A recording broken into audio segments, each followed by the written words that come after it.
Good morning. I'll call to order the November 1st, 2022 meeting of the Santa Barbara County Board of Supervisors. Madam Clerk, would you please call the roll? Supervisor Williams. Here. Supervisor Hart. Here. Supervisor Nelson. Here. Supervisor Labanino. Here. Chair Hartman. Here. Please stand and join me in the pledge. Ready, begin. I pledge allegiance to the flag of the United States of America and to the republic for which it stands, one nation, under God, indivisible, with liberty and justice for all. The next item of business is approval of the minutes from October 18th, 2022. May I have a motion? So moved. A second? Second. Any further discussion? All in favor say aye. Aye. Any opposed? Passes unanimously. CEO Miyasato, do you have a report today? I do, Chair Hartman and board members. Good morning. I'm pleased to introduce your board and our community to someone you've seen before but is stepping into a role with the county, and that is Kelsey Gerkens-Butita, who's been selected as the new Communications Manager, Public Information Officer for the county. As you know, Kelsey graduated from Cal Poly in SLO, where she earned a Bachelor of Science degree in broadcast journalism. And prior to joining us, as many of you know, she worked for KEYT News Channel 3 in Santa Barbara, where you may have seen her as a reporter and the chief meteorologist. In her new role at the county as the communications manager and PIO, she'll be responsible for addressing needs countywide.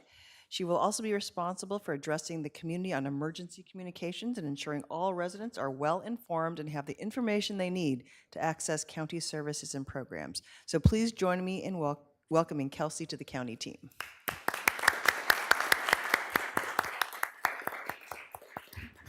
Good morning, and thank you for the introduction. Good morning, Board of Supervisors. It is my absolute pleasure to be here. I am so excited to start working with the County of Santa Barbara and start working with all of you and our members here in the community.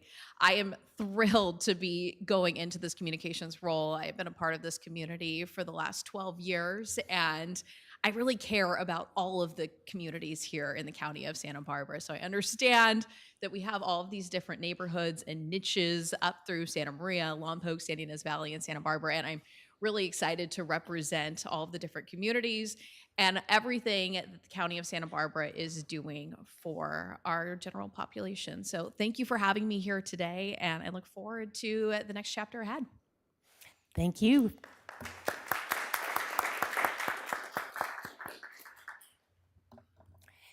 And that concludes your announcements? That concludes my announcements, Chair. All right. And Madam Clerk. Chair Hartman and members of the board, I do have a couple quick announcements this morning. We posted an addendum to today's agenda on Friday, October 28th, amending the closed session agenda, and a clarification on A5 regarding the execution of loan documents for the Escalante Meadows project, which is in the 5th District. The closed session agenda was amended to include an additional closed session item under Public Employee Appointment, Paragraph 1 of Subdivision B of Government Code Section 54957, Agricultural Commissioner. This addendum was posted online and has been made available to the board and the public. Lastly, I would like to remind the public who are participating in our meeting today of the board's updated methods of public participation. For the Board of Supervisors' methods of public participation and to provide public comment on general public comment or an item on the board's agenda, please see page 2 of the agenda. Members of the public can attend meetings in person, both in the Santa Barbara Board Hearing Room chambers as well as the Santa Maria Board Hearing Room chambers. Please note the board is following all local and state guidelines and are no longer requiring face coverings indoors. If you attend the board meetings in person, you will no longer be required to wear a face covering, but please be advised that the Public Health Department is strongly encouraging all county staff and members of the public to mask and socially distance themselves in crowded areas. I would also like to remind the public that if you require any special accommodations, please contact the clerk of the board's office, preferably on the Friday prior to the board meeting. Individuals that would like to provide verbal public comment virtually may do so via Zoom by registering in advance via the link available on page 2. After registering, you will receive a confirmation email containing important information about joining the virtual meeting.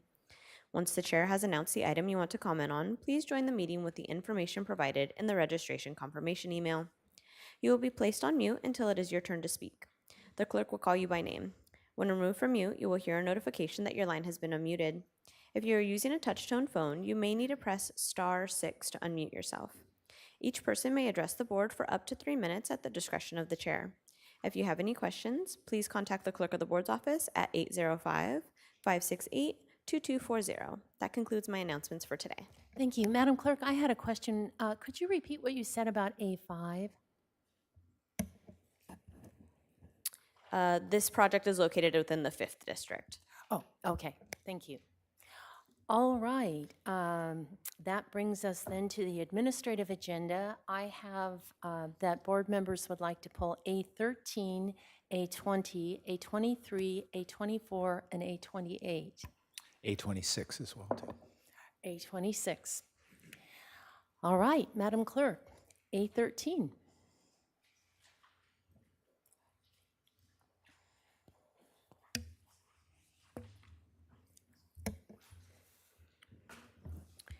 Chair Hartman and members of the board, administrative item 13 is from the County Executive Office. It is to consider recommendations regarding the circumstances of the existing state of emergency. Supervisor Nelson? Yes, thank you, Chair Hartman. I just was looking for a roll call vote. Okay, may I have a motion? I'll move A13. A second? Second. All in favor say aye. Aye. Aye. Any opposed? Nay. Thank you. All right, motion passes with one objection. Would you read A20 into the record, Madam Clerk? Chair Hartman and members of the board, administrative item 20 is from the General Services Department. It is to consider recommendations regarding an agreement with Triumph Protection Group for Isla Vista Clinic and the Community Center campus and Camino del Remedio parking lot security services. This item is located within the 1st district. This item also requires a 4/5 vote. Supervisor Nelson? Yes, thank you, Chair Hartman. Really here, this seems like security services for routine services that are going to be taking place at these buildings. And so that's something I've generally been opposed to. I support additional security when we have kind of one-off issues like some of the homeless recovery centers that we've done to make sure that we can keep the community safe and keep a status quo there. But I've not been in favor of the additional security services. I don't think it's the proper use of funds. I think they could be used elsewhere. I do appreciate what you guys do, but at the same time, when these come to me, I've generally voted against them, and I'm also going to be voting against this one as well. So just looking for a roll call vote. And did you want any presentation by staff? Supervisor Lavanino? I'll move A20. May I have a second? I'll second. Any further discussion? Sure, that, I think given the context of real investigatable and prosecutable threats against public health staff and against people in the administration building, I think that it's wise to take this precaution and a good investment of funds in our employees' safety. And I believe this is in Isla Vista primarily at public health facilities, and therefore I do think that it's justified, the kind of intensity of use there. And if you don't keep patrolling, then people come in and it can be very dangerous for people trying to get in and avail themselves of services. So I also will be supporting this. So all in favor say aye. Aye. Aye. Any opposed? Nay. Okay, so we have one opposition, Supervisor Nelson. Madam Clerk, A23. Chair Hartman and members of the board, administrative item 23 is from the Planning and Development Department. It is to consider recommendations regarding an agreement with Geocentric Consultants, Inc. to provide on-call professional services for cannabis odor monitoring. Supervisor Williams. I don't need an extra, a separate vote. I fully support this. This is really good. It's something that we wanted to see for some time, though I would just ask that periodically it come back to us to look at its efficacy, right? To make sure that we're, remaining at the cutting edge and that we understand the information coming back. So it's just sort of a request to come back to the board yearly or something. I don't want to make a mandate, given that our schedule can be kind of strange, but a request to come back on a regular basis. And Madam Clerk, we have a member of the public. Chair Hartman and members of the board, we have Mark Shatillo. Morning, members of the board. This is Mark Chatillo on behalf of the Coalition for Responsible Cannabis.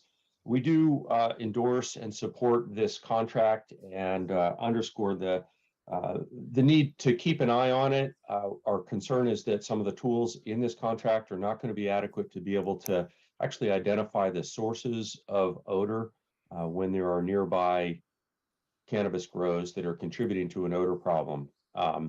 We do laud the counties stepping forward and moving forward with this contract. We would have preferred that there was some more community and industry engagement in the formulation of the scope of work.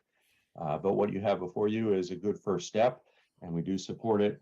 But we also do support an opportunity to revisit it at periodically going forward to ensure that it's the best use of the dollars that we have, and it's effective at addressing the odor concerns that we expect to be seeing going forward. Thank you, Madam Chair, members of the board. Thank you. And I did have a question for staff, and that is when do we anticipate having the first results from this coming back?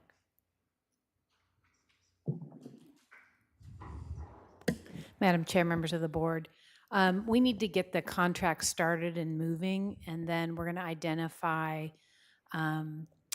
the facilities that have the condition for us to monitor their odor, and that's done on a quarterly basis.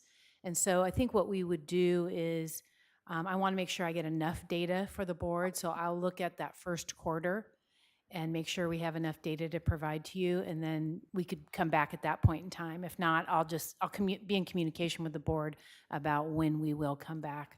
But probably within 6 months would be a good. Yes. All I right. would say that'd be Good. correct. Thank you very much. Sure. Madam Clerk, item A24. Chair Hartman and members of the board, administrative item 24 is from the Planning and Development Department. It is to consider recommendations regarding an agreement for services with KLD Engineering for preparation and the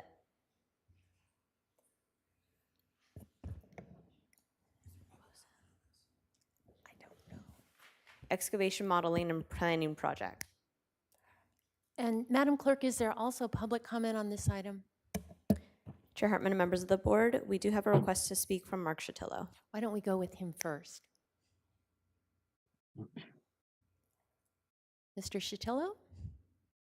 Yeah, I'm waiting for the mute, but I'm thinking that you're hearing me. So good morning, Mark Chatillo again. This time on behalf of Friends of Mission Canyon, a community organization.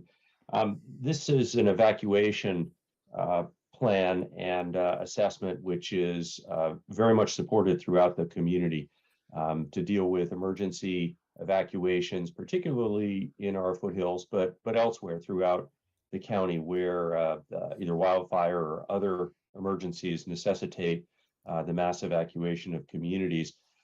The concern that I wanted to speak to is that there have been a number of evacuation studies that have been prepared, particularly in the Mission Canyon area with the Santa Barbara Botanic Gardens, CUP that was approved in 2008, and then in the Mission Canyon Community Plan, the City of Santa Barbara's Wildfire Protection Plan, and each of the major fires have had an after-action plan, which included an assessment of evacuation capacity and function.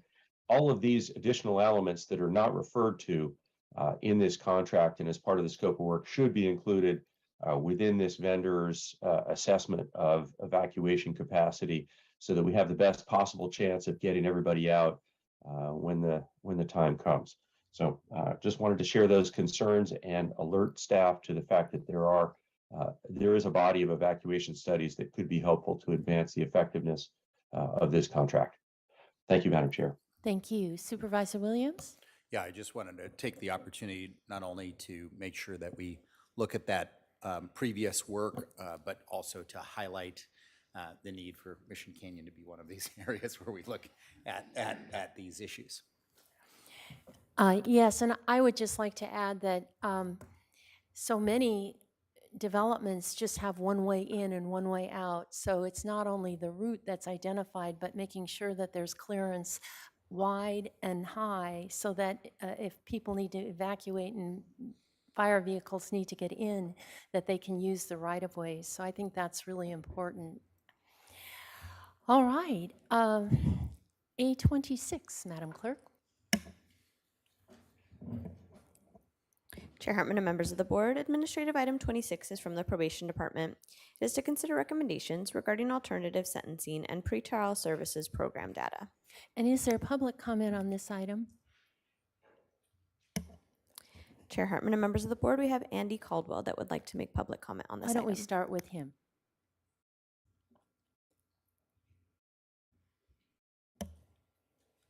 Madam Chair, members of the board, Andy Caldwell representing CoLab. We are not against alternative sentencing. We're not against pretrial services in some cases, but we feel that this report completely and totally not only glosses over the people that were in pretrial services who failed to appear for their court hearing and or reoffended. And let me just read this. And again, I'm shocked and dumbfounded at this sentence. Page 4, the observed rates of pretrial failure increase as the assessed risk level increases, which is a validation of the selected tool.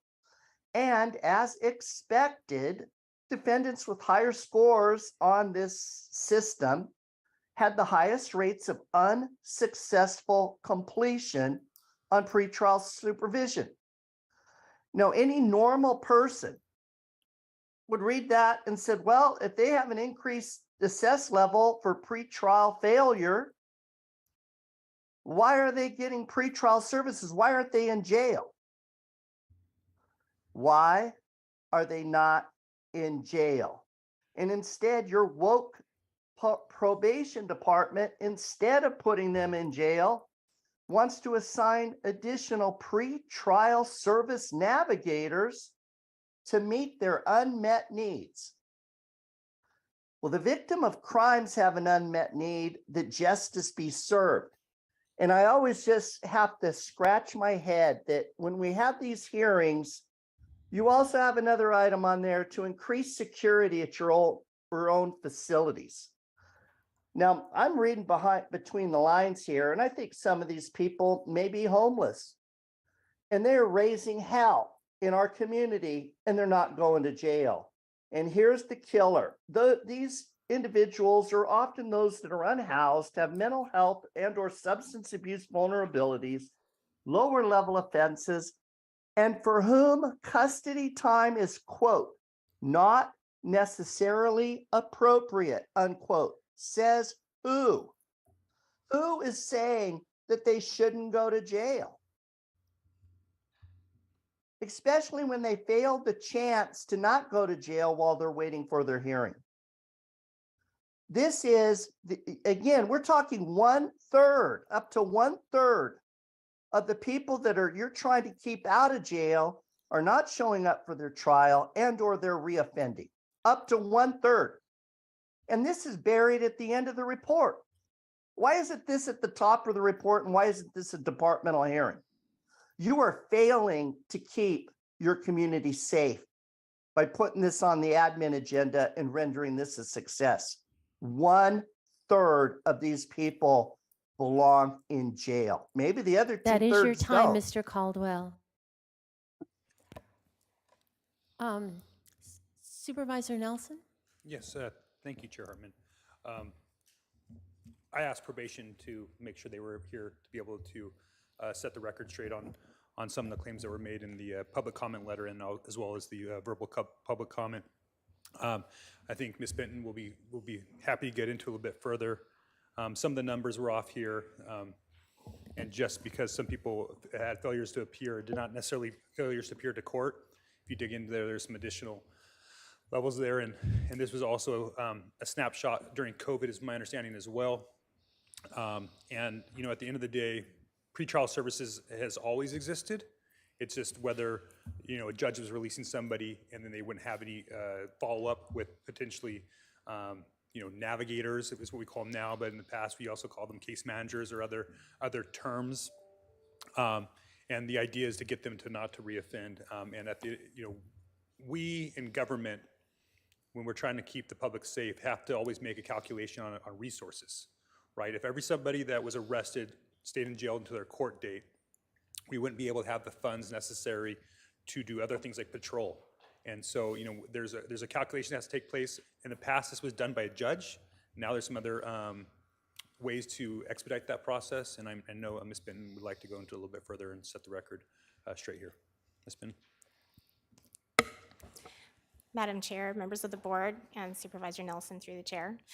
I think it's important to remember that the law requires the court to release defendants into the community on non-monetary based programs. Pretrial is one of those programs. So is electronic monitoring and GPS.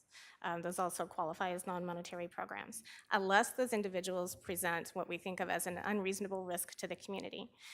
We use a validated risk assessment tool, the Virginia instrument, also called the VPRAY-R, to give us a score on whether or not that individual is appropriate for release into the community.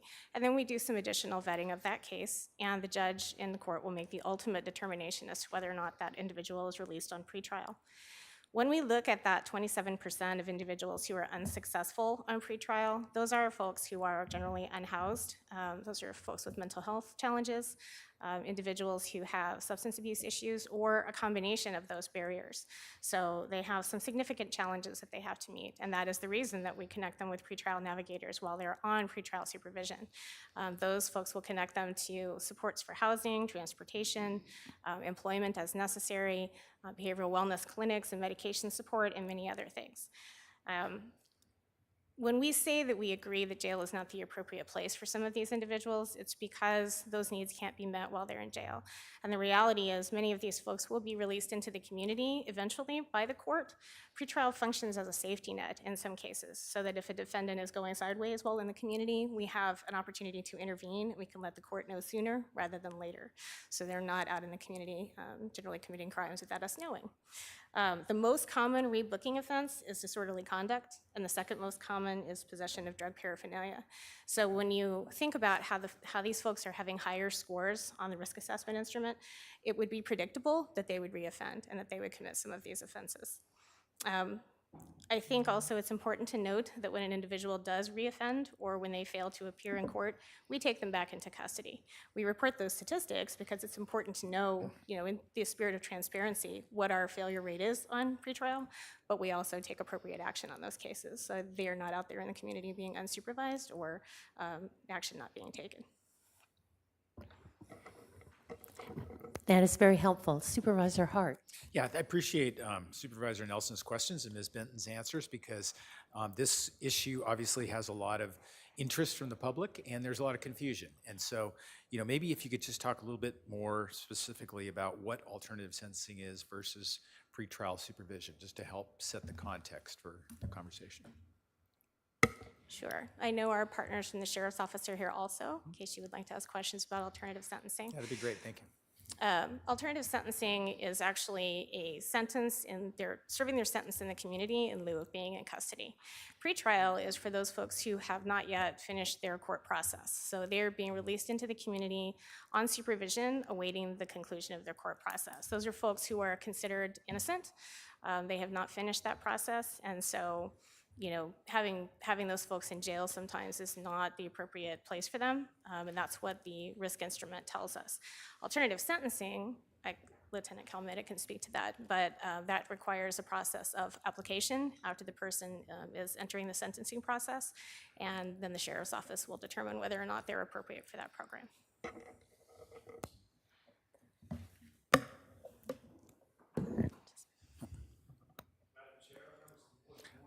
Is it on? I'm Lieutenant Salmeda with Santa Barbara Sheriff's Office. Just to reiterate to what Ms. Benton mentioned, Alternative Sentencing Bureau has been, part of the Santa Barbara Sheriff's Office for quite some time, and we do have two distinguished programs in there, which is electronic monitoring and Sheriff's Work Alternative Program. We have we operate in two offices currently in Santa Barbara and in Santa Maria. As we speak today, we have approximately 82 clients or 82 offenders in our program. And out of those 82, 39 are from Santa Barbara area and 43 from Santa Maria as we speak.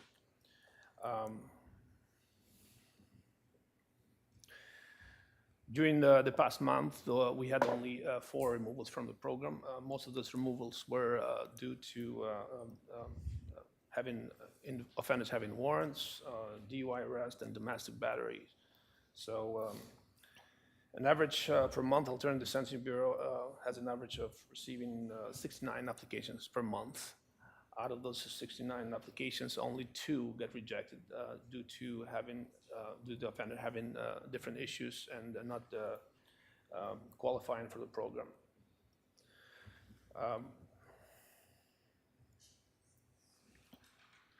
We currently have at least 40 applications that we are still working on, and the delay has been due to the fact that quite a few offenders don't have all the information available to qualify them for the program, such as residence, a job, or willing to participate in the programs in the community.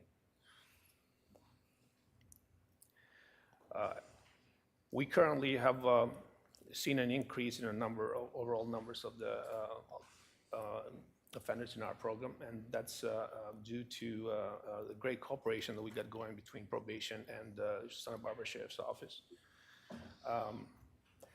We have lowered the time to process somebody from the time he applies for alternative sentencing to the time he's booked into the program from 3 weeks to 1.5 weeks. But in specific cases, that may be up to 3 or 4 weeks. It depends how quick they respond to providing the information that we're asking for. We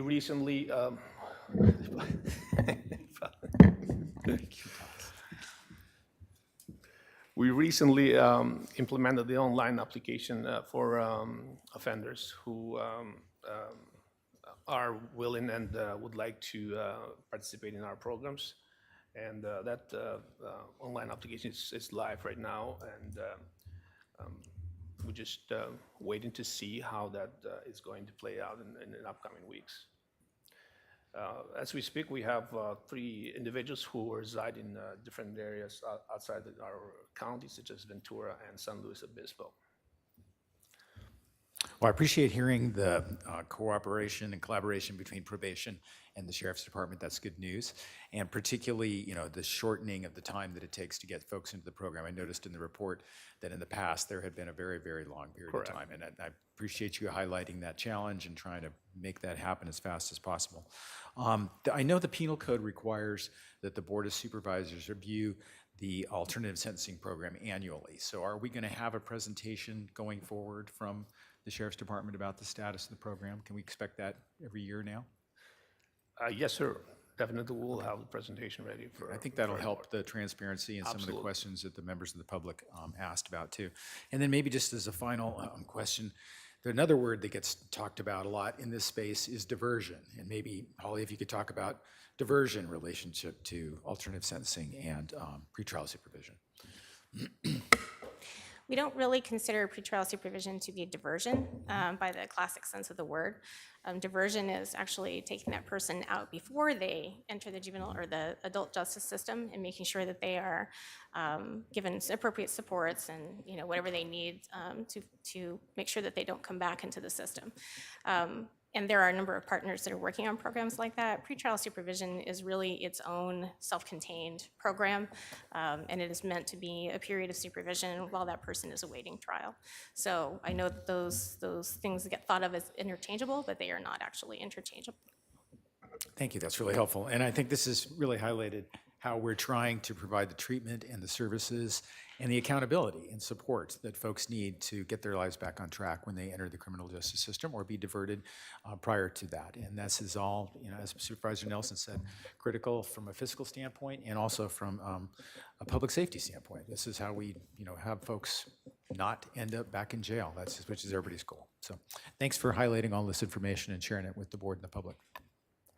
Supervisor Williams? I think the other thing that might be valuable is to look at the results of this population versus the general population. Now, obviously, you can't make, they're not 100% comparable, but I mean, even if we say that the failure rate is 27%, isn't that much better than the general population? I mean, this isn't high school gate English where everyone expects a B minus or better, B or better, and goes and complains to the teacher if it's a B minus. This is we have a lot of people with problems, right? So we could only wish to have a 27% failure rate and 73% success rate with the general population, correct? Supervisor Nelson? Yes, thank you, Chair Hartman. And I just want to make one last point that, this wasn't buried in the agenda. I just did a quick search, and we've actually had pretrial referenced in 13 different items within the last year, including 5 departmental items. So for those people who are paying attention, that have been engaged with the board, they know this isn't a new concept, and this is something that we're all working on together to see if we can't maximize our resources and keep our community safe. Thank you. Turning to item A28. Madam Clerk, would you read that into the record, please? Chair Hartman and members of the board, administrative item 28 is from the Public Works Department. It is to consider recommendations regarding North Refugio Road Trail Restoration Phase 1, County Project Number 862427. This project is located within the 3rd District, and it requires a 4/5 vote. And is there any public comment? Chair Hartman and members of the board, it looks like we have 10 public commenters for this item. Oh dear. 1 minute each at most. Hope they can make it quick. Chair Hartman and members of the board, we will begin with Kathleen Rosenthal via Zoom.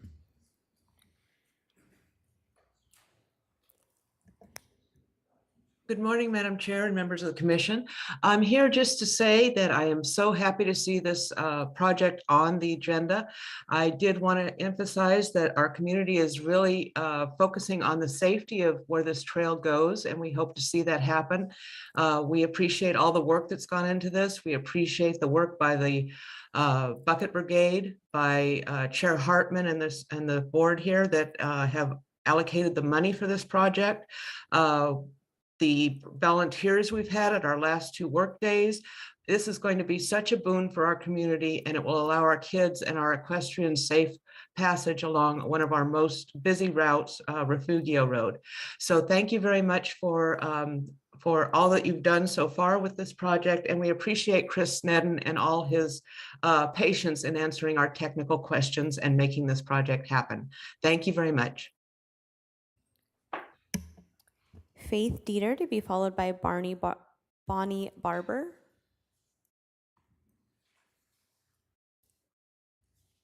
Hi, thank you so much for allowing me to speak today.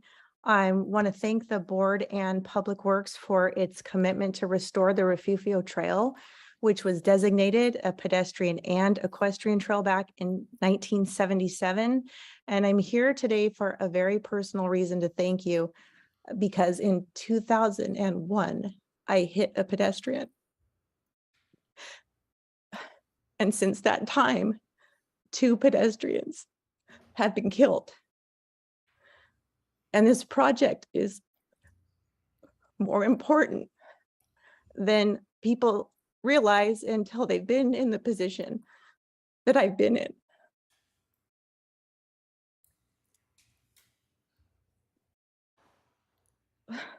I want to thank you all for your commitment. I want to ask you all to please keep the commitment to keep the trail and the clearing as safe for the public as you can. Meaning, please make sure the plan puts the trail as far away from the road as the terrain allows it to be. Please do not prioritize private plants over people's safety. It really matters. And again, thank you, Joan Hartman, for championing this. Thank you, board, for funding it. Thank you, Chris Sneddon, for your patience and hard work. And thank you, Public Works, for making this so that hopefully nobody ever has to face this kind of tragedy ever again. Thank you. Thank you, Faith. Bonnie Barber to be followed by Lynn Lavignon.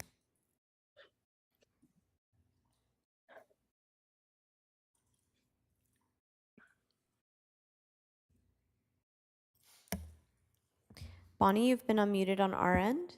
If you can unmute on your end.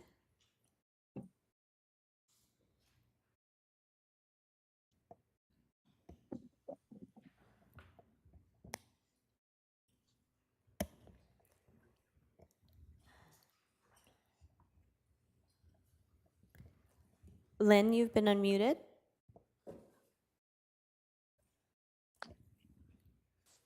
Great. Can you hear me? Yes. Perfect.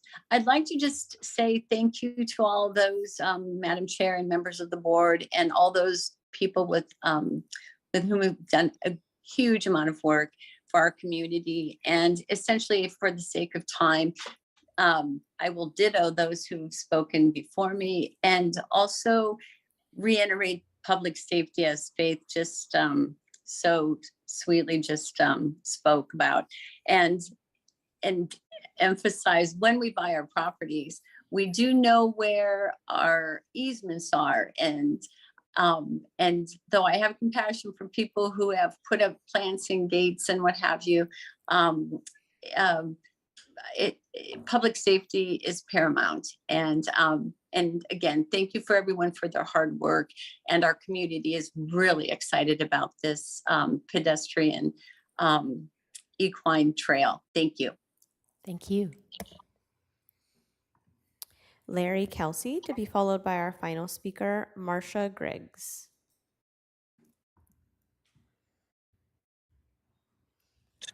Can you hear me? Yes. Oh, thank you. I wanted to thank you guys for reopening that trail. That's amazing. I'll make it quick. The property belongs to the people. There should be no special, concessions made for anybody. So unless it's impeded by a pole or the grade, literally, we need to take it as far away from the road. I traveled that road as a kid. I'm a longtime family. I have a daughter in 2024 who will be traveling that road. So please, let's do the right thing. And once again, the property belongs to the people. It doesn't belong to anybody else. Thank you very much.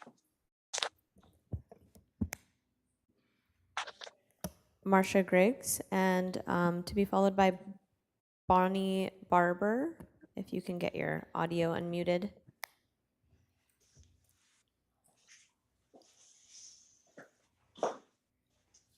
Good morning, this is Marcia. I would just like to lend my support to this. I'm super thankful. I live right by Refugio Road, and I used to walk there almost every day, but I stopped because it's too dangerous. So super excited. I'm a multi-use person. I walk, I ride my bike. I'm an equestrian. I take my grandkids out. They're learning to ride bikes. So we're really excited about this, and I'm ready and able to lend support. Thank you so much. And our final speaker, Bonnie Barber. Hello. I would like to speak in favor of this project. I live south of 246 off, one house off Refugio. So I'm speaking in favor of that section you're speaking of now, and hoping that down the line you're going to take care of us, because my granddaughter walks to school in an ankle breaking path. So hopefully you can be very successful with the north of the 246 Refugio, but it's really needed. These kids are walking along there, the equestrians, the bikers. We can't really safely walk anywhere in a rural environment like this unless we have safe paths. And I will say that the street I live on is a private road, and we have all respected that setback from the road. And I would think that those who encroach on Refugio going north probably thought it was okay. I would encourage that there be some gentle persuasion to back it off, to allow for that pathway that's required for safety for everyone. Thank you very much. Thank you.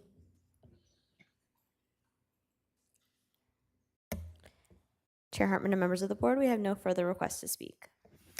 Okay, I did have a question for Mr. Snedden, and that is the construction plans that were as part of our package delineate the trail in some detail, and I'm just wondering if there's any possibility for any changes to that, and if you could just address the issue of how the trail is designed and how your decision process works in terms of getting it as far back from the road as it can. Sure. Good morning, Chair Hartman and board members. So the project as designed before your board, it meets county design standards for safety. So it's a safe project.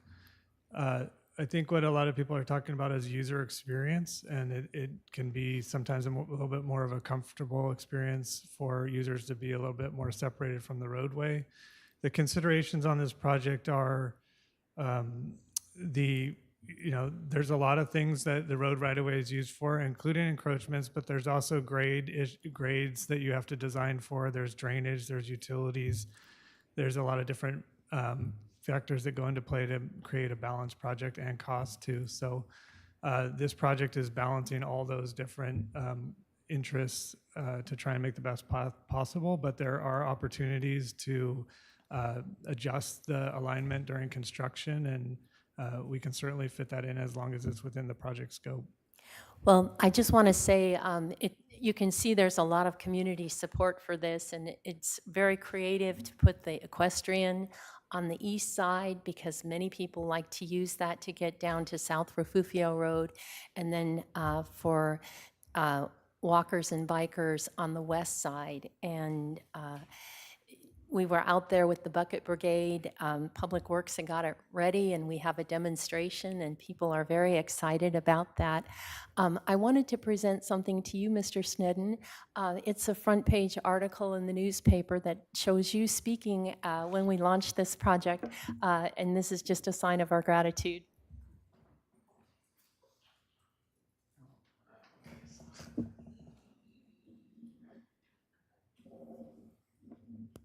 I think I'm seeing him blush, guys.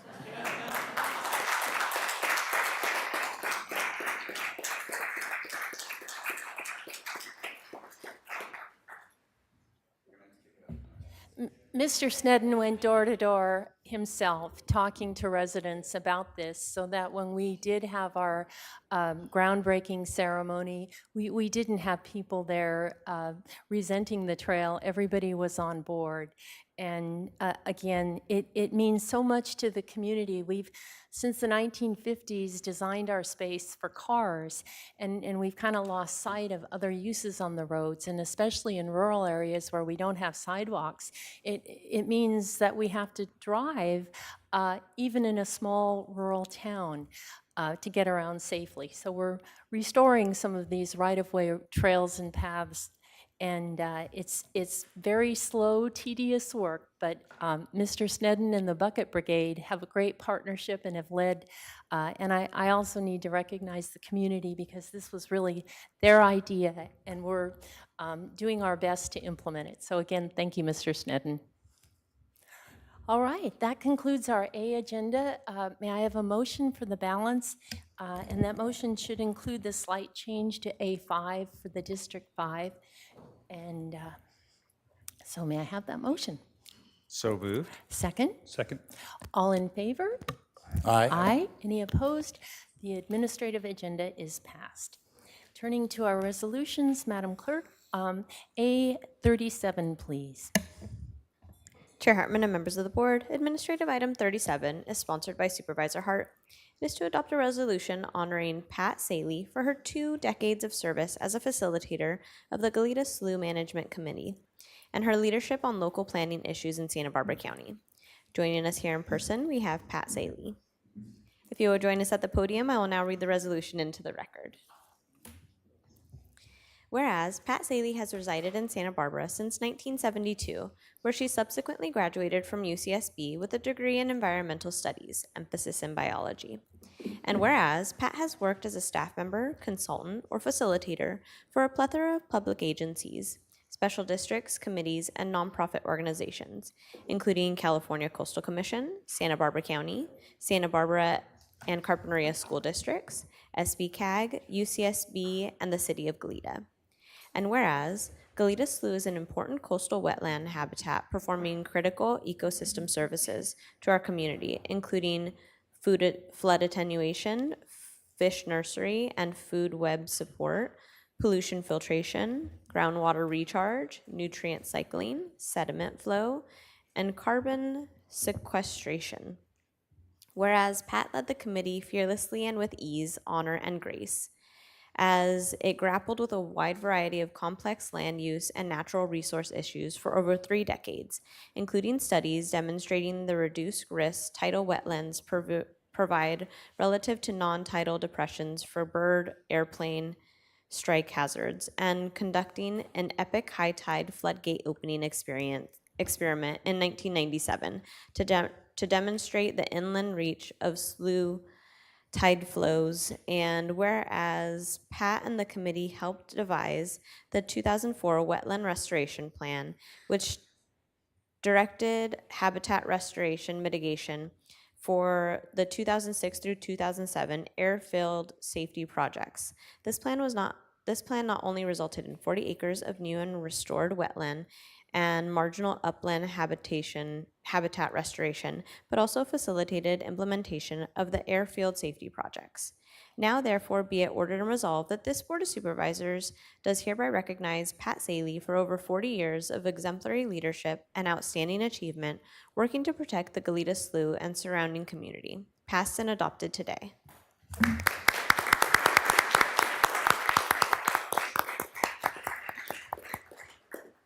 Thank you very much. 40 years sounds like a long time, but I started. About the Goleta Slough Management Committee, just briefly, 30 plus years ago, it was very unusual for a very diverse groups, NGOs, public agencies, property owners, to work together on natural resource issues that cross jurisdictions. And the Goleta Slough has jurisdictions galore. We did a lot of things in 30 years and hope to do more in the future. Probably the most important was our 2015 Goleta Slough Area Sea Level Rise and Management Plan. It was the first plan in this area that looked at sea level rise, vulnerability, adaptations, state-of-the-art modeling, and we have used that, or other jurisdictions, including the county, have used that work from 7 years ago to do their own studies, and the science gets better and better. I'm very happy to be leaving the Goleta Slough Management Committee in very capable hands. Appreciate the recognition. It has definitely been a team effort, and that includes your staff. Thank you. Thank you, Pat. Supervisor Hart. Well, our resolution is sort of specifically focused on the Goleta Slough management work that you've done, Pat. It really is intended to kind of celebrate your entire career, which has been incredibly valuable to our community. You are really the go-to person when we have complex, interconnected things that with a lot of personalities, because you are a really extraordinary leader. You do it with humor and grace and dignity and passion for the work. It's not just doing it, it's actually achieving the results that we're trying to accomplish. And that is rare and extraordinary and really worthy of recognition. And so glad that you're here today to take up a little bit of the love that we're sending towards you for your tremendous work. Thank you. And we haven't even started to talk about libraries, where you've also been a leader. Thank you so much. All right, turning to administrative item number 38, Madam Clerk. Chair Hartman and members of the board, administrative item 38 is sponsored by Supervisor Hart and Supervisor Hartman. It is to adopt a resolution proclaiming the month of November 2022 as Brazilian American Heritage Month in Santa Barbara County. Joining us here in person, we have Mariano Silva. If you'll please make your way to the podium, and I will read the resolution into the record. Whereas Santa Barbara County is home to a vibrant Brazilian community, and whereas in Brazil, November is recognized as a month to honor Black awareness, called Dia de Consciência Negra.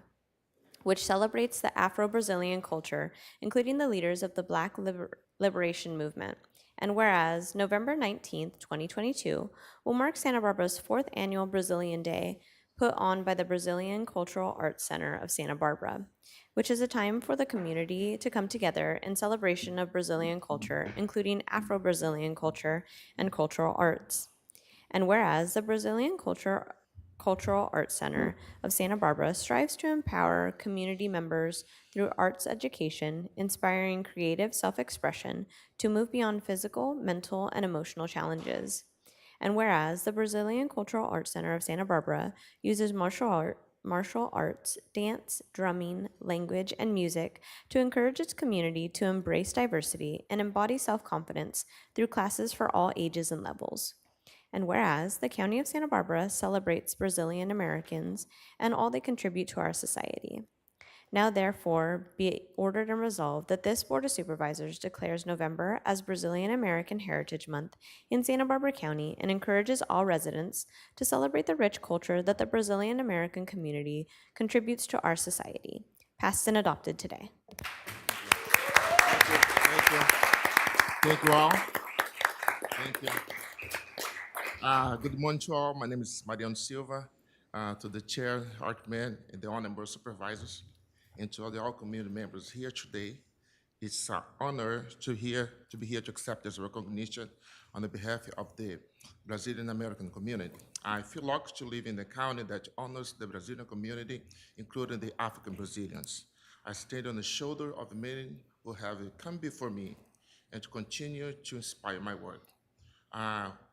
Owe my success to God, my mother, distinguished teachers, friends, students of all age.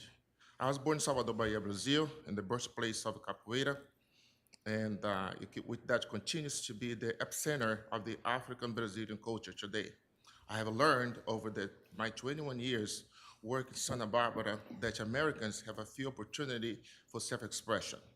My vision as a teacher, artist, and community leader is to leverage a culture, arts as a tool of transformation and a social integration. This is why I found the Brazilian Cultural Arts Center in Santa Barbara that now offer classes to all community members of all ages, including capoeira, yoga, samba, salsa, Indian folk dance, Boliacs, Afro-Brazilian dance, drumming, language, history, music, and much more. Afro-Brazilian culture, arts, has been used as a tool to process trauma for centuries. I am delighted to bring the Brazilian Day Santa Barbara back to November 19th so that we all can experience the joy of Brazil as a community and heal together from the isolation and trauma of the COVID-19 pandemic. Once again, to all, thank you for acknowledgement of decades of work that have brought us here together today. I'm looking forward to present this resolution at the Brazilian Day celebration on the 19th and display in a prominent location so everyone who walks into our doors knows that this county is a county where members are welcome to express themselves. God bless us all. God bless the United States of America. Thank you, Mr. Silva. Supervisor Hart. Well, I just want to congratulate Mr. Silva and the entire Brazilian American community here in Santa Barbara. And I want to especially thank Chair Hartman for making these opportunities available. This was one of her special leadership initiatives as chair of the board this year, is to celebrate cultural heritage in our county. And we've had a number of presentations over the course of the year. And I think it is, as Mr. Silva said, the connection of arts and culture brings people together. It's really a unifying tool that's been very effective for centuries, and it's one of the things I think we love the most about our community is that we embrace diversity and we include people in all ways and all facets of our life, and by doing that, it enriches all of our lives. And so thank you for the Brazilian American community for being here today, and look forward to the celebration on the 19th. And I just wanted to add that I looked up on the internet, it's all 5-star reviews, and it says, by far the best place in all of Santa Barbara to dance your heart out. also says unbeatable sense of community and Brazilian culture at its center. So, so good. And the rave reviews for Mr. Silva as a teacher. So thank you for enriching us in such amazing ways. To look at the website and all the different kinds of physical movement that you teach there, and it's really colorful and exciting.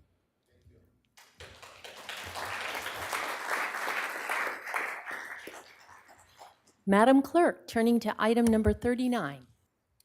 Chair Hartman and members of the board, administrative item 39 is sponsored by Supervisor Hartman. It is to adopt a resolution of commendation honoring Financial Reporting Division employees Jeffrey Arthur, Joel Flores, Stephen Herrera, Nicholas Knocker, Tyler Walker, and Rochelle Zanini of the Santa Barbara County Auditor Controllers Department as the November 2022 Employees of the Month of Santa Barbara County. Joining us here in person, we have Jeffrey Arthur, Joel Flores, Stephen Herrera, Nicholas Knocker, Tyler Walker, and Rochelle Zanini. I will now read the resolution into the record. Whereas Jeffrey Arthur, Joel Flores, Stephen Herrera, Nicholas Knocker, Tyler Walker, Rochelle Zanini are recognized for their exceptional dedication to the county as team members in the Financial Reporting Division of the Auditor Controller's Office. Whereas this small division, made up of mostly new team members, work relentlessly on completing the annual comprehensive financial report, the cost allocation plan, the schedule of federal awards, the state budget schedules, the recommended budget book, the adopted budget book, indirect cost rate proposal reviews, departmental fee reviews, and various other projects. Whereas the Financial Reporting Division works closely with all county departments on various indirect cost rate proposals, fee reviews, budget-related items, capital asset tracking, single audit coordination, and answering various questions. Whereas the financial reporting staff showed great work ethic, poise, positivity, and a desire to put forth quality projects in the face of crucial deadlines and competing projects. Now, therefore, be it ordered and resolved that Jeffrey Arthur, Joel Flores, Stephen Herrera, Nicholas Knocker, Tyler Walker, and Rochelle Zanini are hereby recognized as invaluable assets to the county as a whole and as individual employees, passed and adopted today.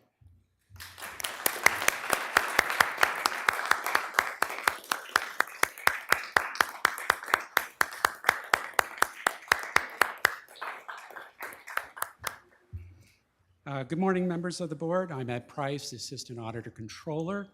And on behalf of the Auditor Controller, Betsy Schaefer, it's my honor and privilege to join you in recognizing the members of our Financial Reporting Division today as the Employees of the Month. As you heard in the resolution, despite being a small team, a lot of new folks here, they are really on it. There's a lot of stuff that they do here, and even though it doesn't sound that sexy to you, those reports are crucial to doing a lot of the good things the county does, and we very much appreciate all their efforts. And for that reason, I'd like to thank you for recognizing them today. And Juan, did you want to introduce everyone real quickly? Okay. Madam Chair, members of the board, Rochelle Zanini, Nicholas Knocker, Jeffrey Arthur, Tyler Walker, who I stood next to in the photo. Joel Flores, Stephen Herrera. So they are an amazing staff, hardworking, dedicated. I would say more nice things about them, but other departments are here and they might steal them. So. Well, thank you so much. I love the Employee of the Month because we have an opportunity to see into the departments that we don't otherwise. And your department is one of the most, at least to me, obtuse. It's difficult to understand for a layperson, but it is critical to the work of the county and to assuring that we're doing things correctly. So thank you so much for all your work. Supervisor Williams, did you have something you wanted to add? Yes, I just wanted to make sure we really appreciate we really appreciate your work. And I know I speak for all five of us when I say that the word audit we find very exciting. So please keep it working. Thank you. And supervisors, just want to note that, just to let the public know, our auditor controller is in the back, Betsy Schaefer, but she didn't want the spotlight to be on her, so sorry, Betsy. But I am putting it on you, but thank you to you and your whole team, so thank you.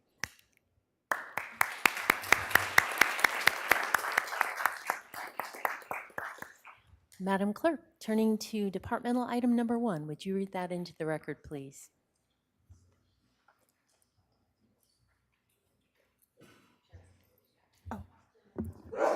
Oh, sorry. General public comment. Do we have any items that members of the public would like to talk about? Chair Hartman and members of the board, we have no request to speak on general public comment this morning. Thank you. All right, now would you turn to departmental item number 1?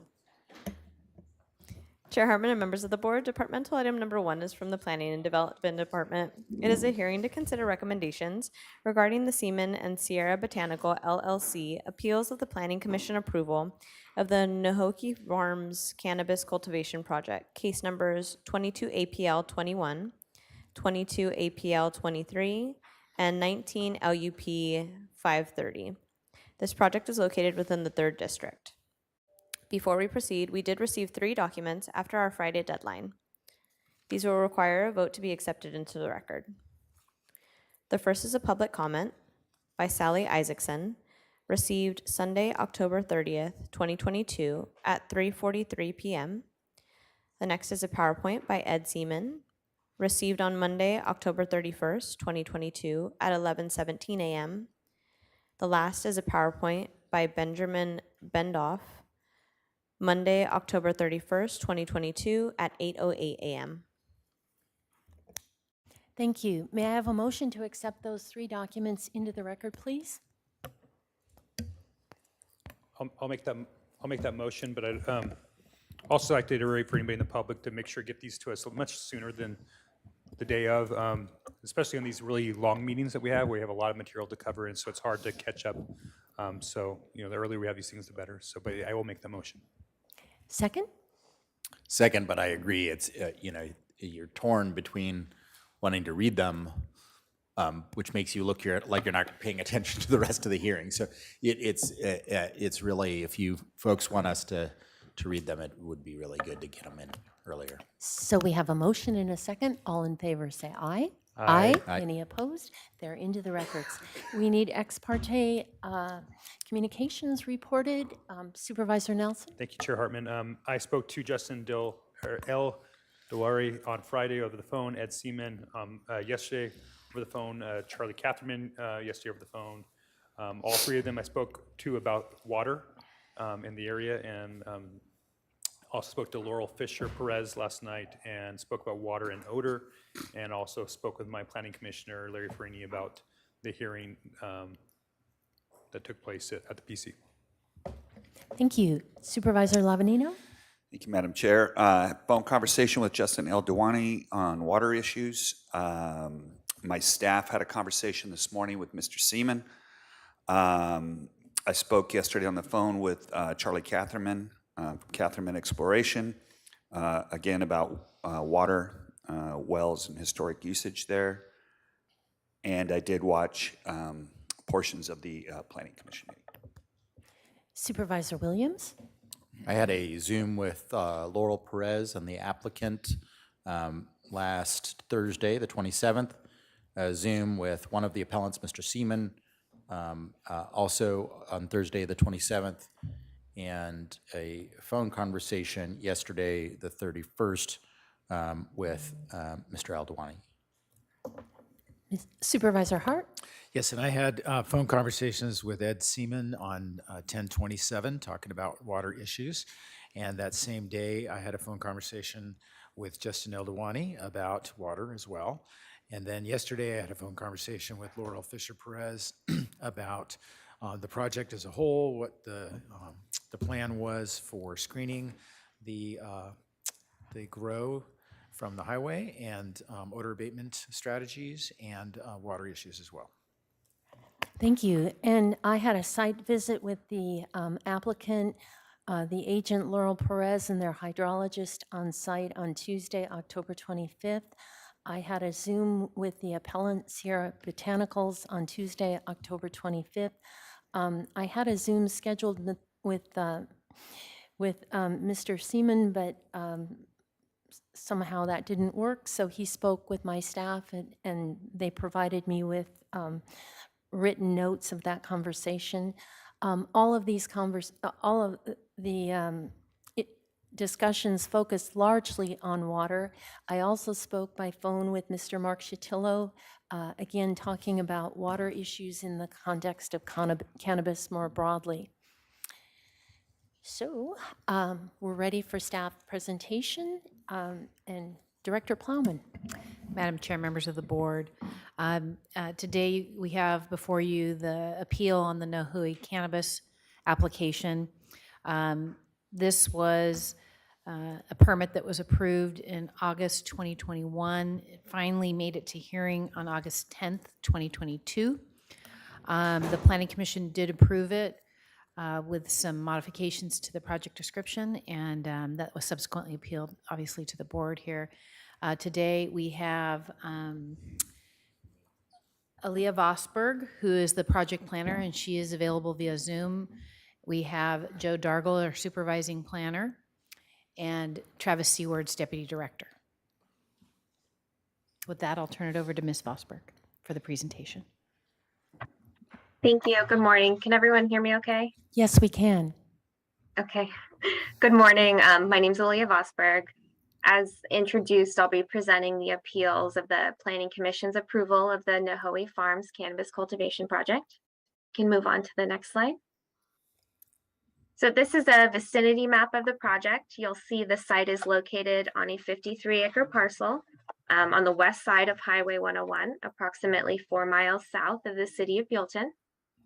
This property is zoned Ag 240 and is surrounded to the north by property zoned Ag 240 and to the east, south, and west by property zoned Ag 2100. The property is also bounded on the east by Highway 101 and on the west by Nahui Creek.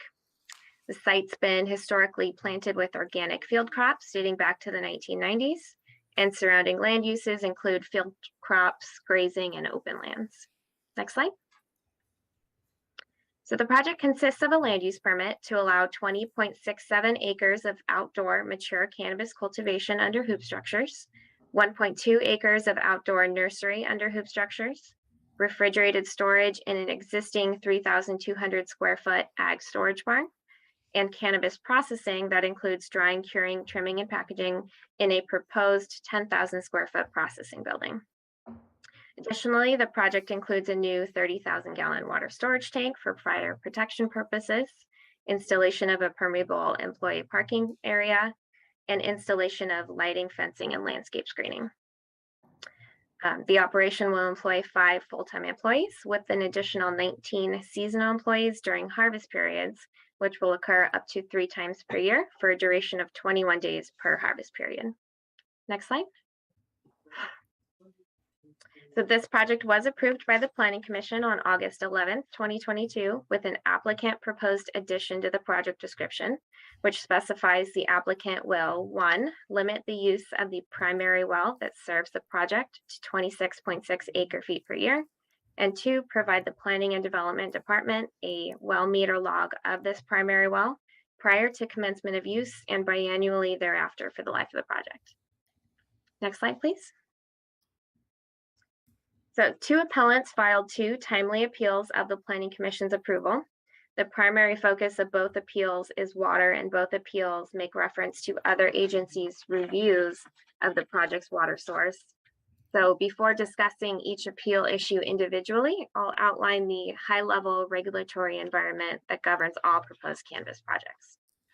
So all projects must obtain a land use entitlement and business license from the county, followed by cannabis cultivation licenses from the state. The decision that is before your board today is an action on this first step of the process, the land use entitlement. The type of land use entitlement that is required for the Nahui Farms project is a land use permit, and the decision to approve or deny this permit shall be based on county policy and zoning consistency, CEQA environmental review, and ultimately the ability to make the required findings for approval of a land use permit. As mentioned, the second step is in the cannabis permitting and licensing process is the application for state licenses. Prerequisites for approval of state licenses are obtaining the county authorizations, including the land use permit, and obtaining authorizations from the State Water Resources Control Board under the water rights process and from the California Department of Fish and Wildlife under the streambed alteration agreement process. These reviews from the State Water Board and CDFW will occur as part of the second step, the state licensing step, but they're separate and subsequent reviews that are not required as part of this first step and are not necessary to make the required findings for approval of this land use permit. So with that in mind, I'll walk through each individual appeal issue that was raised and staff's response to those appeal issues. Next slide, please.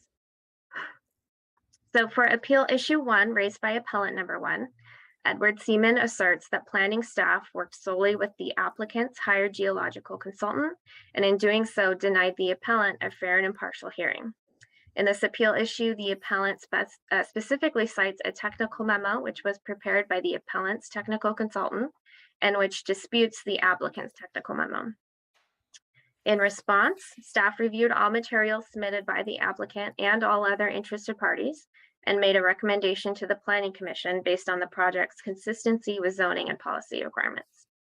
Additionally, County Planning Commission considered all evidence set forth in the record, including both the applicant and appellant's technical memos, and took action on the project following a fair and impartial hearing conducted in accordance with the County Planning Commission Procedures Manual. Next slide. Under this first appeal issue, appellant number 1 also asserts that the project wells divert surface water associated with Nahoe Creek, and as such must comply with the State Water Resource Control Board cannabis cultivation policy, including specific pumping restrictions that apply to surface water diversions. In response, staff finds ultimately the permitting of surface water diversions is within the exclusive jurisdiction of the State Water Resource Control Board. Planning staff met with Water Board staff to discuss the general issue of surface water diversions from wells within the county. During that meeting, Water Board staff confirmed that unless there is an existing determination by the State Water Board identifying a specific well as a surface water diverter, there is a presumption that all underground water is percolating groundwater. The State Water Board has not determined that the project wells constitute surface water diversions. Therefore, the project wells are presumed to be sources of groundwater as directed by Water Board staff. Next slide, please. For the second appeal issue, appellant number 1 asserts that the county did not adequately consider the impact of the project site's water use on the shared aquifer. In response, disputes about water rights or groundwater rights between 2 private landowners is a civil matter outside the jurisdiction of the county. Cultivation of non-cannabis crops in an agricultural zone is exempt from planning permit approval, and as such, planning has no permitting authority over past or future water use for irrigation of non-cannabis crops. And finally, the applicant provided substantial evidence which demonstrates that the projected groundwater use of the project will be below the historic baseline use of the project site. Consequently, the project will result in a reduction of the site's groundwater use and will have no adverse impact on groundwater supply. Next slide, please. For appeal issue 1, raised by appellant number 2, Sierra Botanicals LLC, asserts that the project will divert water from Nahoe Creek and that the applicant proposed addition to the project description is inadequate to prevent damage to Nahoe Creek as a result of drawdown. In response, the applicant provided a memo prepared by a professional geologist that concludes the project site wells are isolated from Nahoe Creek. Additionally, the memo demonstrates that the projected water use of the project will be below the historic baseline use of the project site. Accordingly, the project is not expected to divert water from Nahoe Creek or result in drawdown of the creek. Next slide, please. So as discussed in detail in the staff report, the project is consistent with all applicable standards of the Land Use and Development Code, including requirements specific to the Ag 2 zone district and requirements specific to cannabis activities. The project is also consistent with all applicable policies of the comprehensive plan, including the agricultural element, agricultural resource policies, the conservation element, groundwater resource policies, and the land use element, services, watershed protection, and visual resource policies. Additionally, as discussed in detail in the project findings, all required findings for approval of the land use permit can be made. Next slide, please. With regard to the environmental review, prior to approval of the project, staff completed a state CEQA guidelines section 15168C4 checklist, which demonstrates that all of the environmental impacts of the project are within the scope of a certified programmatic EIR for the Cannabis Land Use Ordinance and Licensing Program, and that no additional cumulative impacts were identified. Accordingly, the project was appropriately reviewed under CEQA, and no new environmental document is required under state CEQA guidelines section 15162. Next slide, please. So with that, staff recommends the Board of Supervisors deny the appeals, case numbers 22 APL 21 and 22 APL 23. Make the required findings for approval of the project, case number 19 LUP 530. Determine that the previously certified programmatic EIR is adequate and no subsequent environmental impact report or negative declaration is required. And finally, grant de novo approval of the project subject to the conditions of approval. And that concludes my presentation, and staff is happy to answer any questions. Thank you. Thank you. Do we have any questions, or should we go through all the presentations and then? So, Mr. Seaman.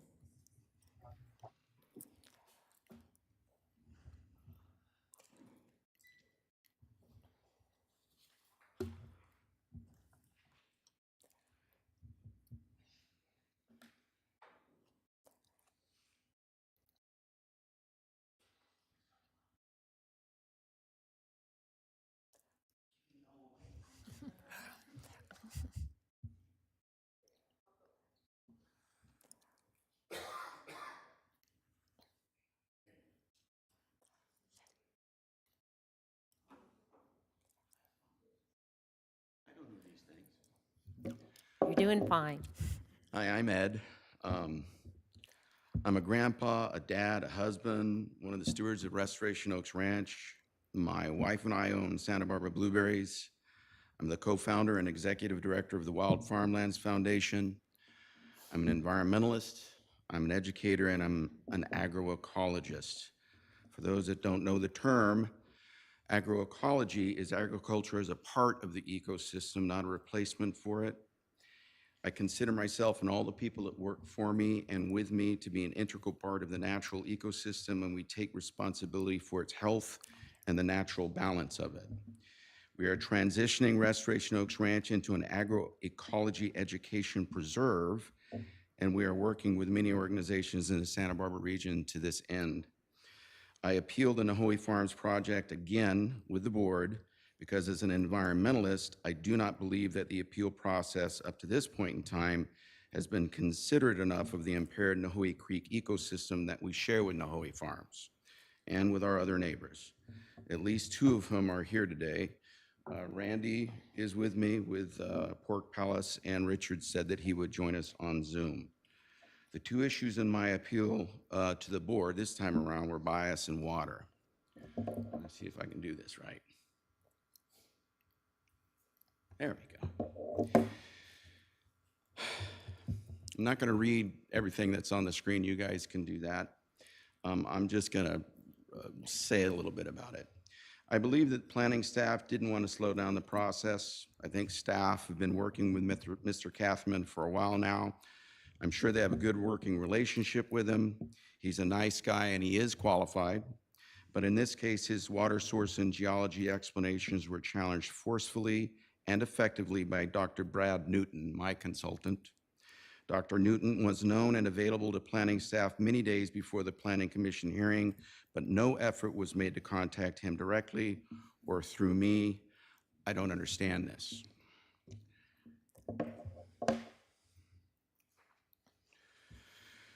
The PEIR treats all ecosystems generically.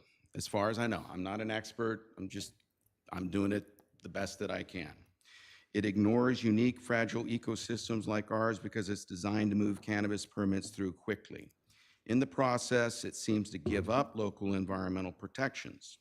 The State Water Resources Control Board and the Department of Fish and Wildlife recognize the environmental threat of cannabis. There is a specific policy. It's this. Until you know better, it's easy to think that all wells are groundwater wells because you pump water from underground. It's logical, but no, there are surface water wells too. Surface water wells are treated differently and independently regulated for cannabis growers because of the known threat. The purpose of the policy is admirable. If you read that, cannabis cultivation, they don't want it to have a negative impact on water quality, aquatic habitat, riparian habitat, wetlands, and springs. There's a case, the State Water Control Board Garapta Creek case, that provides clarity about defining these wells, this surface water or subterranean surface stream, as they call it. Let me see. Before I go on, I want to give credit to Dr. Brad Newton. He's our hydrogeologist. It was his knowledge, his research, his thoughtful study, and his clear explanations that helped us understand the watershed well enough to parse it. He is the one that found this beautiful description in the context of case law, and it's really simple. You can get distracted talking about rock formations, sedimentary seals, huge 20-square-mile groundwater basins, underground obstacles, meandering alluvial flows, etc. But if you stand back and look at the whole Nohoe Creek watershed and the condition of most, you'll see that most of these geologic technicalities are actually irrelevant. So I'm asking the board to stand back and look at the forest. Don't get caught up in the trees. This slide is a reason why cannabis growers do not want their wells identified as surface wells. It's hard to build a business plan around a 20-acre farm in a dryland farming region that can only water their crops from November 1st through March 31st, and then only at 10 gallons per minute. I had strawberry growers come out to Restoration Oaks Ranch and they laughed at me when I told them how much water we had. Knowing how much water you have is really important to the crops that you plant. The good news for the local cannabis growers is it doesn't look like this law is being literally enforced anywhere. Not now, anyway. The State Water Board has told media they are making decisions on a well-by-well basis. The bad news for environmentalists in our ecosystem is that the county PEIR seems to abdicate the county of local environmental protections altogether. So that means that the whole watershed ecosystem is at the mercy of distant Water Resources Control Board and Department of Fish and Wildlife. Let's take an elevated look at the watershed.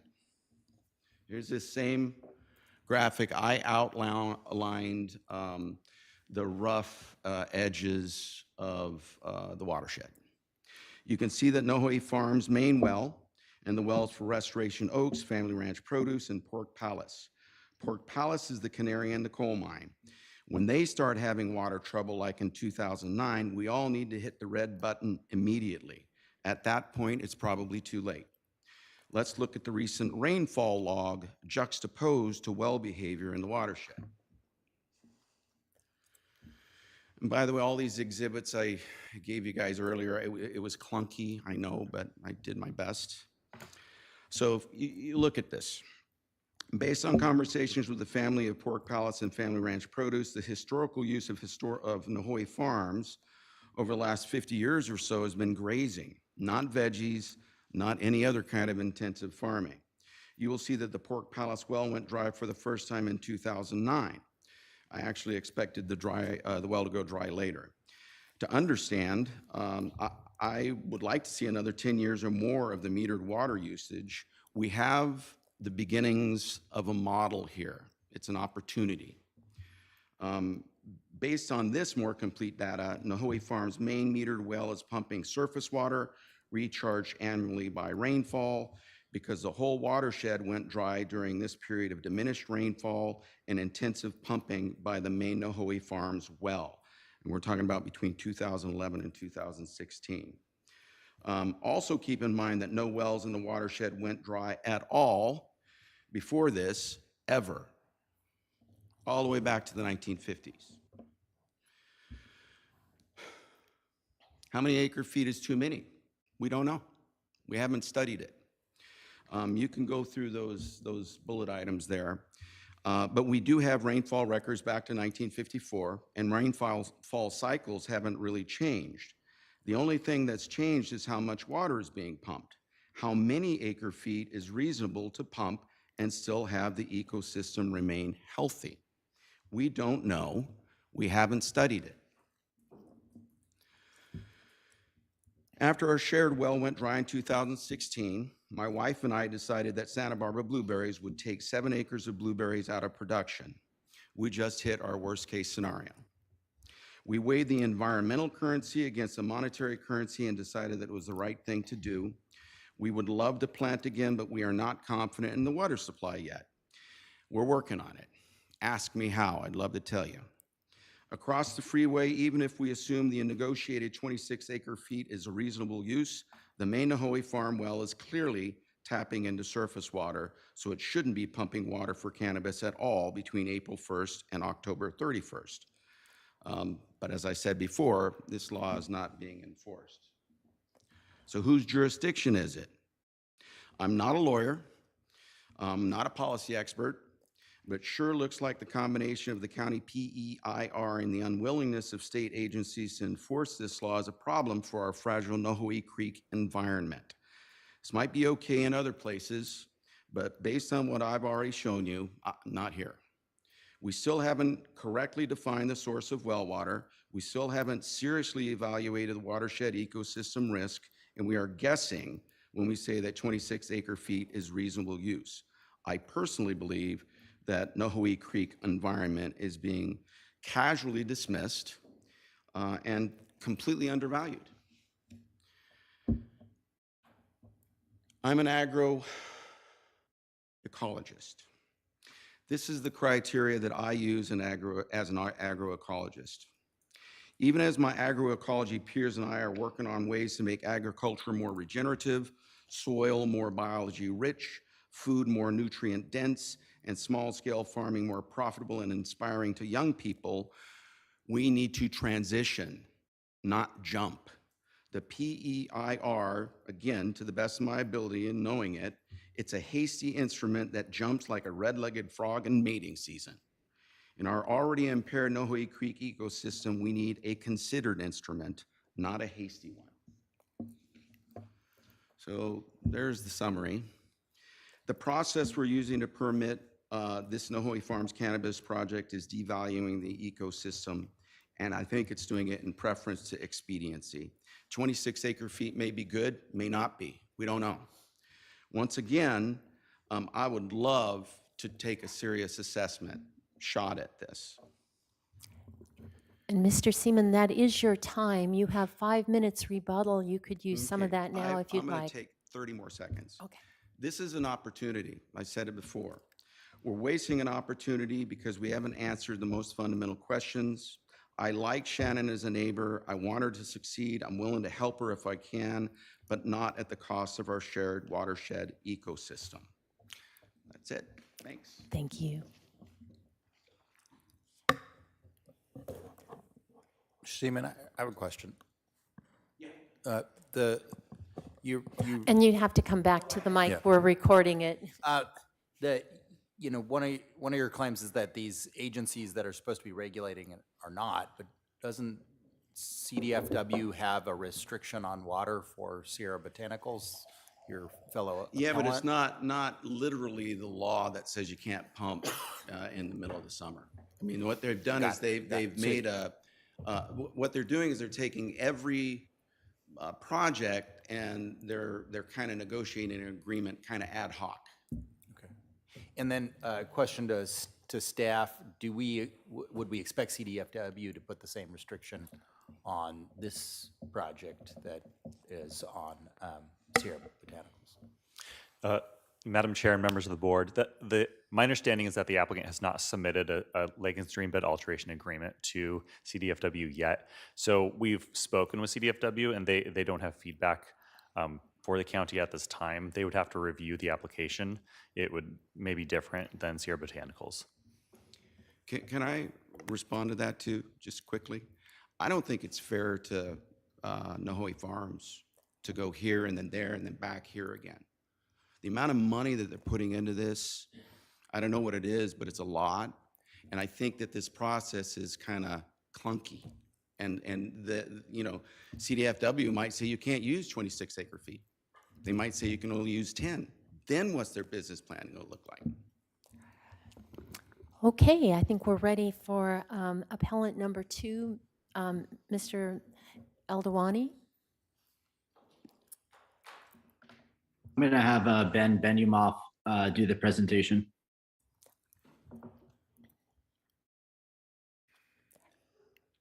Good morning. Can you all hear me? Yes, we can. Okay, yes. My name is Ben Benumoff. I'm a PhD geologist and a water and land use attorney. I represent Mr. Eldawani in Sierra Botanicals.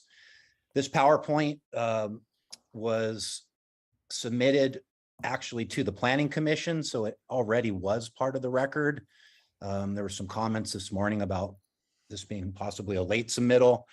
It is not. It's the same PowerPoint. I just want to raise a few of the points that were raised at the Planning Commission. So Mr. Seaman raises some good points. This process is very clunky. The staff representative, Leah, mentioned that some of these water issues in the counties, or in staff's opinion, are outside the scope of what the county should be looking at. I would submit that that is, a striking contradiction to what the environmental process is supposed to be. It's not supposed to be piecemeal. It's not supposed to be one step at a time. We're supposed to be looking at the totality of the impacts. And the totality of the impacts here are that there is a very definite and direct relationship between pumping of this primary well that we've been discussing, and that's the focus of this appeal, and the creek. And how do we know that? Because our expert, Jordan Keir, actually measured that.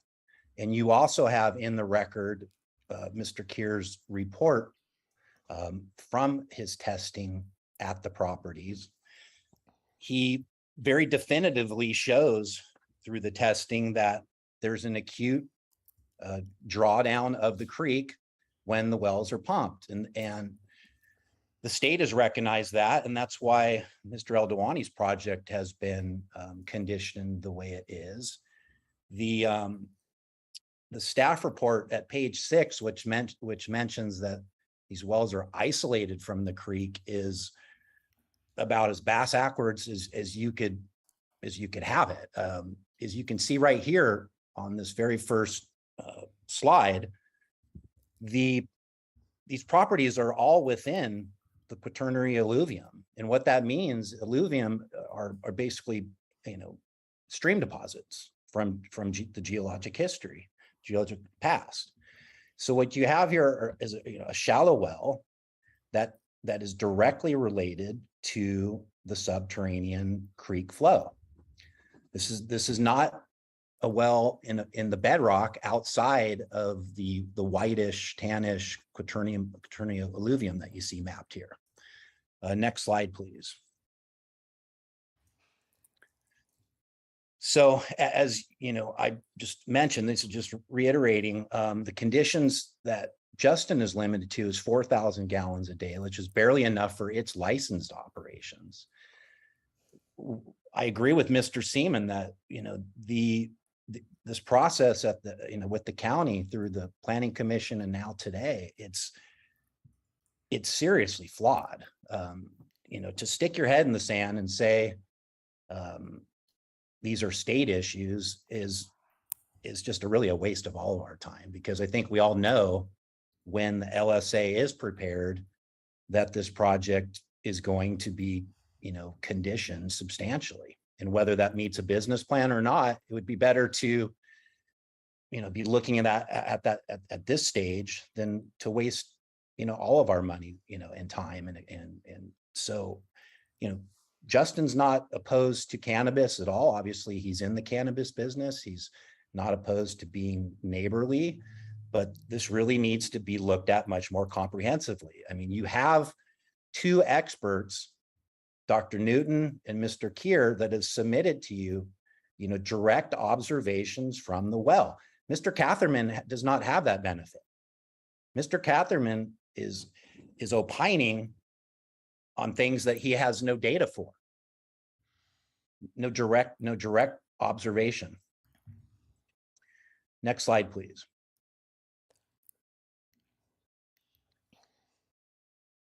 On that same point, Nahoe Farms can use the Matilha well that is 800 feet deep and is not connected to the alluvial hydrogeologic system. But the main well, as we've discussed at length here, is connected. In fact, Nahoe Farms expert admits that the pumping of the main well has a direct correlation to the drawdown. And, his quote here is very, very spot on here. It's most of you know Mr. Slater. If the toe is wet, the foot is wet. Okay, it's another way of saying what's obvious is obvious. Kier Groundwater's, consulting on this project is defensible and repeatable. It's repeatable because it's been tested. It's not hyperbole or speculation. Next slide, please.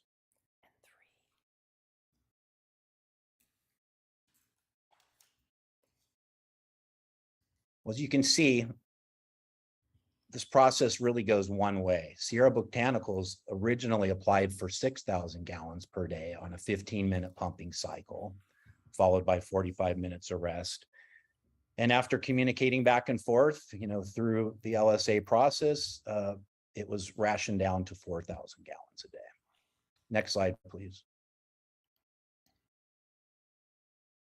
I think by now we all know that this is not a single parcel water permit. Nahoe Farms does not own the well, does not have exclusive right.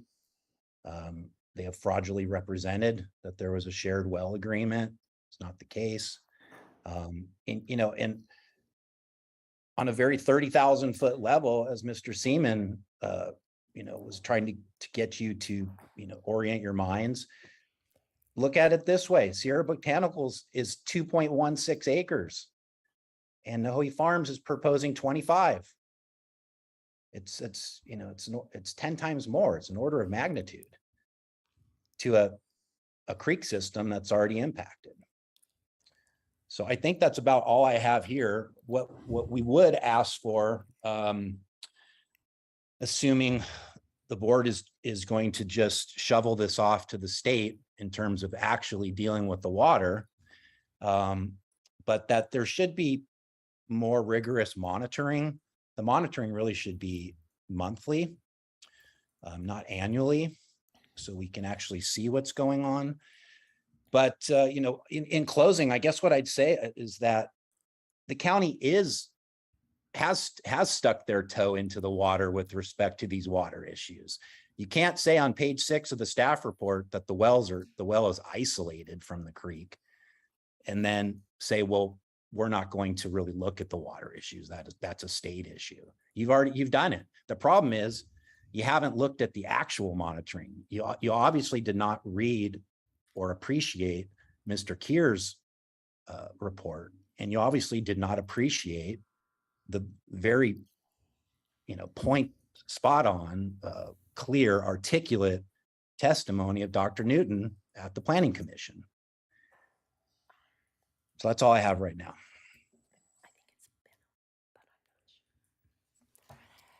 Thank you.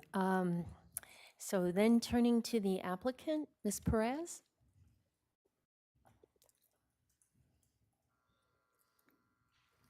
Thank you. Good morning, Chair Hartman, Supervisors, Laurel Fisher Perez with SEPS Planning and Permitting Services. And I will provide the first portion of our presentation this morning, and then we'll turn it over to our project geologist, Charlie Catherman, to address water resources. Our team of local experts has been representing Shannon Kahn of Nahoe Farms for the past 3 years. It's been a long process.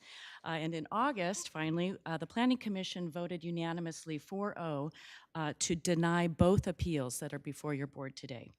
In an effort to address the appellant's concerns regarding water use, the applicant volunteered to restrict the main well exclusively serving Nahoe Farms. This is not a well that serves Mr.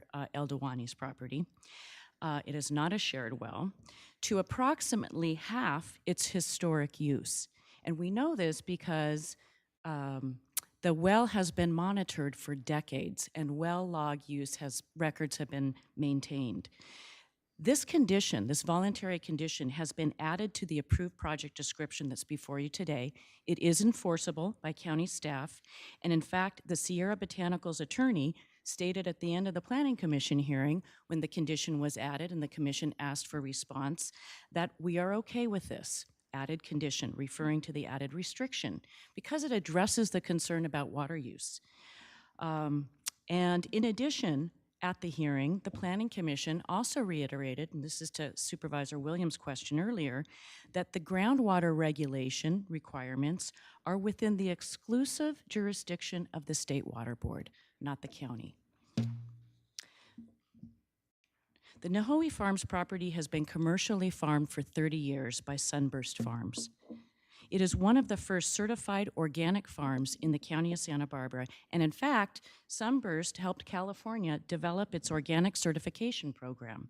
The project before you is a crop conversion, not a change of use. This project will keep the property in organic farming. It is a 53-acre property ideally sited for commercial agriculture with only approximately 20 acres devoted to cannabis. It's got dedicated access from Highway 101. It's already developed with commercial agricultural infrastructure, truck turnarounds, loading and storage areas, and equipment barns. This project does not involve conversion of grazing land or range land or any other kind of use to commercial agriculture. It is a crop change that will result in 50% less water use than the previous row crop produce farm.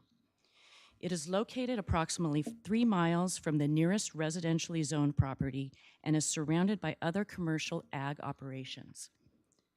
The property is not located near sensitive receptors, and the nearest winery is approximately 1 mile south and across the highway. The project site is not located within a state or county designated groundwater basin, and it is not subject to the Sustainable Groundwater Management Act. There are several project benefits, but the most important, given the appellant's concerns, is the commitment to a 50% reduction in baseline water use from the main well serving the property that will result with this project. The property has a right to farm, and converting to a crop in a farming method that reduces water use is a benefit to the surrounding farms.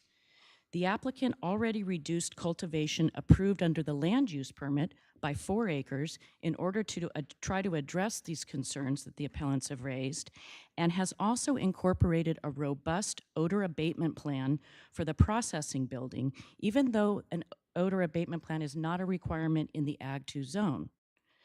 This project is not converting land to a new use, but rather continues the long-standing history of organic farming on the property with reduced water demand. In addition to the mature landscape screening along the highway frontage, 200 screening plants and trees will be planted. I'd like to note that the water use restriction that the applicant volunteered also includes water used for irrigation, for landscaping. Again, we've been in the process for 3 years now. We've spent the past year doing outreach to the appellants to try to address their concerns. We most recently participated in county council mediation, and unfortunately, despite our best efforts, including a reduction of 4 acres of cannabis cultivation and the commitment to lower water use and incorporation of an odor abatement plan, we could not resolve these concerns. This project meets all of the Land Use Development Code requirements for cannabis approval. It is consistent with the county general plan policies and satisfies CEQA requirements, demonstrating that there's adequate water supply to serve the project, resulting in a beneficial impact to groundwater resources over historic use. This project has met all county planning department requirements, and the next step is state licensing, including review and approval by the State Water Board and California Department of Fish and Wildlife, which serves as a backstop on this groundwater issue. So in an abundance of caution and in response to the concerns of the appellant, Charlie Catherman's groundwater analysis was also reviewed by another local prominent geologist, Carolyn Walsh, who confirmed Mr. Catherman's findings that the groundwater serving Nahoe Farms is not connected to the creek. Again, all of this will be re-reviewed again at the state. I'd like to point out this slide, which comes directly from your CEO's licensing page and speaks to this issue about having to go through the county process first before going on to the State Water Board. The county's own website advises against applying to the state for an annual license and streambed alteration agreement prior to receiving land use permit issuance because of severe fees that would be forfeited if it takes longer than 90 days to obtain the local approvals. We've been involved in this appeal for over a year. So, you know, you have to go in the order of these things in order to save your client and your applicant money in this process. Even the appellant Sierra Botanicals followed this guidance and obtained their LSA from the state nearly a year following land use permit issuance.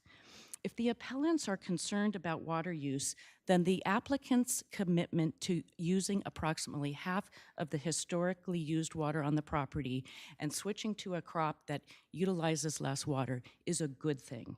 We don't disagree that groundwater management is important, but we've done everything we can at the local level to address that.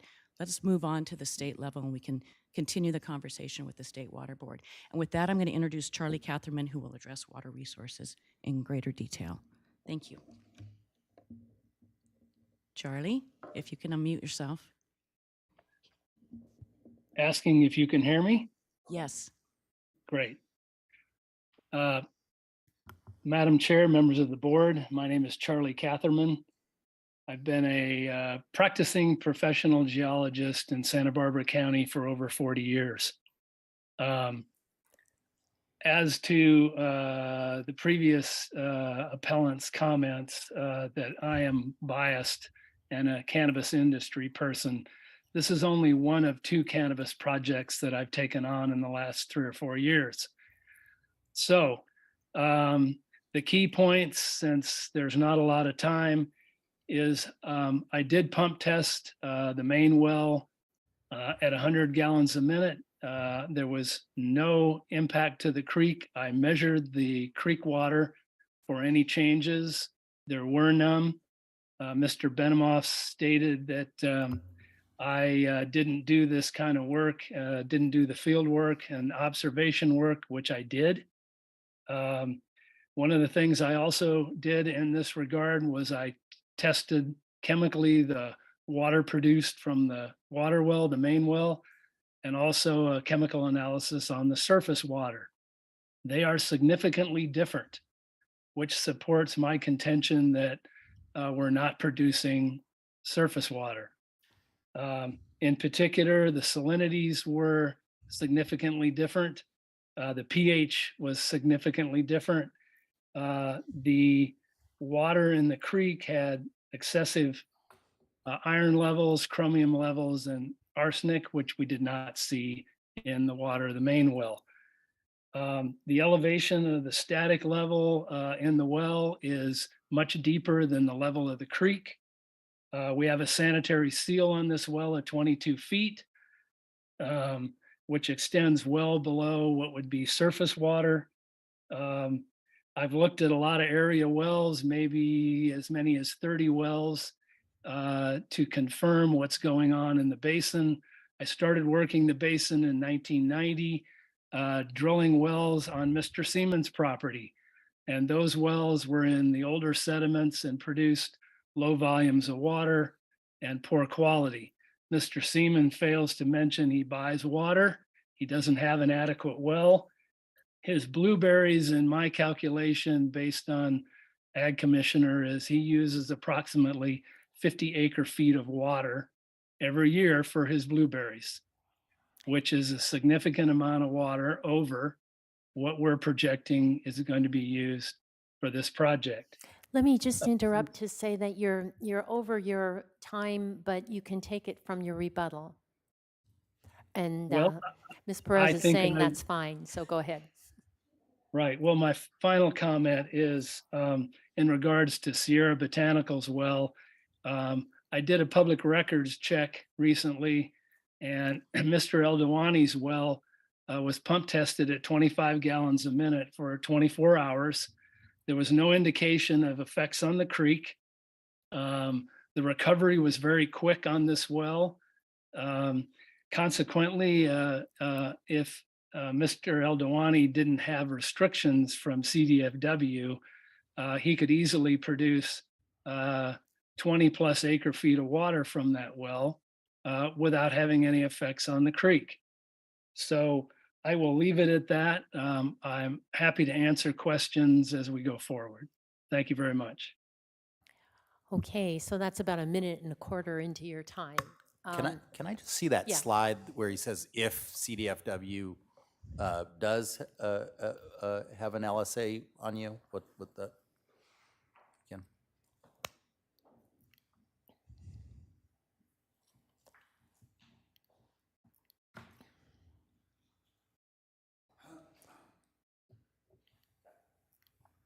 Thank you. Okay, so now is time for questions from the board. We could go first to public comment if you would like. Sure. Madam Clerk? Chair Hartman and members of the board, we do have 2 requests to speak for this item. We would begin with Richard Satterwhite, to be followed by Mark Shatillo.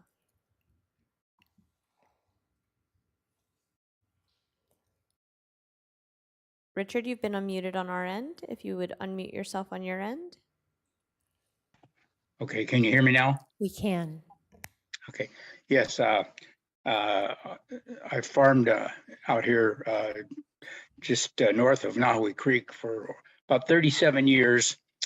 And we have had various years of drought, which makes us be wise with our water use. There's years that, well, we raise apples. So there's years that because of the rainfall that the trees have gone under stress. And then there has been years when we've had more rainfall that we do not have problems. And my concern is that at a point where we may have too much water use for this area. And I think that Ed drew some real good points.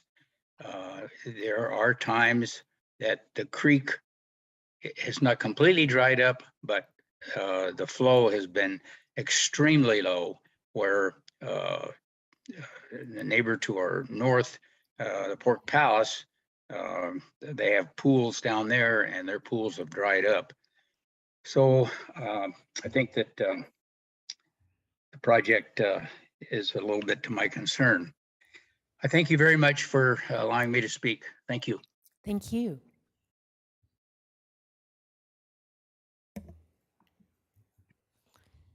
And now for our final speaker, Mark Shatillo.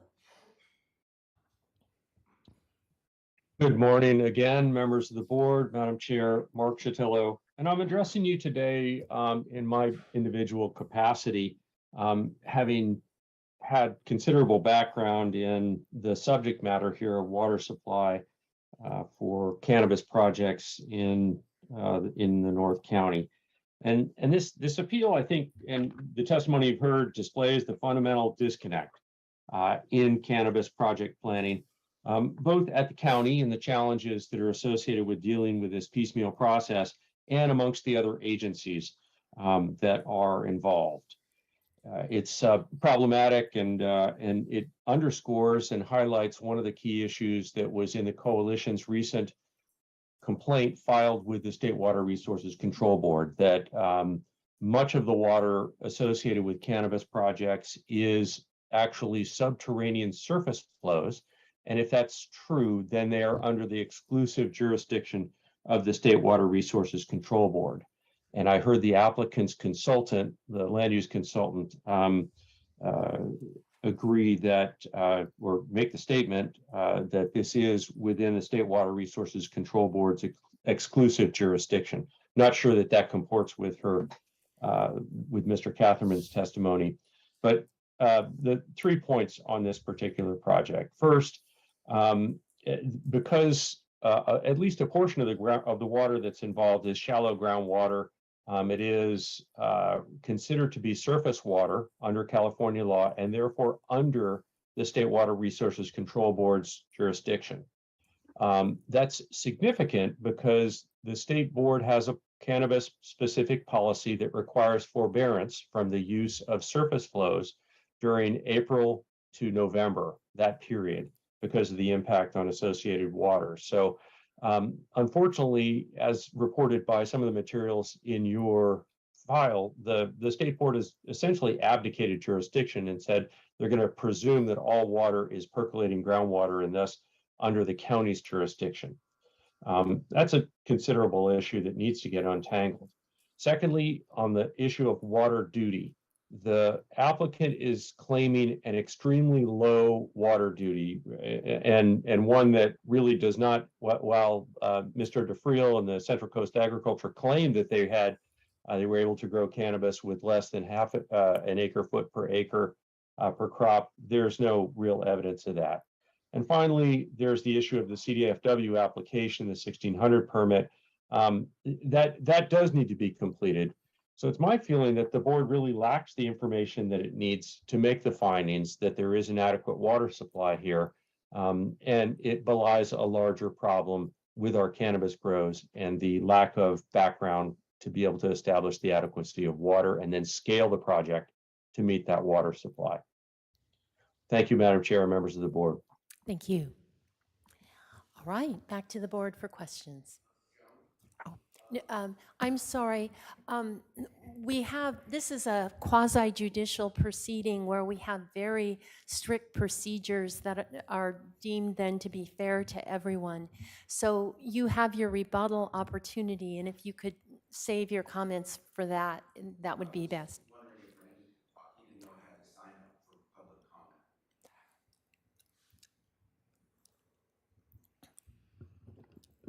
I would like some advice from County Council.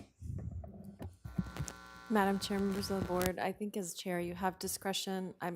I don't believe that you closed public comment yet, and so if not, you could go ahead and.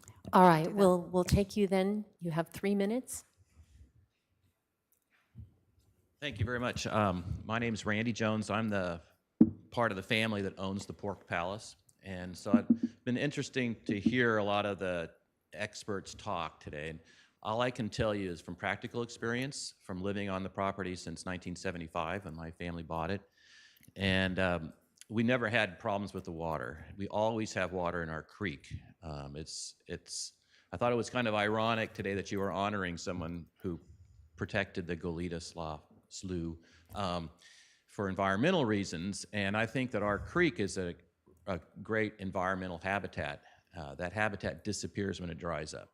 And it's dried up only a couple times, and that was when Nahoe Farms was doing their intensive vegetable crop growing up the creek from us. And that also was in a combination of time when we were going through droughts. So we ran completely out of water and the creek went dry. We had to drill other wells. And went to great expense. And so when you drill a well through the sandstone under the creek, doesn't take very far to go. Maybe, for us, it would be about 100 feet, you're starting to hit the sandstone. When you poke through the sandstone, you're into a different aquifer. I'm curious as to why no one's ever asked them, why can't they use their other 3 wells that they have drilled? Because those aren't really in dispute. Well, the answer is, to my opinion, just from practical opinion, is that water's no good for irrigating. Okay, it's full of boron and other salts, okay, because you're hitting an ancient seabed down there, according to our hydrologist when we had our wells drilled. So you have to treat that water, and you can never get all the boron out of it. So will kill your crops. That's why they do not want to have to be drilled from their other wells, in my opinion. Maybe you can ask them why they can't drill from their deep well, their 800-foot well, and use that water.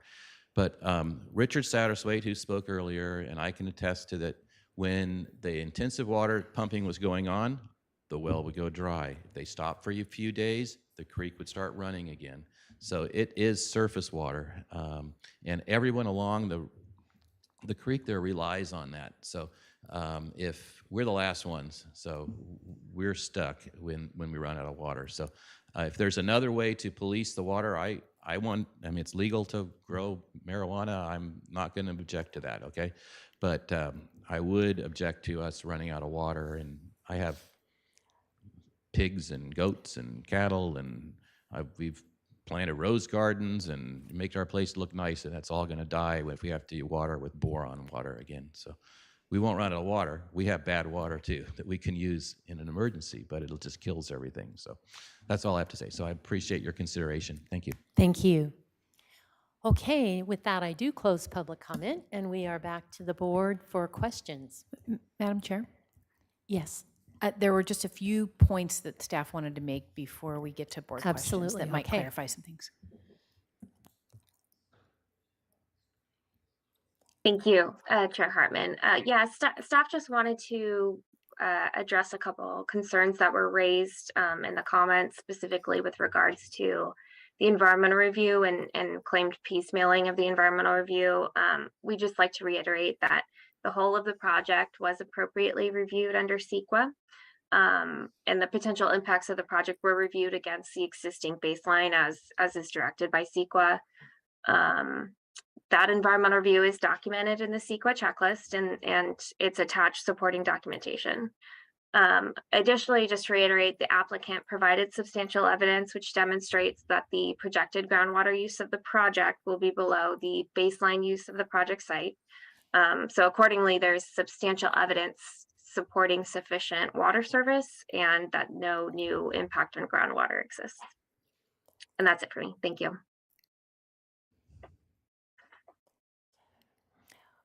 Well, I'll jump in with the first question, and that would be to Ms. Vosberg.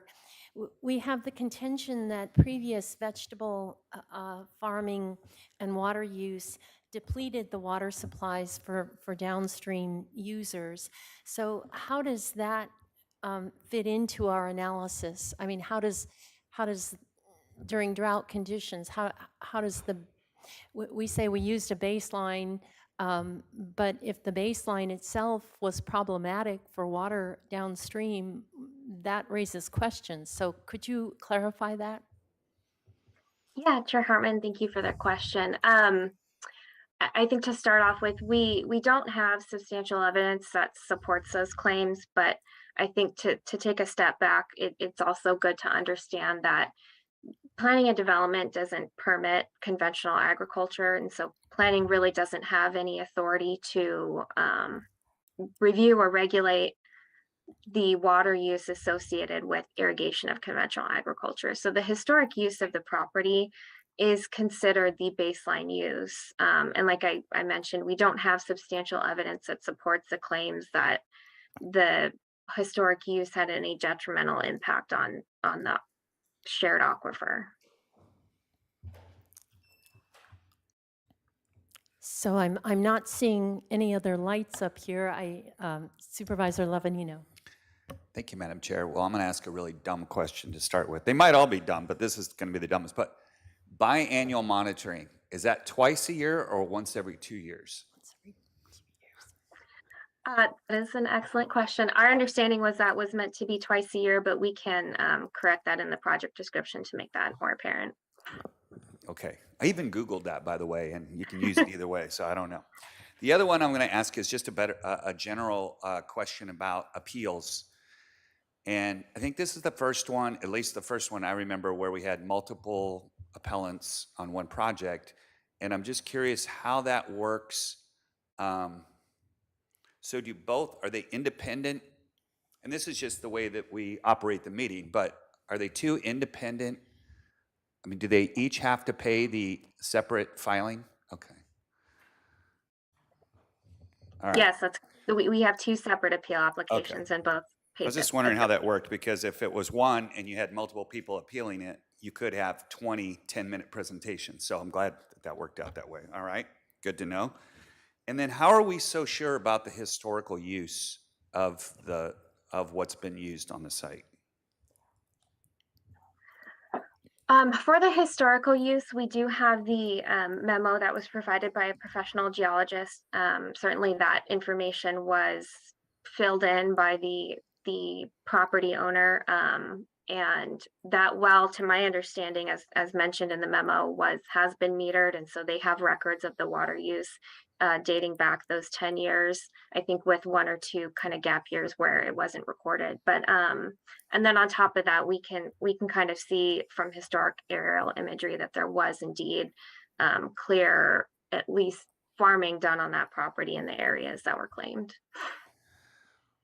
So an ag metered well is pretty rare though in Santa Barbara County, correct? So I mean, that's correct. Okay.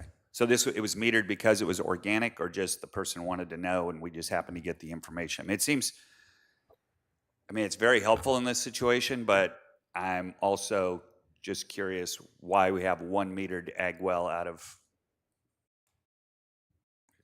You have to, I guess maybe for the applicant, why they were metering it. Yeah, Supervisor Levin, staff, I think would have to defer to the applicant to provide that background on why the choice was made to meter that well. Well, we have to have it on record, I'm sorry.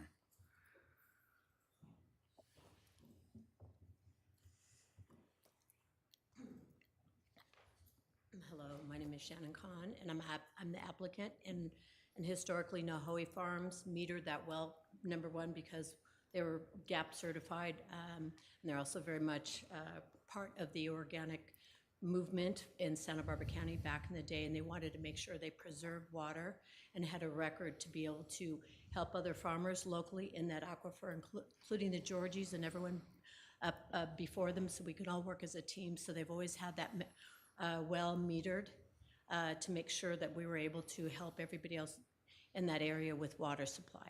Okay. So they've always had that historically. It's been there for many years, and the logs that we've had are very dated back when they first started. So I wasn't expecting to speak, so. Oh, that's fine. It's okay. Thank you. Okay. And other questions? Let's see. Those are the only questions I have. I have comments, but I'll hold off on. Supervisor Nelson? Yes, I think the water issue's been discussed extensively, and but my actual questions, and that's actually for the applicant's team, about the odor control. This location's at 0.6 of a mile from the furthest hoop house, or the closest hoop house to Folda Hills tasting room, which is a world-class tasting room and a great highway location and a real asset. And I am concerned about odor and how that impacts that location. So can you speak to what you guys are doing on odor control and how you will address problems that may occur if the odor becomes too much of a problem that it impacts the surrounding neighbors? Madam Chair, Supervisor Nelson, yes, I'd be happy to. Thank you for correcting the distance there. Well, first of all, it's a Ag 2 zoned property, and there is a new processing facility that is proposed as part of the project. And in fact, Shannon chose to build a new facility in order to fully equip it with the odor abatement system that she selected. It's a very advanced system used on a commercial level, in agricultural, now more recently cannabis, but also in hospital systems. And it's a carbon filtration system with a high quality HVAC system. And we think that it's going to do a really great job of controlling and mitigating odors and maintaining them inside the processing facility. All processing will occur within the new facility itself. The other thing that Shannon did as part of her site plan is orient her hoop houses in such a way that the prevailing winds won't blow through them and carry the odor to surrounding neighbors. So those were two measures that were taken as part of this project to try to address the concern about odors.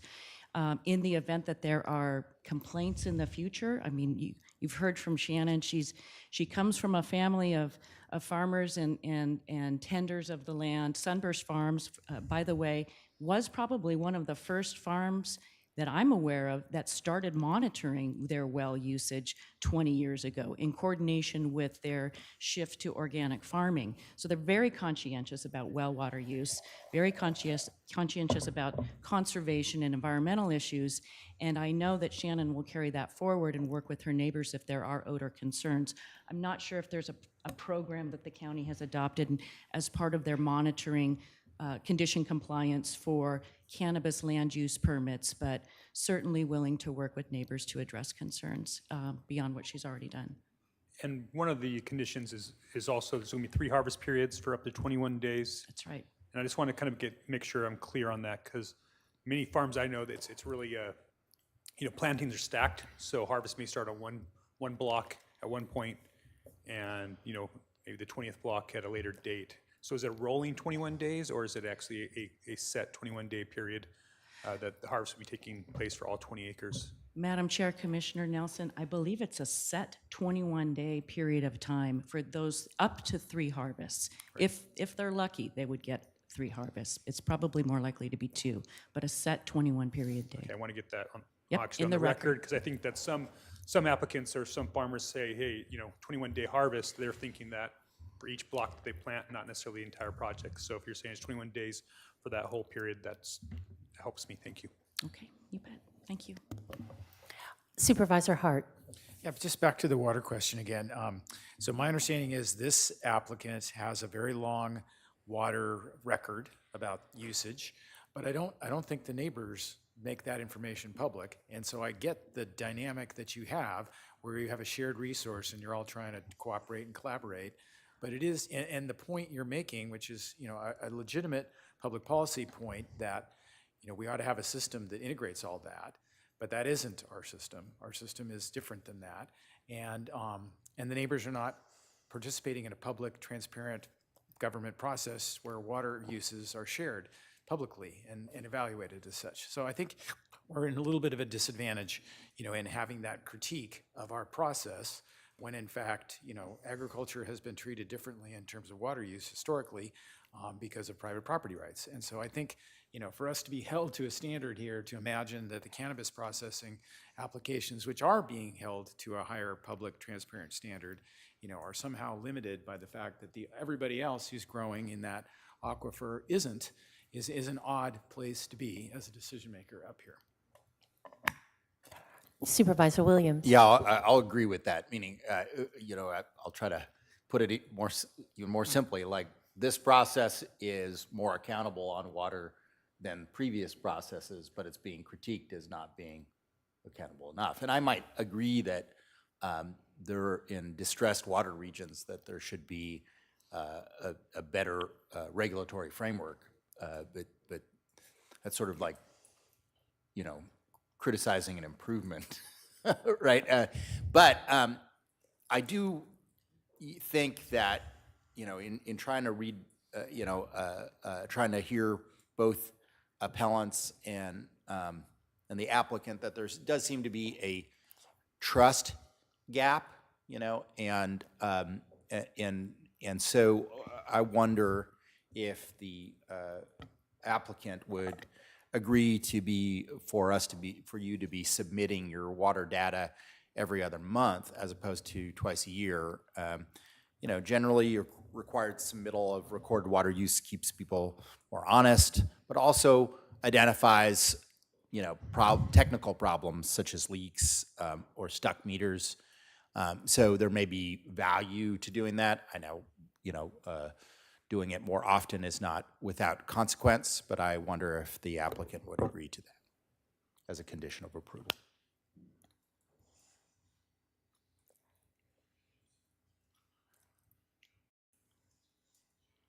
Madam Chair, Supervisor Williams, Shannon is fine submitting her water data every other month. And, the requirement is already that we submit it twice a year to planning and development staff, who will review the water meter logs and ensure compliance with this voluntary condition. I don't see why submitting it every 2 months just to keep things on track, and more information is better, like you said, to catch a situation that you can correct quickly. Makes sense. So that would be fine. Thank you. And I think the reason why I go there is just simply that it does seem that, number one, there is a halving of the water use from that problematic year that Mr. Georgie pointed out.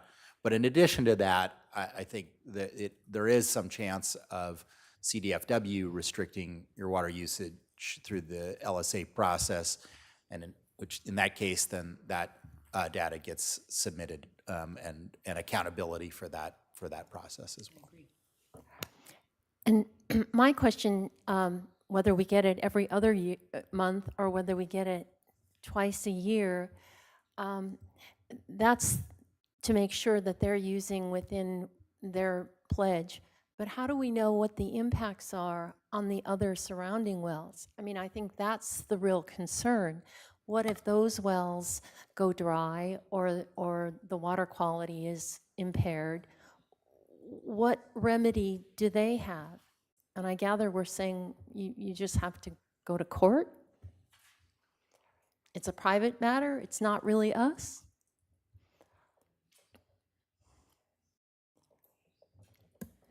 Madam Chair, members of the board, I think if it were me and I were one of those property owners, I mean, their agriculture, as has been already stated on the record, isn't regulated at all, right?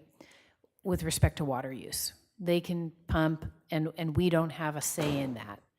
But if the neighbors had concerns, I would take it to the State Regional Water Quality Control Board and ask for an investigation of the basin or whether or not there's surface water. And what we are going to have happen here is, as required by the rules and regulations in place, is that there's going to be a permit issued by Regional Water Quality Control Board or the State Water Resources Board to determine whether or not this project can move forward as proposed. If they decide at that time that it is surface water, then provisions will be put in place that restrict their water use. But that is how water is currently regulated with respect to non-cannabis and cannabis. So if I understand correctly, you're saying that your belief is that the State Water Board, while they make this presumption, if they had a request from the landowners in a basin to come and do an analysis, that they would be willing to do that? Madam Chair, I don't have any information that would verify that. What I'm saying is that if it were me, that would be the agency I would go to and ask questions. And I think landowners probably do that, and we know that there's a current investigation that's been requested in the San Ynez River Water Basin, and so and I believe they're going to be doing an analysis, so it's not an unprecedented request. That is helpful. Thank you very much. Yeah. Supervisor Lavanino?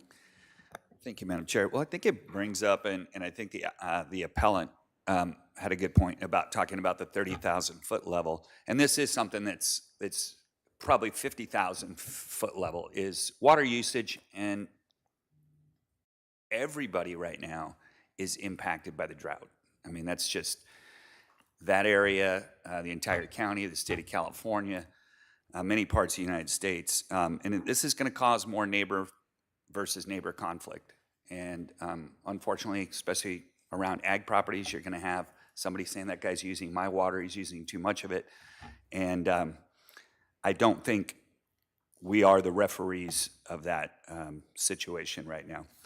I did want to point out something else because I think this is important, because the narrative has always been that cannabis permitting is, we've heard you guys are handing out these permits like candy, everybody just gets one, blah, blah, blah. I looked at, first off, this is 3 years in the making. They submitted this application in 2019. It was approved almost 2 years later, and it took another year to get to this point. And then I looked at slide 2 of the applicant's presentation of their team, and to get a permit in Santa Barbara County to grow cannabis on Ag 2 property with no residential around, on existing farming land that you're substituting one crop out for another, they've had to hire a team of lawyers, consultants, water experts, engineering firms. And I'm not saying that's wrong. We should be looking at all these impacts and we should be evaluating all of these things. But then to hear the narrative that this is just a fast track, everybody gets one, is completely false. These people have probably spent, I don't even want to know what they've spent to get to this point. So it is a long, drawn out process that relies on a lot of historical data. And in this case, it's nice that we actually had the water usage data. And the fact that the applicant, for me, is coming in and talking about cutting that by 50% really makes it a much more palatable situation. So, and as far as, yeah, I'm a big fan of Folded Hills as well. Love their wine. And so be very interested in how the odor control works, because I will be one that will be down there determining whether or not I'll be able to smell it or not. So, thank you. Okay, back to rebuttals. Mr. Seaman, you have 4.5 minutes, I believe.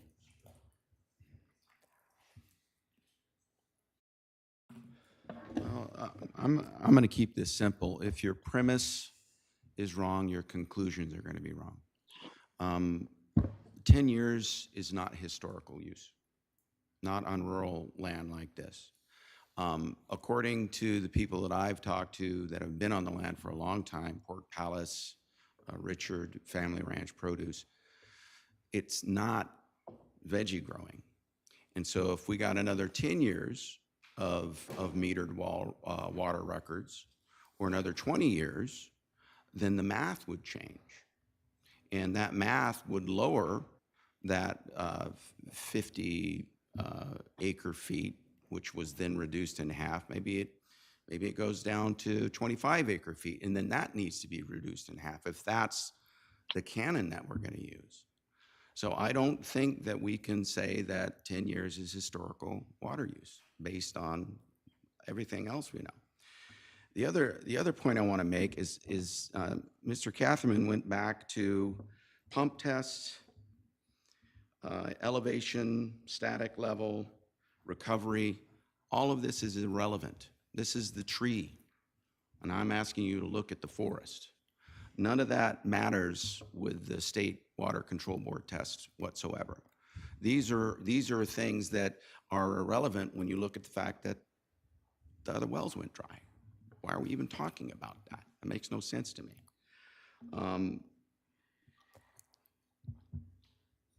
And I don't know why Charlie said what he said about the blueberry farm. We use 0.6 acre feet per acre per year. We took 7 acres offline.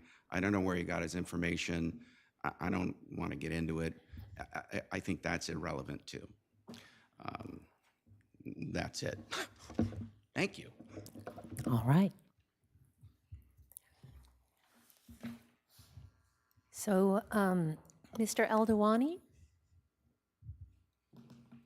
Yes, hello, this is Ben Benyamov on behalf of Mr. Eldawani and Sierra Botanicals. Number one, we just want to say thank you. We appreciate the bi-monthly reporting. I think that will be helpful to everyone. We'd also like to have the county use a third-party county-appointed hydrogeologist to assess the project, given that you do have substantial evidence in the record that there is, in fact, a direct connection between the well and the creek. You have that evidence from Mr. Keir as well as Dr. Newton. And given that those two experts have had the benefit of actually testing the well and have actual data, that a neutral third-party county-appointed hydrogeologist would be in the best spot or situation to objectively review, that testimony, which was submitted to the Planning Commission as part of the record, as well as the testimony and reports of Dr. Catherman. I think it's a completely reasonable thing to ask for and something that the county, as stewards of the creek, would want to have done. Other than that, we will rest. Ms. Perez? Madam Chair, Supervisors, thank you very much for the opportunity to present this to you, and I really appreciate the comments from Supervisor Lavanino earlier. It's been a very long, extensive, expensive, drawn-out process, and cannabis deserves that level of attention, I suppose. It's been a difficult one for all of us, I think, to navigate through in the last 3 years, but here we are. Shannon, the applicant, has done everything by the book and then some. All of the analysis has been vetted by county staff. You've heard your staff tell you substantial evidence has been submitted into the record. The project meets all county findings for approval. And we ask that you deny the 2 appeals today. We're willing to accept the requirement to submit well meter logs every 2 months to county P&D staff. And we ask that with that, we move on, and we move on to the state, and we accept whatever analysis is going to be required of us there, and further restrictions if necessary. Nahoe's unusual in that they've monitored their well use, and they've been responsible in that way. And I think that they're rare, certainly in that stretch of the county, and possibly in the county as a whole. They'll continue to monitor and work with their neighbors to be good farmers and address concerns as we move forward. So with that, I think we'll close, unless Charlie, do you have anything more to add? Can you hear me? Yes. Thank you. The only thing that I would add is to remind the appellants that we recently did a peer review from an independent hydrologist, which confirmed my conclusions and the work that I did. Sometimes it's difficult to hear that you're biased, you're incompetent, and you're doing pseudoscience, but I'm sure the board members have been accused of this over the years, and I guess I'm not used to that. But what I do know is you normally don't hear criticism from those who work as hard as you. You hear a lot of criticism from those who don't. And I've done the field work and the necessary work in order to show the county that there's adequate water for this particular project. And I appreciate your time. Thank you very much. Thank you. So back to staff again. Are there anything you heard that you would like to make further comment on? Madam Chair, there's nothing else for us to clarify. Okay, so we're back to board for questions and then deliberation. Supervisor Hart? I don't have any questions, but I have comments. Go ahead. Well, I just think this has been a really interesting hearing. This is a unique neighborhood in our county. A lot of folks drive by this all the time and don't know the amazing history of Sunburst Farms and the beginnings of organic agriculture in our county. I'm a big fan of the blueberry farms and go there regularly for blackberries and raspberries and blueberries, and see the Pork Palace sign as I drive along the road. So I hope you all can figure out how to manage this precious resource that you have. It sounds like you're engaged and you've got an applicant that's going to give you very transparent information about water use going forward on a bi-monthly basis. There's a whole nother step in this process that you're going to be able to take advantage of in terms of the State Water Regional Control Board and the CDFW 1600 permit, and that is the proper jurisdiction for that conversation. It may be a better thing from a public policy standpoint if it wasn't that way, but that's the standard review that we have to adhere to today, is that is not the county's policy jurisdiction, that's the state. So to me, there's an applicant here who's proposing to use half as much water going forward as they have historically demonstrated for 10 years, probably have records going back farther that they could demonstrate for 30 years. But you can talk amongst yourselves and figure all that out, and I hope you do, because you're going to need to work together to protect the water resources that you have. I also think it's really important that this applicant has conscientiously done a plan to screen the hoops from the highway, so that as you drive along, it's going to be invisible, and that the odor abatement plan is thoughtful and intentional, and the Folded Hills Winery folks are going to be able to work collaboratively with you and make sure that there aren't impacts on each other. And I think all in all, this is a project that's consistent with our requirements, and the staff has laid that out very comprehensively in the staff report and in the presentation today.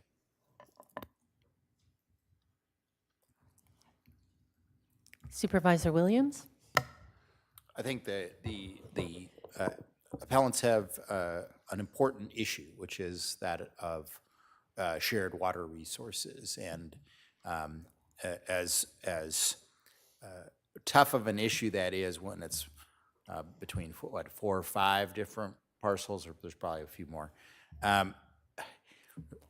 Welcome to my world. If you have 50 different landowners, 70 different landowners, we have GSAs around the county, groundwater sustainability agencies, that have to figure this out between multiple entities, and it's tough. So I don't really think there's any good guys or bad guys in this hearing today, but I do think that there are protections both in the requirement to the county, the condition of approval, and there's even more substantive protections with CDFW. I don't know anybody who doesn't think that they don't act. I don't know any farmer anyway that doesn't think that CDFW isn't willing to be invasive if they think that a stream is going to be impacted by a water usage. So I'm prepared to deny the appeals. Supervisor Nelson? Yes, thank you, Chair Hartman. I came into this project concerned and potentially looking for a reason to deny it. I know where it was located. I knew that this is a very sensitive area, and I wanted to have a critical eye, talk to Justin about some of the circumstances there. But then as I started reviewing the material, I know that Mr. Catherman has been accused of being maybe biased and participating in pseudoscience, but myself, I consider Mr. Catherman probably the premier geologist in the North County. Probably has drilled more wells, tested more wells, is more familiar with any of the wells that we have, and has been somebody that's only had integrity as far as I know. Even when we went through the process here in the county to with the emergency EHS regulations for wells, we included the ability for geologists to certify as not just hydrogeologists, keep in mind because of Mr. Catherman, because he is so well respected and so knowledgeable in this field. And so talking through with him, I'm convinced that the water isn't something that is going to be an issue here. I mean, it may be an issue, but it's not going to be caused specifically by this project. Mr. Jones asked, it'd be nice to have it policed. The applicant's actually going to be policing it here. I mean, they've voluntarily submitted to reduced water usage. If they were not there, somebody could come in and farm it more extensively. I know that there's concern from Mr. Seaman that this will only have 10 years of data. I popped onto the UCSB Image Lab. I found a photo from 1967 showing intensive agriculture on that property at that point. So I think it has been historically farmed. I think that in 1967, the watering techniques, this is pre-drip tape, would have been much more intense than it is today. And I'm convinced that this is actually part of the solution to the water in the area if this land is going to continue to be used productively. So water's not an issue. I am going to be ongoingly concerned about the odor. This is probably the last project that makes it through as an LUP. And as future projects have CUPs are in place, we're probably looking at additional odor potentially requirements. And so if that would have been one of the appeal items, or if there had been more discussion on that, I would have definitely been willing to ask the applicant to do additional work in that field. I hope that they just trust to be good neighbors and are on top of that without being forced as part of a project condition to do that. And so I think I'm ready to support the denial of the appeals and approve the project. Supervisor Lavanino. Thank you, Madam Chair. Well, I've been a pretty big critic of our appeal system, but in this case, this is the way an appeal should work. We had neighbors that are close by the project, concerned. They raised very legitimate concerns, did their homework. The applicant then came in and made changes to their project. We have a better project today than we had when it was first applied for, and better project and more restrictions, I think, now than what the Planning Commission imposed. So I don't know if it was Doss or Greg that said there's no bad guys. I think this is the way the appeal process is supposed to work. There shouldn't be anybody walking out of here thinking they were a winner or a loser, because this is going to be an ongoing situation. Water usage throughout our county is going to be a topic of conversation for decades, long after we're all gone. You know, hopefully we get some rain here this rainy season and put some of these at least on the back burner. So, but I am comfortable with staff's recommendation. Well, I join with my colleagues on the board to say that we had some very fine presentations, and people did a lot to help us understand what is a very complex watershed. I live near there, and I had not appreciated some of these issues. For me, I'm usually the odd person out on cannabis issues, and I will be today as well. The legislature made a policy decision about water and cannabis, and we are starting to regulate other kinds of crops through the Groundwater Sustainability Management Act. But cannabis is clear that if it's surface water, then it has to forbear water use during the summer months. And we have to ask, well, why is that?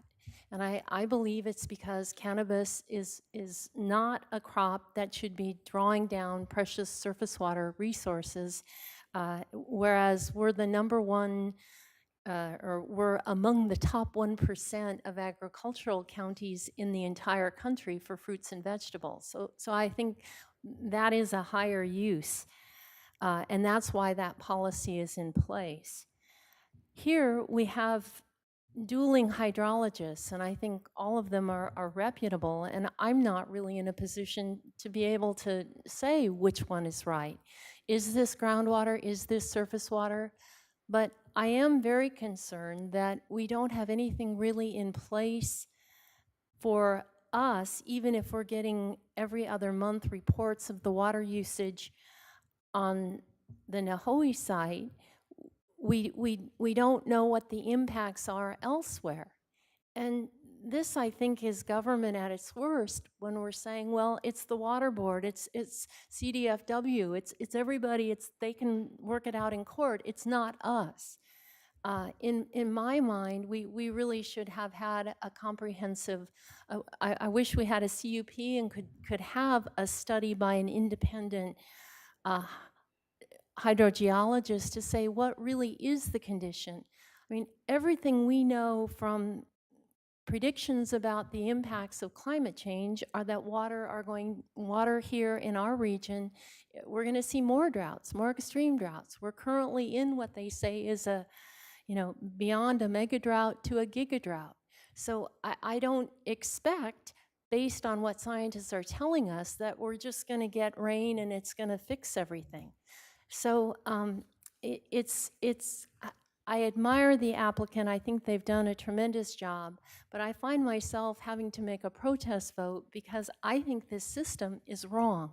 I think a system that says it's linear and go work with CDFW or go make an appeal to the State Water Board, and that we're abdicating our responsibility. So it's unresolved in my mind. I don't think, despite the presentations, that any of us knows for sure what the water impacts are. And when there are shortages, who's going to bear the brunt? So with that, Madam Clerk, Supervisor Lavanino. Well, you want a motion, correct? Yes. Okay. I'll make the motion to move staff recommendation A, B, C, and D.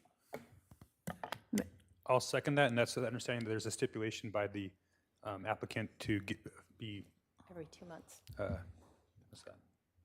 It's not bi-monthly, right? Report other every month. 2 months water Every usage. other month, water usage. Yeah, I'll second that motion. So we have a motion and a second. Madam Clerk, would you call the roll? Madam Chair, members of the board, with that addition, I just want to clarify whether that's an addition to the project description. I think that's what the applicant is suggesting. Excellent. So if that could be must part be. of the motion, that would be great. That is part of the motion.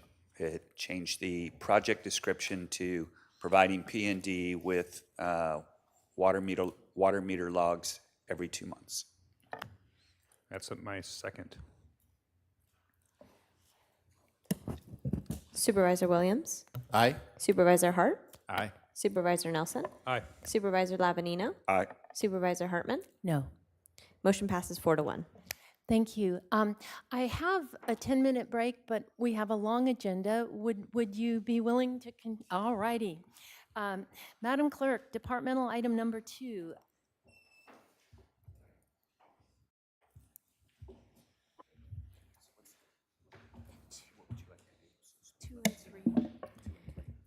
Chair Hartman and members of the board, departmental item number 2 is from the Human Resources Department. It is a hearing to consider recommendations regarding an amendment to Article 10, Sections 2 through 71 of the Santa Barbara County Code, Chapter 2, Administration. Yes, good morning. Good morning, Chair Hartman and members of the board. I'm Maria Elena de Guevara, the county's Human Resources Director. And I bring this item before you today to revise the Santa Barbara County Code.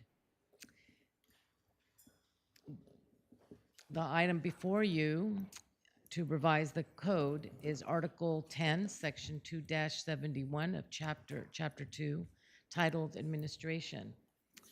Revisions to the code are proposed to provide the CEO with maximum flexibility in managing the county operations by authorizing the CEO to designate assisting county executive officers to supervise appointed department heads, as well as allowing the CEO to remove appointed department heads, except for county council. The recommended actions revise this section of the county code as follows.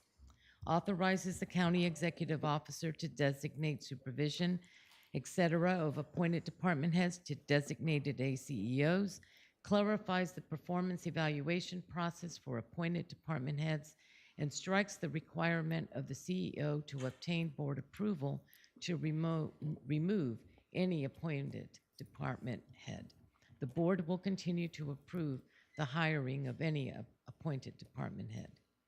Additionally, this action specifies that the CEO or designated ACEO shall provide annual performance evals for appointed department heads to the board for comment. Any further language specifies that the board may reevaluate this authority granted by these changes upon the appointment of a new CEO. I and the Division Chief Aaron Jeffries, who's on Zoom currently, are available to answer any of your questions. Do any board members have questions? Madam Clerk, do we have any public comment on this matter? No, we do have none to speak for public comment. We do not have any, okay. Well, it's back to the board, not seeing any lights. I think this item is to express the board's confidence in our CEO and to clarify the chain of command, and so I'm very supportive. Supervisor Williams? Well, I think I don't want probably the most significant item of the day to go by without any sort of transparency. This is to fundamentally give our CEO clarify that she has more power and authority. I think most people understand that she has our full confidence. We have a real gem here, and we want this institution to work faster and more rapidly, and these changes would make that happen. They're, of course, limited to her because we don't completely know if we would have the same relationship with the future CEO, but we feel like this will help our institution adapt to the challenges of the time and move faster. Supervisor Nelson? Yes, I wanted to add to that. County governance is a really strange organization. We have quite a few different department heads that we don't hire or that we just inherit. Sometimes all we have is the power of the purse, which is also a great tool. The five of us, even though we come from diverse backgrounds, we really work really well together, and we have a whole lot of trust in our CEO, as really is the person charged with delivering the will of this board. And I think as we move forward with this and express in code those powers, I think it really is a collaborative relationship that the board has with the CEO's office, and I think that this is government working well, and that doesn't happen everywhere. But we currently, right now, in our organization, are doing a lot of things that are innovative, and this is another piece that we're going to do within in our code to allow better efficiency and relationship between our CEO, the board, and our various department heads. So our departments. So I really am looking forward to implementing this. Supervisor Lavanino? Thank you, Madam Chair. Yeah, I want to say the same thing. This is a vote of trust in the leadership style and the skills of Mona Miyasato, not the CEO position. So my vote on this is because Mona's sitting there, and if a new CEO comes in, this policy may be changing. So, Supervisor Hart? Yeah, I agree with everything my colleagues have said. This is a very dynamic time to be involved in government, and we need to have the county machine is operating as efficiently and quickly to respond to those challenges, and this is a great proposal to do that with our fantastic CEO. So I think the message is CEO Miyasato is in charge. The board stands behind her, and we hope that the department heads hear that message. With that, I'd like a motion. Yes, Chair Hartman, I'll make a motion to approve staff's recommendations. Second. All in favor? Do a roll call vote, please. Supervisor Williams? Aye. Supervisor Hart? Supervisor Nelson? Aye. Supervisor Lavanino? Aye. And Chair Hartman? Aye. Motion passes 5-0. Thank you. And now turning to departmental item number 3. Madam Clerk, would you read that into the record?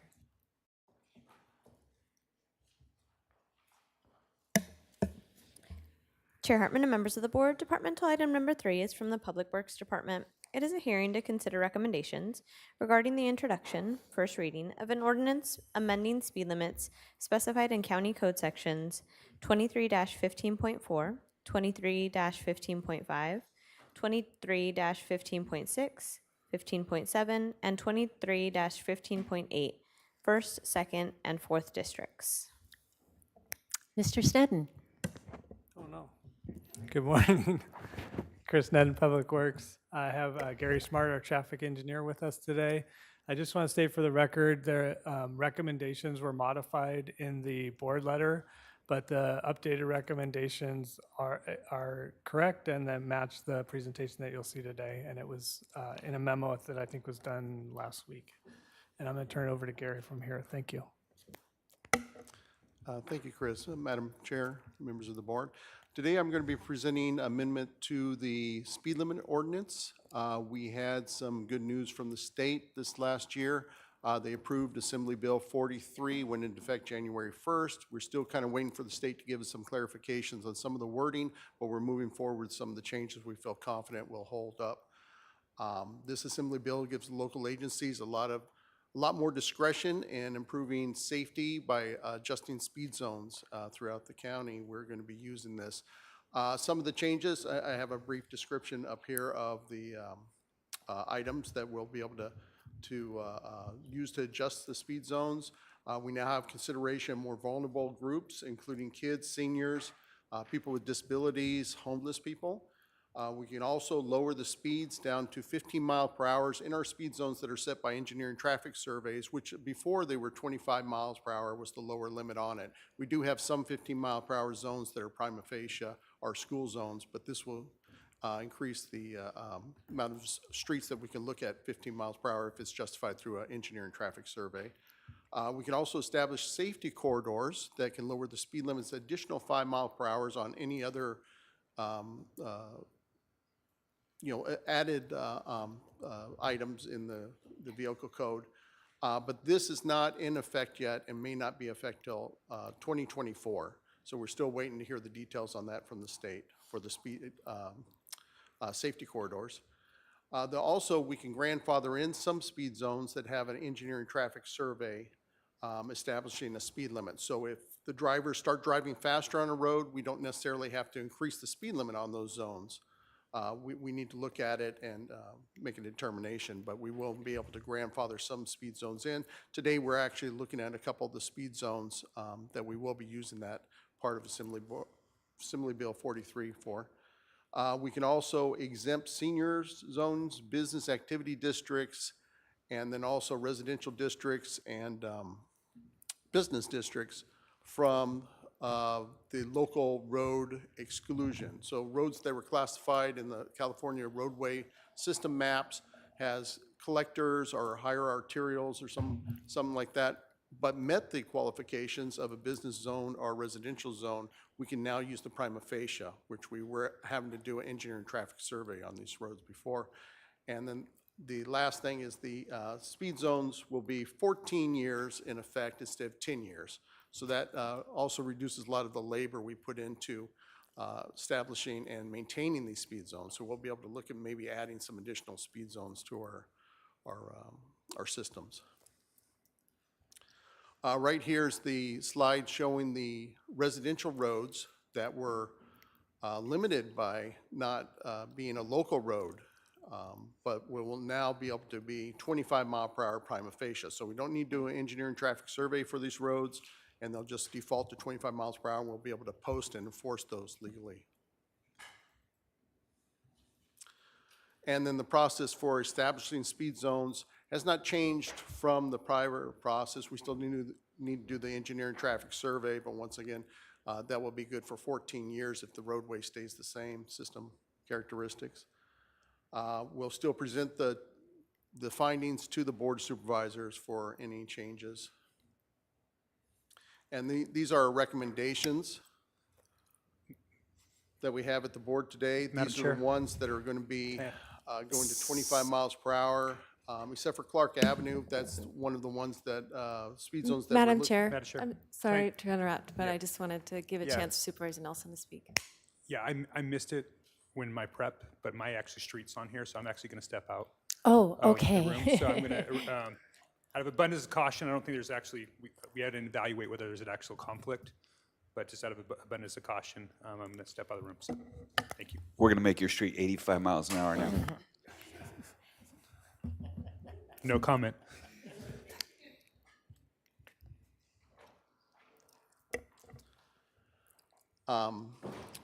Clark Avenue, this is to the west of the Old Town section. We're going to be able to lower 5 miles per hour, approaching into a 20 or 30 mile per hour zone, and we're looking at making that 25 possibly. So that's a good lowering the speed limit. And then Union Valley Parkway, we actually had a lower ETS that we were able to lower the speed limit 5 miles per hour there. But our other roads are going to 25 that meet residential density, but were not classified as a residential street because they weren't a local road.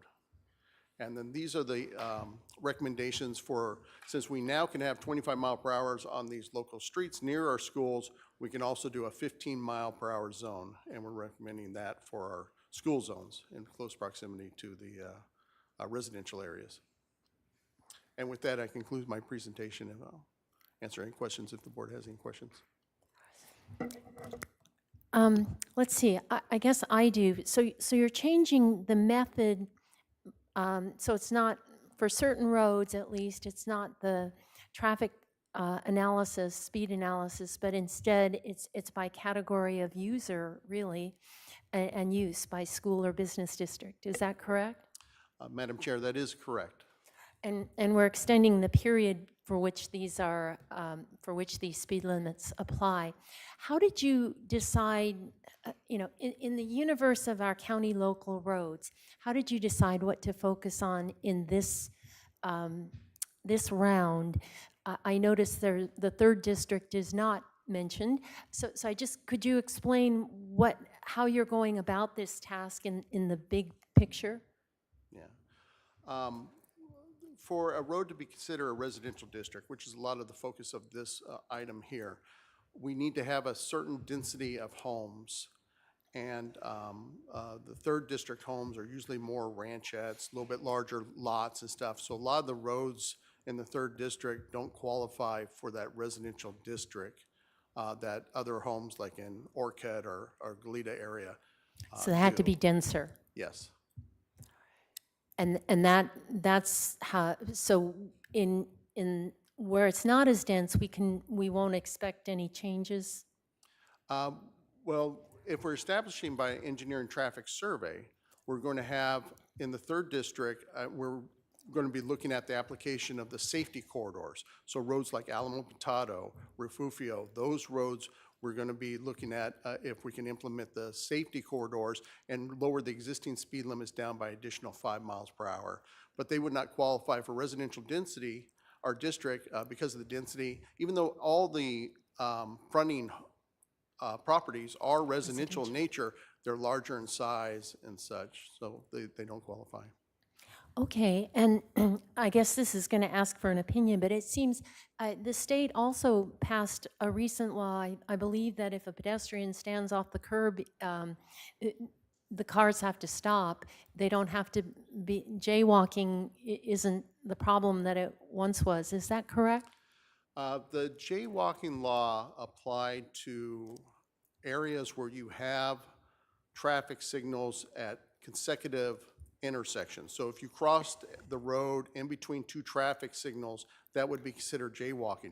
Anywhere else, if you had an intersection that's uncontrolled or stop control, the pedestrians have all the rights to cross the road, but they had to yield to vehicles. With the lifting of the jaywalking law, now you can do that in downtown areas, like here in Santa Barbara, you can cross between it, but the pedestrian still needs to yield to the vehicles. They shouldn't enter the road if it's not safe and yield to the vehicles. But legally, they have a right to. Help me understand what the change in the law is so I can explain it to others. Yeah. Before, if you were crossing the road between two traffic signals, so like right out here outside this building, mid-block crossing, and there's no marked crosswalk, that would be considered jaywalking, and you could be ticketed for that. Now, I believe in January 1st, that law is going to be lifted. So after January 1st, a pedestrian has the right to cross the road, legal right to cross the road, but they still need to yield to, do it You wanna safely be and yield to safe. vehicles. They can, have all the rights, but they've always had this right on other roads where there's not traffic control between the. Thank you. So it seems that there's a pattern to accommodate pedestrians and multimodal uses, and that the predominance of cars has to give way a little bit in these various changes that we're seeing. Yes, Madam Chair, that is the way the laws are kind of going Trending. right now, which is a good thing, I think. Okay. Madam Clerk, is there any public comment on this item? Chair Hartman and members of the board, we have no request to speak on this item. Okay, back to the board. Anybody else have any questions or comments? May I have a motion? I'll move the staff recommendation and thank Assemblymember Friedman for AB 43 and this unique authority that we now have to make speed limits match the reality in our communities. I will second, and after many, many years in local government, not quite as much as this guy, the thing that when you tell a constituent that speed limits are determined by what the majority of crazy people are driving, they look at you like that can't be. And so it is, good that while that will still be the rule in some places, that there's some other factors that can go into it. So we've had a motion and a second and some additional commentary. All in favor, say aye. Aye. Aye. Any opposed? Passes unanimously. So now we are going to, hope our Supervisor Nelson rejoins us, and we're going to hear from County Council about closed session. Thank you, Madam Chair, members of the board. In closed session today, the board will consider 2 items of existing litigation: Traga versus County Santa Barbara, which is a Santa Barbara County Superior Court case, and Rancho La Laguna versus County of Santa Barbara, also Santa Barbara County Superior Court. Public employee appointment, public health director, and public employee appointment, agricultural commissioner. And the time estimate is an hour and a half. All right, so that's 1:30. We'll be back.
Good afternoon. We're reconvening the November 1st, 2022 meeting of the Santa Barbara County Board of Supervisors. Returning from closed session, County Council, would you report out? Thank you, Madam Chair, members of the board. The board met in closed session. 2 items of existing litigation, Chaga versus County of Santa Barbara and Rancho La Laguna versus County of Santa Barbara, both Santa Barbara County Superior Court cases, and public employee appointment, public health director, and public employee appointment, agricultural commissioner, and the board took no reportable action. Thank you. Madam Clerk, would you read departmental item number 4 into the record, please? Chair Hartman and members of the board, departmental item number 4 is from the County Executive Office. It is a hearing to consider recommendations regarding an amendment to Chapter 50 of the County Code, licensing of cannabis operations. Mr. Frapwell. Good afternoon, Madam Chair, members of the board. I appreciate being here today and looking at a further revision to Chapter 50 of the licensing of cannabis operations within the County of Santa Barbara. Incorporated in your board letter is really the subject today is really there's 4 modifications to Chapter 50 that we'll be looking at. One is purely an administrative one, which is clearing up the definition to reflect the state's consolidation of the 3 separate state departments into one. So that's pretty much administrative. There's another clarification with respect to distributor licenses. But really the heart of the conversation today is really about 2 modifications within the main part of Chapter 50 related to the maintenance of requested acreage under the cap. I'm joined today by Brittany Heaton, who will walk us through the presentation. I will be happy to answer any questions after that. Thank you, Mr. Frapwell. Good afternoon, Chair Hartman, members of the board. We are here today to propose some changes to Chapter 50.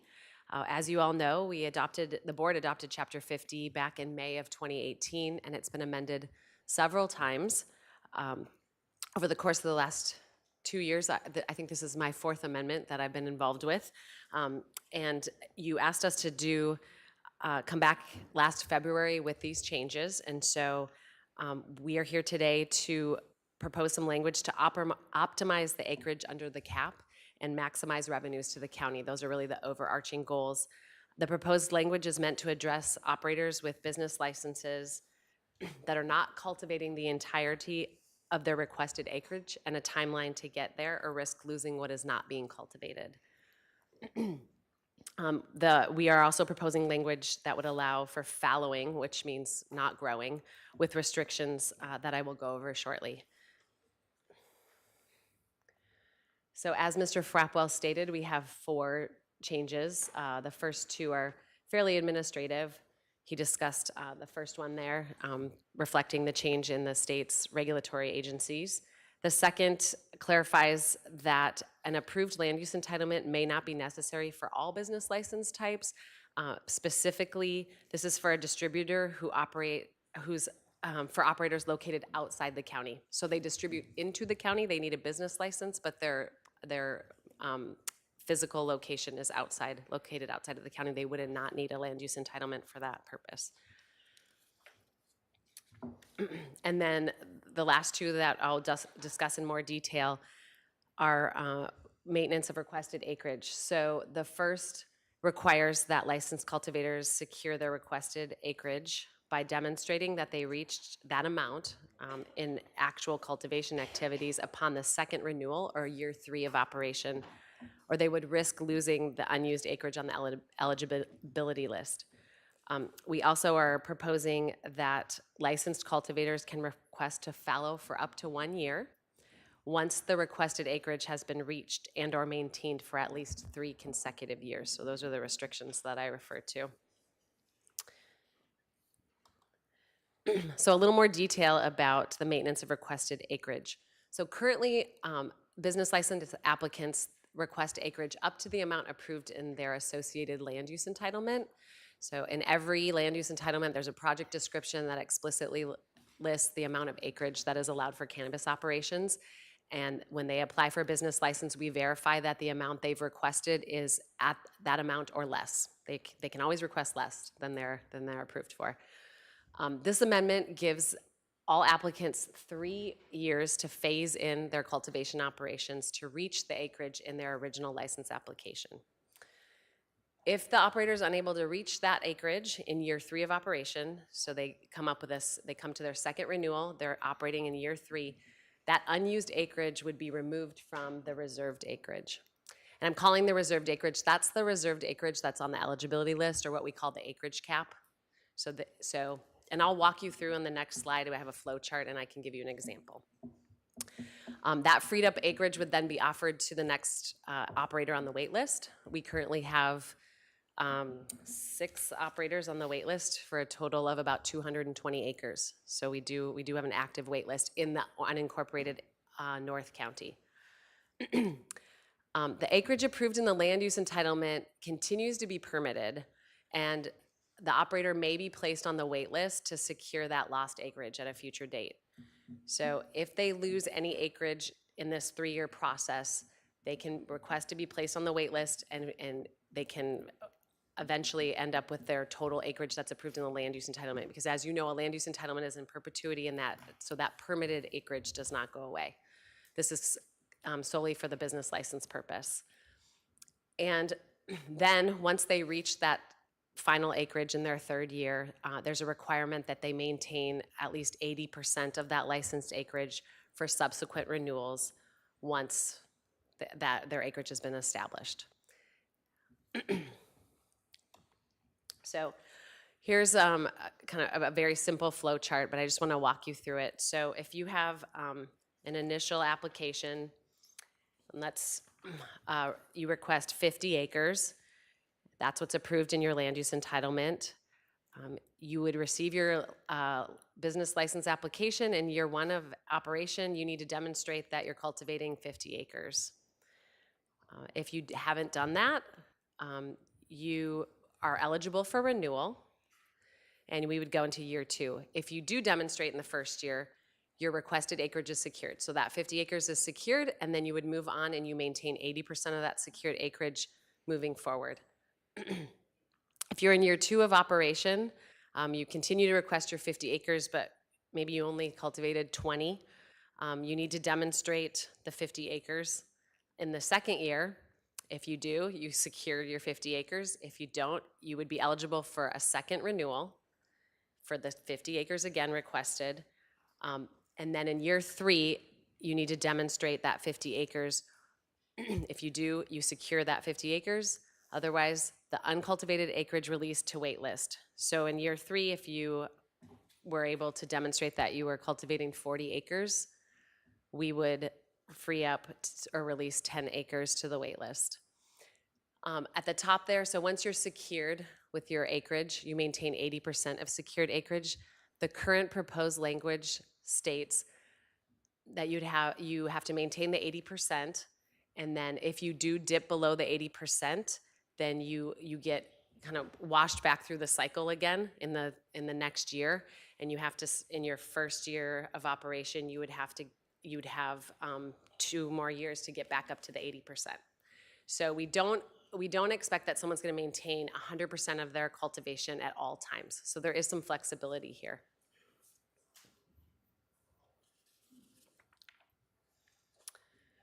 And then just to go over requests for fallowing, this was a specific request from operators that that the county allow for an operation to fallow or take time off. And we've already seen these requests, and there are a couple of operations that are currently fallowing.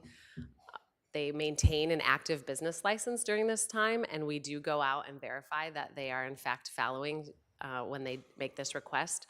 But we wanted to codify this and make sure that there were some constraints around it, and so people weren't just laying fallow for several years at a time. So this amendment allows operators a request to fallow once the operation reaches the number of acres reserved. So after that 3-year time, if you've reached your acreage, or if you do it in the first year, then you'd have to maintain that for 3 consecutive years. So under this amendment, you really wouldn't be able to fallow until year 2 if you reach your acreage in your first year, or year 4 if it took you 3 years to reach your acreage.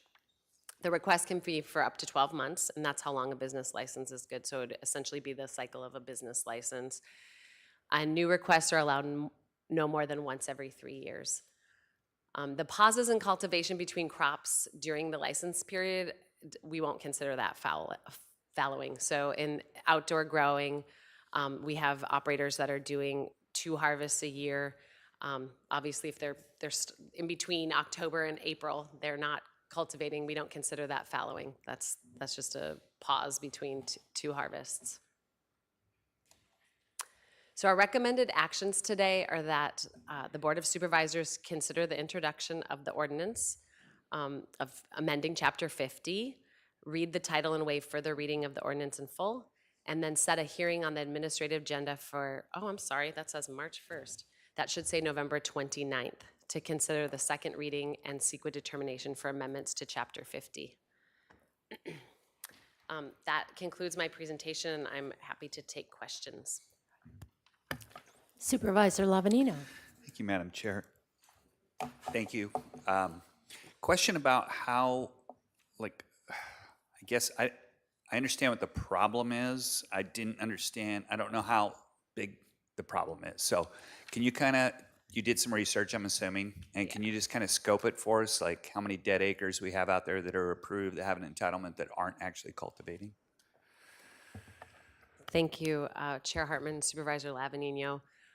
So it's tricky because we have operators that are licensed, right? We have about 40 licenses out there currently, and there's approximately anywhere between 400 and 500 acres being cultivated, not all at once, but throughout the cycle. And that's countywide, so that also includes the Carpinteria area.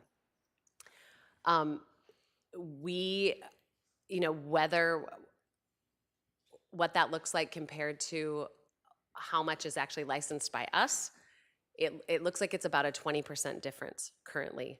Now, we also have 60 operators that haven't gotten their licenses yet.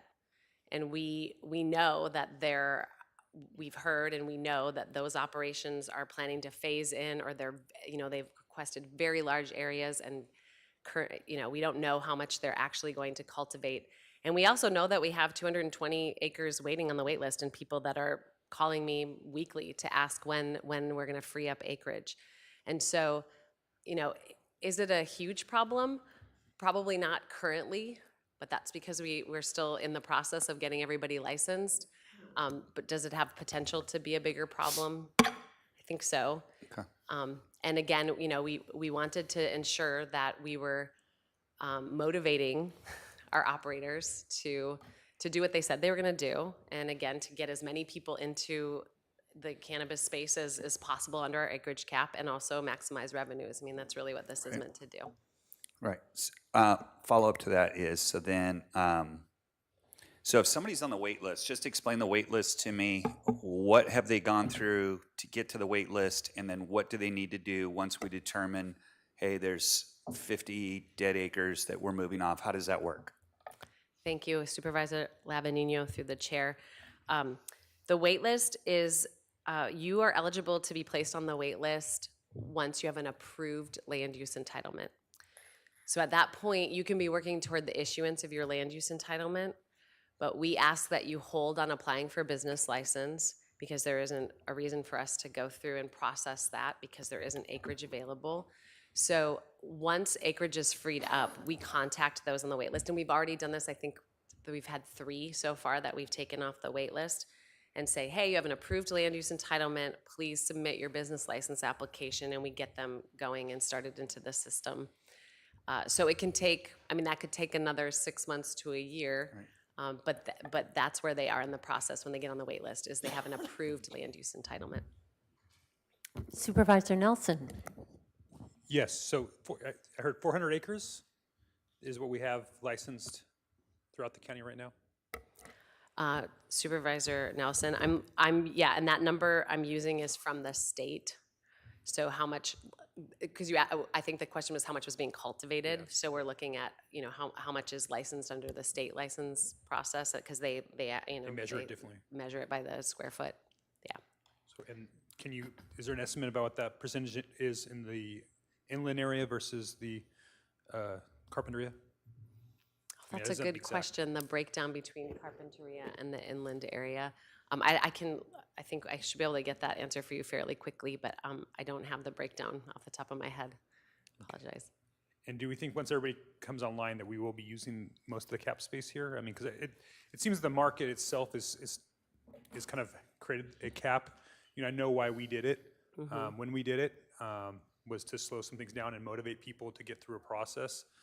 But now we're sitting here with really an artificial number out there with market conditions really managing, you know, this is what markets do, and that's where, seems like where we're at. And at least I'm wondering to myself, you know, we're making it very complicated, maybe unnecessarily so. And so it's just processing that. Thank you. Supervisor Williams. Yeah, I definitely think there's a balance between stuff that is genuine, someone wanting to follow because of the market, or versus what's clearly that some speculators have joined in this rush, and you don't want to necessarily just preserve an entitlement forever when there's somebody willing to work for a living and get the job done. So, you know, so I guess what we're looking for is what the balance is between those things. Explain to me, so if someone is only using a percentage of their allocation, do they say they're using 70%, but they will they lose 30% or will they lose the whole thing? Supervisor Williams, through the chair, thank you. That's a good question. They would lose just the difference between the total requested and what they're cultivating at that third year, you know, after the third year of operation, where we're securing their acreage. And sort of after that third year, the language says that they could have variation, but it would have to be at least 80% of their entitlement. And then what happens if they don't dip down below the 80%? Thank you. If they dip down below 80%, the way the ordinance is written, they cycle back through year 1, year 2 to get back up to the 80%. Got it. So it's again another cycle of getting back up to that threshold. So it gives people a lot of time, I mean, you know, for catching up, which I guess at this point could be functional if you still believe that there is some integration issues with the community and with other uses. So this might be pretty permissive as One quick question. So we have 6 on the wait list with an LUP. How many are in the pipeline trying to get an LUP or now soon to be a CUP? That may be Director Plowman question. Thank you. Yeah. Unless you know Ms. Heaton. We usually give updates on that at the quarter, and I think there's still a handful in the process. Is that true, Director Plowman? Madam Chair, members of the board, there are still applicants in the queue waiting to get their permits and working through some appeals. And I can get you an exact number, but it's, I think, Ballpark? 20? Okay, so there's still a number and could be a fair amount of acreage. Okay, Supervisor Nelson?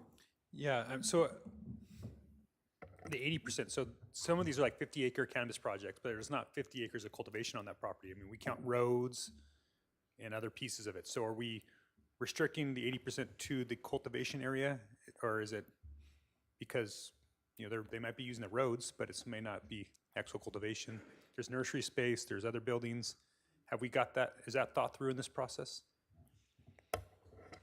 The way it's written, it's the acreage of cannabis operations, and the way we define cannabis operations is nursery, cultivation, and so we'll be using the state licensing as one checkpoint, and also it's on the cultivator to demonstrate that they're, you know, they've got their space, and the Ag Commissioner's Office does go out and do measurements as a compliance check. So it's more than just the actual canopy, because of the way we define So cannabis operation. Okay, so I guess I'm confused. So if you're not actually growing, but you're still driving on your roads, I mean, is that considered still cultivation or still cannabis operations? I mean, this is going to get fairly technical. Well, I see what you're saying, Supervisor Nelson. I think, I mean, we want, it's planting, growing, nursery operations. I mean, you're suggesting that if people are driving around on the property, that would be considered an operation? Well, we make that cannabis operations, so, I mean, Yeah. That's not the intent. No, I understand that's not the intent, but I'm just, I'm trying to poke holes so that we can figure out how to fill them, frankly. So just trying to resolve that in my head as we try to do this. Again, it seems way too complicated. I think our whole process, it is what we, it's, I'm on this boat, so I'm going to try to make it work, but it just, it's hard. Supervisor Lavanino. Yeah, and the reason why it's so complicated, though, is because to get to 3 votes all the time, different things had to be done to make other people happy. So we are where we are, and I understand exactly what you're saying, but the issue really comes down to, if we're going to have a cap, which was something in response to the public and what a lot of people had to have to be able to support it, if you have a cap, you have to have those acres, a large proportion of them in production. Otherwise, the program really doesn't make any sense. Because if you're minimizing, if you've restricted the growth, which I'm not a fan of, but if you say, hey, it's only going to be 1,500 acres and we continually only have 400 or 500 acres in production, it kind of really defeats the purpose. And so I think we have to have some of these suspenders put on to try to incentivize what people actually told us they wanted to do. And I understand market conditions change, and that's why we have some of these ins and outs that are going to be really complicated, and it's going to take somebody like Brittany to make it work. Madam Clerk, how many public commenters do we have today? Chair Hartman and members of the board, we have 5 requests to speak on this item. Okay, let's start public comment. We will begin with Mark Shatillo to be followed by Todd Mell on Zoom.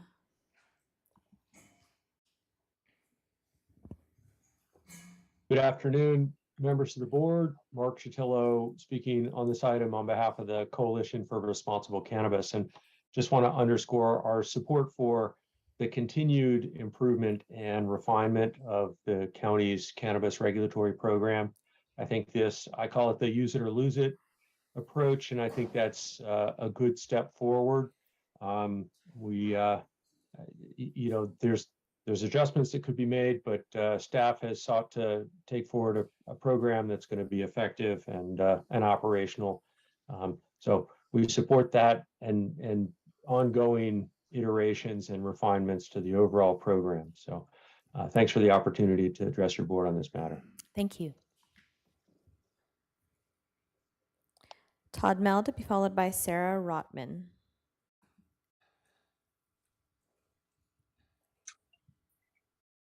Can you guys hear me? Yes, we can.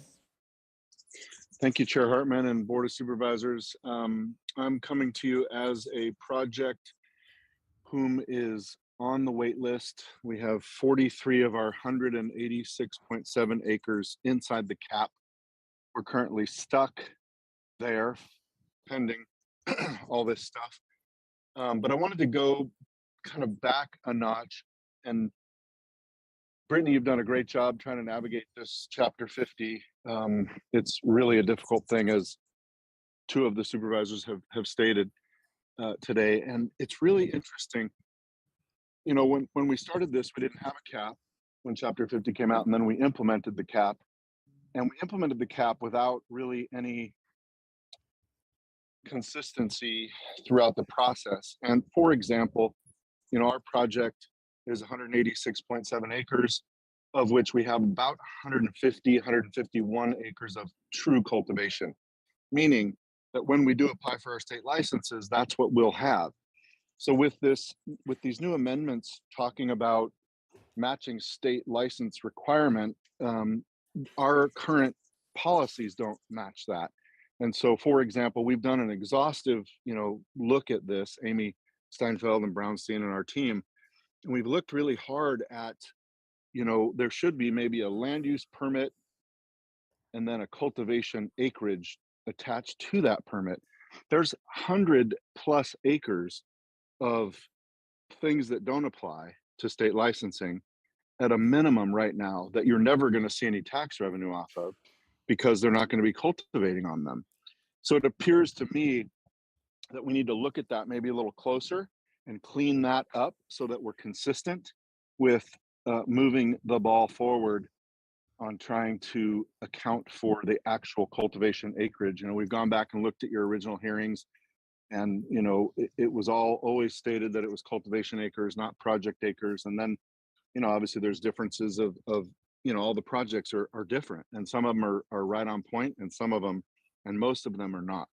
So I implore you to please, you know, Brittany has all the data. We can get it to all the supervisors. Please take a look at that and, at a bare minimum, make things consistent. I really appreciate your time today. Thank you very much. Thank you. Sarah Rotman to be followed by Matt Allen. Hi, guys. Can you hear me? We can. Okay, great. Thank you. Hello, members of the board. Thank you so much for your time today. My name is Sarah Rotman, and I'm calling to respectfully request that we continue today's item for proposed changes to the cannabis ordinance so that the county and impacted stakeholders can engage in a more productive discourse to arrive at viable solutions that are different than what is being considered today. The unintended consequences to the proposed changes are enormous, for most fatal and in some cases illegal. Most importantly, they rob the local farmers of the only reliable survival tool available to them, which is adaptability. Farmers survive by adapting to market, field, and drought conditions, period. It is the #1 indicator for the success of any farm. In our own history, we confirm this. Here in Santa Barbara County, we have had boom crops from sugar beets to cattle, from broccoli to strawberries, from dairy cows to wine grapes, and now cannabis. What is different for cannabis farmers is the onerous regulation and taxation already placed on our compliant farmers here in Santa Barbara. Other agriculture also suffers under difficult regulation, to be sure, but nothing like what cannabis farmers have endured. And never have they been told how much they can plant, when they can plant, or that they are no longer permitted to make their own farming decisions, i.e. adapt to a changing environment, market, or field conditions because the local governing body wishes to insulate itself from the risk of market volatility by changing the law to ensure a certain amount of tax earnings from one specific crop. In my farm's case, we chose to go fallow because we have been monocropping for over 5 years, and sound farming practices dictate that we rest the land, which is an issue compounded by our historic drought and the current market conditions where prevailing prices are less than 1/3 of the cost of growing. Let that sink in for a minute. It costs my farm 3 times more to grow our crop than the price I can get on the licensed market today, and that is if I can sell everything. That's some pretty basic math. It's an economic impossibility for me to plant. But the considered changes take that decision away from the farmer and put my farm, my home, my family, and the entitlement I spent years and millions of dollars obtaining at risk. We simply cannot legislate our way out of a down market or a recession. And to create a law to bring a few ghost farms into compliance at the expense of historically good actors like myself is the height of irresponsibility, cruelty, and, you know, this just repeated, the opposition of a repeated mantra I've heard from the dais since this whole process began 7 years ago, that you want to protect the local independent farmer. I want to stress that the proposed changes would mean certain death for any independent family farm like mine, as it would require farming at a loss to satisfy an arbitrary goal of maintaining a certain amount of taxes from a single industry. Again, I respectfully request that we continue this item to give the county time to better analyze the unintended consequences of any proposed changes, as they are likely the death knell for most of us. And to me, it can also start to feel like a ban by proxy, which sometimes feels like the goal, which makes me incredibly sad after everything we've gone through to be successful here in Santa Barbara. I thank you all for your time and consideration, and hope that we're able to arrive at better solutions. Thank you. Thank you. Matt Allen here in Santa Barbara to be followed by our final speaker, Jared Ficker. Good afternoon, Madam Chair, fellow supervisors. My name is Matt Allen. I'm the president of Central Coast Agriculture. We farm 3 farms here in Santa Barbara County.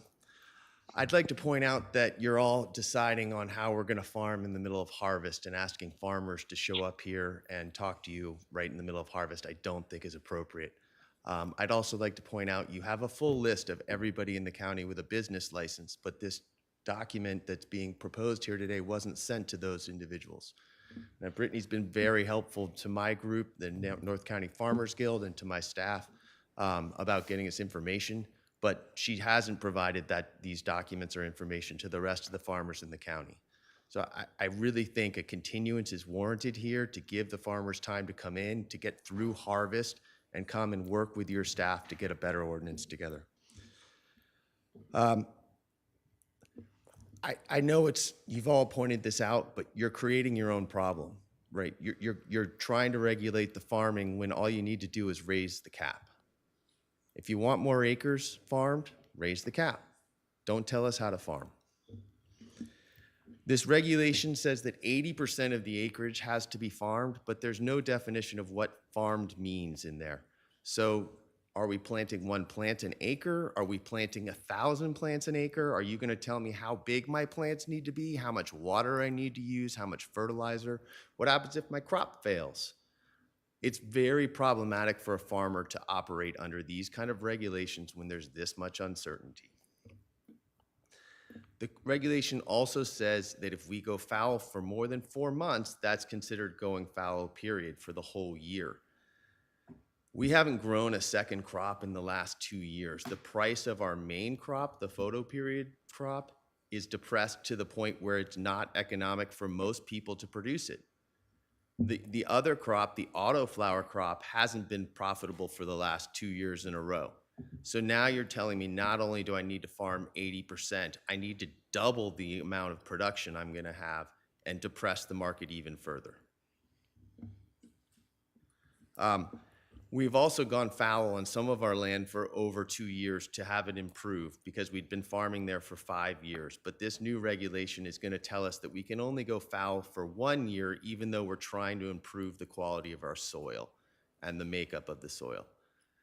I really think you need to think hard about continuing this, letting the farmers meet with your staff and talk about a workable regulation if this is the way you're going to have to go. But the better solution is obviously to raise the cap. Thank you.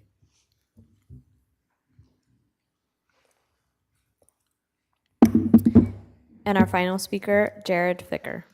Madam Chair and members of the board, thank you for a moment to address a few comments on this. First and foremost, I think that your staff, Brittany, the council's office, did a good job to respond to exactly what you asked them to do. You gave them direction on developing a use it or lose it policy.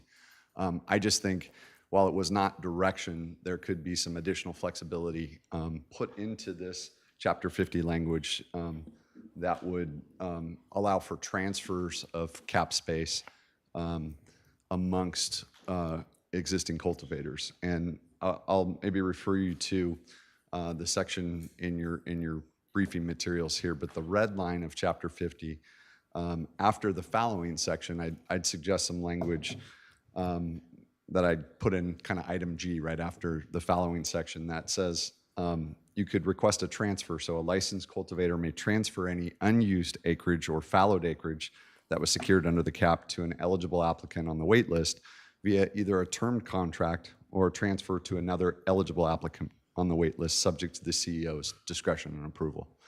And so this would simply be another mechanism to address the cap, and it complements the use it or lose it concept that you've already directed. It allows waitlisted projects to work with others that secured cap space and are not using it, and it will generate more revenue for the county. It provides flexibility for applicants under the cap and the wait list that have invested considerable time and money to participate in the process. So it's just another policy tool to address this without changing the cap or doing anything else, but allow for some flexibility for folks that have cap space to transfer it for others on a term or on a permanent basis. And that would allow some things to move rather than work through this 3-year process that's laid out here, which I think is reasonable. But I think it's some more dimension and flexibility I think would really benefit and have a more durable program with this cap that you have in place. Thank you for your time and consideration. Chair Hartman and members of the board, we do have one additional request to speak. Amy Steinfeld. Thank you so much. Good afternoon, honorable supervisors. I've been involved in the cannabis industry since 2018 as a representative for several cultivators. I appreciate the work the county's done, but we're here to oppose the proposed amendments to Chapter 50 because they really don't take into account the amount of resources that permit and license holders have poured into their projects. Farming, as you heard, requires flexibility, and no farmer should be forced to farm up to 80% of his or her acreage annually. This new requirement is arbitrary and unenforceable and ignores the numerous challenges and variables that farmers face every year. These proposed changes also come at an inopportune time, as you heard. No other crop is subject to this type of requirement. This proposal is unenforceable. For example, how does the county even determine how much acreage is in cultivation in a given year? No farmer should face losing its spot in the cap after spending significant resources to obtain a land use permit and business license. We request that you distinguish between farmers who have completed the arduous permit and business license process or those showing good faith efforts to do so, versus land use permit holders who have not made any effort to build out their project or to obtain a license. In other words, to optimize acreage under the cap, we ask that the county instead focus on permit holders who have not made any progress towards pursuing their business license. We also ask, as Mr. Mell mentioned, that the definition of cultivation only include actual cultivation area. Lastly, any amendment should not be retroactive. It's rare that a law is retroactively applied, and this would harm those who have made business decisions based on the existing regulations. We request a 30-day extension for a decision on this matter, which will allow the industry to better understand the county's concerns and to work with the county to address those concerns in a more equitable manner. Thank you so much. Chair Hartman and members of the board, that is our final request to speak. We have no more speakers for this item. So let me ask staff, how would you respond to some of the comments that you've heard? Thank you, Chair Hartman. A couple comments. I guess the last one that I just heard from Ms. Steinfeld about being retroactive.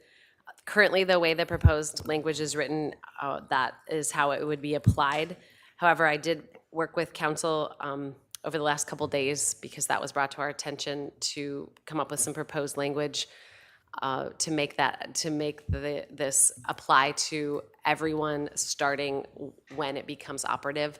So anybody who's currently licensed and growing would have the 3-year phase in also. So that is a possibility, and I think that's something worth considering.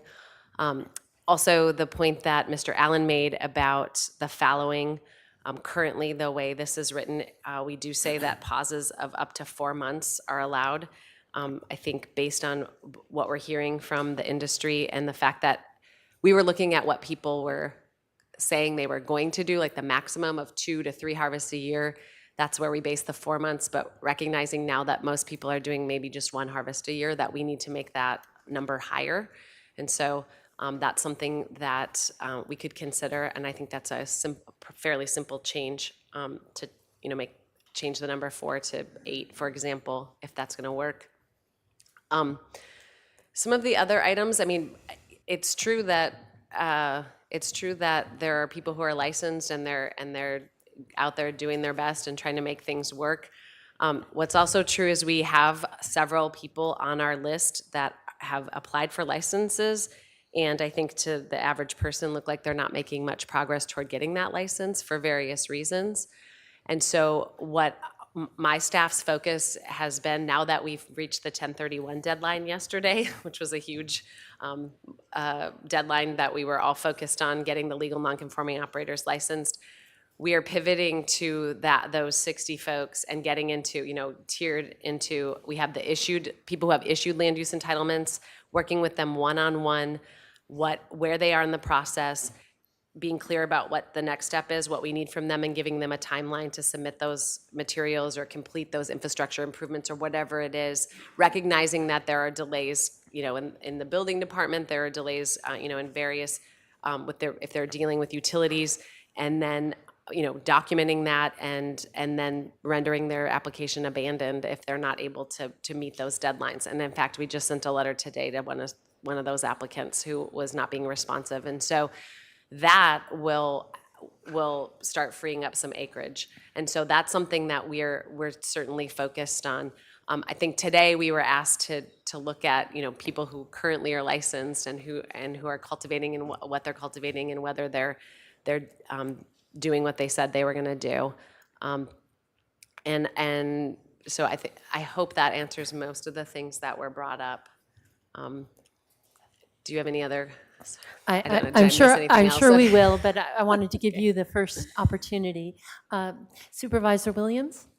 Well, I'm disappointed at the amount of, hyperbole. I want to refrain from using that word because hyperbole, I guess the definition is that they meant to exaggerate, but we cannot possibly be out to destroy cannabis when in the next hearing, we're going to be hearing about maybe we're too pro cannabis. I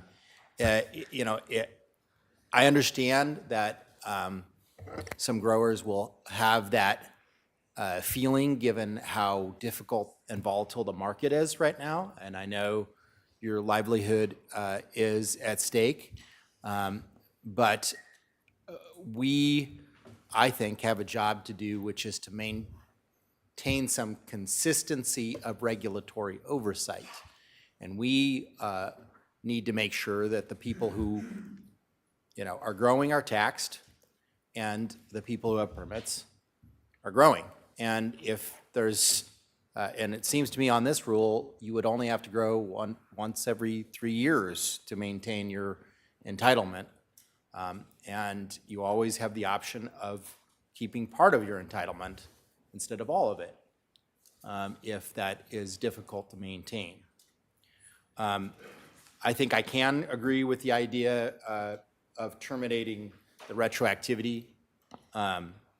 I can also change it from 4 months to 8 to allow for folks who only do 1 crop a year. I think that's fine. But I do think a use it or lose it provision is a way to ensure that there's accountability in the system, particularly from a tax perspective and from being able to see where there is inconsistencies between growing and revenue, which can point to worse things. So for me, it's about having a strong regulatory structure to maintain that people are doing what they're supposed to be doing. Supervisor Lavanino? Thank you, Madam Chair. Well, you said it much nicer than I would, because I spent the last 4 years getting crushed, allowing a path for you to grow a formerly illegal crop. And now you guys are upset because we're actually asking you to grow the crop that you came in and asked for. So my head's spinning. Like, don't tell us how to grow cannabis. Well, that's what we do. It is a regulated crop, man. So unfortunately, if you haven't figured it out now, after 4 years, we're in your business. That's the way this works. So, and if you didn't like the cap, which I didn't, here's the other. If the cap didn't happen, there's no program. There is no program. Cannabis is illegal in Santa Barbara County. So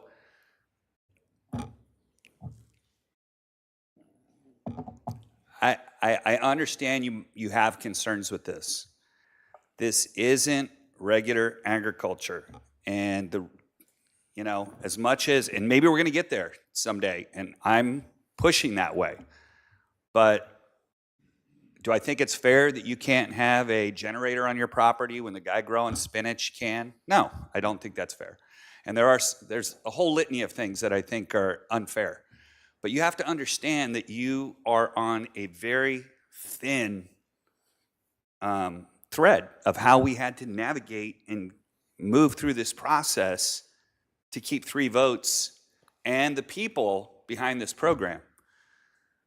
And not everybody's on board, man. So yeah, there's going to be some things that you're going to have to take it and swallow and say, I didn't like that. But guess what? The community had to also. So there's a balancing act that we all have to do. And this is one of the ways that we're going to have to get there. And I'm really disappointed in the response today. And I thought this was something that, we could get everybody on board with. But maybe you guys misunderstand where I'm coming from. Where I'm coming from is this is the revenue I look at that provides us the opportunity to provide the services to people that we need. I don't care about cannabis. It doesn't give me any revenue. I just soon get rid of it. You know, I'm not a huge fan of it, but it has an ancillary, there's another result in that, and that is that it provides us taxes to go out there and help people. And so that's what I'm interested in. If you're not doing that, I have no love for it. So, sorry. So I don't see any other lights, and I'll jump in with my question, because what if growing, you're losing money? How do we respond to that? If the market is so much in the tank that by the time you pay for the seedlings, pay for the labor and the harvest, that you're losing money. Just like anything else, it's, okay, I look at it as I've got a list of people that want to do this. If you don't want to, and we have a cap, which is artificial, then either follow by the rules that we have. You know, you don't have to grow. We're telling you, you can take time off. You don't have to grow. And if the market doesn't turn around by then and we have this down market forever, then there are people that aren't going to be doing it just like any other. I mean, if you're growing strawberries and the market tanks, you move on to blueberries. If blueberries tank, you move to lettuce. So maybe the market isn't what everybody thought it was going to be, and it's not for everybody. And as long as we have a waiting list of the next person up, then I'm interested in that. Supervisor Williams? Yeah, my response would be similar. I would just say that if you terminate the retroactivity clause, then it means that no one loses their entitled acreage until 3 years from now, or if they don't respond or make an application to go follow, a little bit shorter. But if they're responsive, then it would take, they don't have to grow for another 3 years. And I would say that if the county has people who are willing to grow, who have the innovation or the technique or the methods to do so, then we should afford them an opportunity. I don't shut out the possibility that there might be another innovation.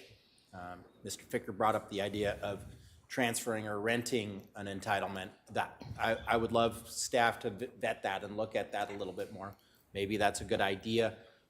Maybe it throws a Molotov cocktail in the room. I don't know. So I would at least want staff to look at innovative ideas. Some will be good and some will be bad. But suffice to say that if we pass this today, we're giving people notice that their entitlement doesn't last forever. And my point is, I don't think we should have a bunch of entitlements hanging out there forever and trying to check whether they start growing and should be paying taxes all the time. So to me, it's exclusively about the enforceability of our tax enforcement. Supervisor Hard, and then back to Supervisor Lavanino. Well, I think that the premise of this was a different time in the marketplace. And I think that's the biggest challenge, is that when we began to be worried about fallowed and inactive farms, it was in a market when there were many, many people who were rushing, through the door trying to get into the waiting list. Well, now I'm not so sure the people, I know people are continuing to try and get permits. They may be not smart, actually. And I'm not sure there's a bunch of people who are smarter than the folks who are in the room on that waiting list that are going to rush in and grow in this market condition. So I think we ought to be sober about that and think, carefully about the burden that we're putting on the folks who have tried really hard, and some have tried very hard, others have not tried hard enough. And there's a distinction that needs to be made between those folks.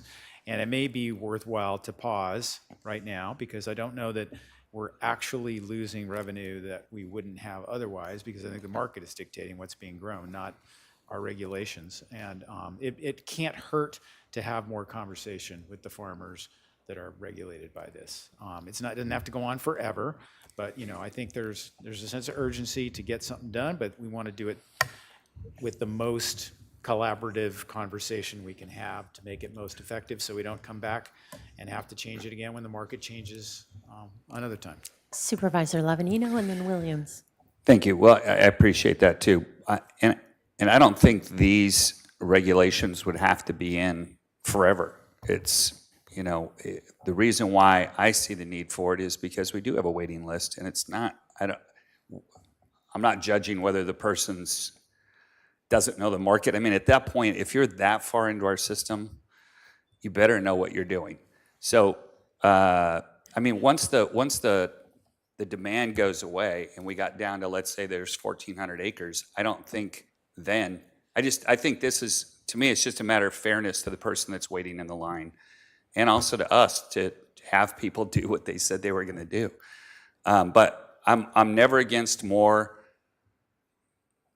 talk. And so if that's something that, people are okay with, I don't mind, I don't want to put it, I mean, at some point we have to get to the point where, it's time for action. So if you're not comfortable with that yet, I'm fine with that too. I'm not sure more conversation is going to get us to a better place, because I think at this point and maybe it is, maybe they have ideas that can massage this a little bit, but the fundamental difference that I see from what I'm hearing is don't tell us when to plant and what to plant. And I'm not telling you what to plant and when to plant, but I am saying that if you said you were going to cultivate 50 acres of cannabis, at some point you have to do that over a 3-year period, because either that or move on and do something else. Supervisor Williams.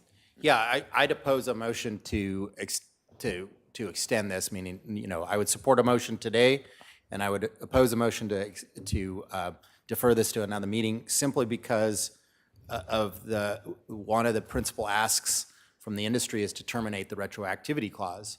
So as it is, if we terminate the retroactivity clause, then this has no effect for 3 years. So if we then negotiate for another 6 months, then there's no effect for 3 years and 6 months. So that's why I think that we should act today, at very least, to put people on notice that they can lose their entitlement. Would you care to make a motion? I'll move staff recommendation, but terminating the retroactivity clause and changing 4 months to 8 months. And would you add direct staff to work with the industry to see if there's other additional tweaks that can be done while that's being implemented? Absolutely. I think so. I think we should be open to any ideas. Ms. Richardson?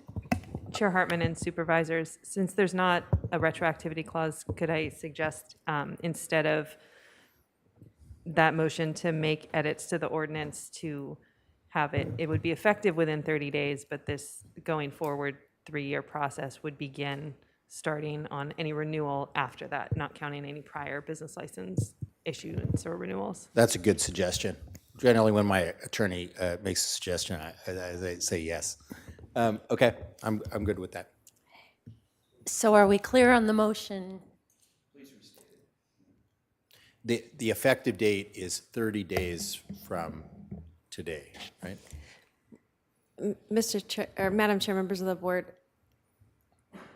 I think the best course would be just to trail this item and pick it back up right after the next one, and then we can just put the language on the screen. We have draft language that we can insert that addresses this issue, and then we could also just make it clear, changing the 4 to 8, and then I think we would avoid any confusion. That would be my recommendation. Okay, so we have kind of a conceptual motion, and I guess just further discussion is this the direction the board wants to go? Chair Hartman, thank you. As of now, I'm not going to support the motion. I see this making things more complicated. I think we actually need to make things simpler in this process. And so this is not the direction I want to see Chapter 50 to continue to move. I want us to begin to marry some of our definitions more with the state and align with those, with their numbers. We're having multiple sets of books here. We're also now getting into the strategy on when things are followed. Like I said, it's getting more complicated, and so it's not the direction I would prefer. But I'm going to be voting against this motion. So I think Supervisor Lavanino. Well, I'll throw it out there then. So how because hey, here's the other option. How's everybody? Are you cap sensitive, or uncap sensitive. I'm fine with making the cap based on cultivated acres. Okay, so we still have a cap. I'm- I mean, like, I'm- I just want to I'm- make sure that I'm looking around and, yeah, okay, see, that's the thing. So I- Nobody wants to change the cap. Well- So if we're not going to change the cap, then we have to have rules like this. So I'm with you that I'd rather just make it super easy and everybody, it's farming, right? But the problem is you have a cap. Once you have a cap, then you have to get something. Well, but we include roads and buildings and bathrooms in our cap. I mean, that's just Right. kind of absurd to me that that's part But of the cap. I think we're going to be smarter than that. Brittany, But can we- you but help we- us? but we with that? do. Yeah, I mean, Ms. that's- Heaton, would you? Thank you, Chair Hartman and Supervisor Lavanino. The way that the proposed language is written, we speak to acreage for planting, growing, harvesting, nursery, or a microbusiness. And a microbusiness is 3 of those 4 activities. So the project description has an acreage, and that may include the roads and the bathrooms. But we're defining their operations this way. So they're going to request their land use entitlement. So sort of by default, we're getting into the state acreage, and we're freeing up some acreage because of the description. Do you see the distinction? So we will, yeah, I mean, I don't, I guess the way you characterize it is we're going to be smarter than that. Yeah, I mean, we plan to be smart. So we are moving away from counting under the cap the other non-cannabis activities. Right, as defined, yeah, the way we defined here, it's cannabis operations, so planting, harvesting, growing. Compost facility? Compost facility is not planting, growing, harvesting. Okay, just asking for clarification. Asking for a friend. No, Just clarification. Okay, And thanks. you know what, and I am open to rediscussing the cap, just for the record. So I don't know what that, or even not having a cap, because I think the market is really driving this. So I'm sure the whole entire board's not there, but I'm just publicly saying that I think where we're at right now is 400 acres countywide for, I mean, 1,700 acres, right, between the inland and Carpinteria. We got 400 acres growing. Again, I think we're making things way more complicated than they need to be. But I'm also for a different tax structure too, so I guess I'm a little bit of an oddball. So again, I'm not going to be supporting the motion though. Okay, Supervisor Williams, and the issue is sort of, can we support this conceptual motion or not? Should we direct staff to trail this and come back? I think it's up to Mr. Lavanino and yourself. Didn't Greg and I? Well, your light's on, so Oh, okay. take it. Yeah. My light's on only to vote. Conceptual motion, that's kind of what I was asking to get restated, but then Oh, you sure. said we're going to trail it. So it would be staff's recommendation, but terminating the retroactive clause by making the effective date 30 days from today, right? And then changing 4 months to 8 months so that folks who only do 1 crop a year are not penalized. Okay. So, And engaging. and engaging with further conversation. Yeah, I can see this is again making the sausage in front of everybody. So, but this is what we have to do. So I'll support that. County Council? Madam Chair and members of the board, I think we understand where you're trying to get to, and I think that the engaging with community would be just separate direction to staff. That's not going to be part of the ordinance. And then the retroactivity, it's not called that in the ordinance, which I think causes a little bit of confusion, but I understand the goal. And so I think we can come back with language just showing that it's for prospectively for licenses after this ordinance is effective. Okay, so we'll trail this item and come back to it. Great. And Madam Clerk, turning to departmental item number 5.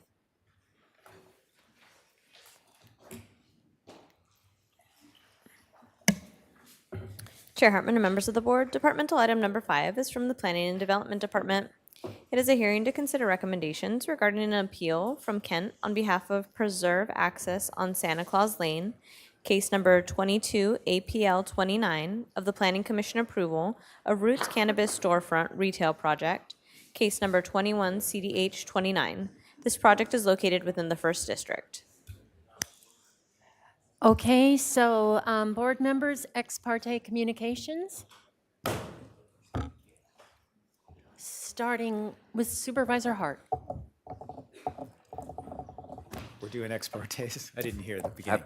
I met by Zoom with Jana Zimmer last Friday, and I may have to look at my paper to find the other one. While you're doing that, Supervisor Williams. I met with the appellant, Steve Kent, Ms. Kent, Gordy Kirschner, and Stephen Carlson on 8/4 of this year, August 4th of this year. I had a site visit with Dennis Bozanich, Pat and Marie Radis on July 18th of 2022. I had a Zoom meeting with Dennis Bozanich on June 27th, 2022. I don't have a date on, I had a impromptu meeting with Sam Holcomb because I went by the surf shop. Must have been also in May. And then a lot of emails from various individuals, some of which I've been able to respond to and some not. And Supervisor Lavanino. Thank you, Madam Chair. I have absolutely no ex parte to report. Purposely, with cannabis retail, I am not, I will get everything I'm going to get out of today's meeting. Supervisor Nelson. Yes, thank you, Chair Hartman. I had a site visit with Joe Armendariz and the Radis family.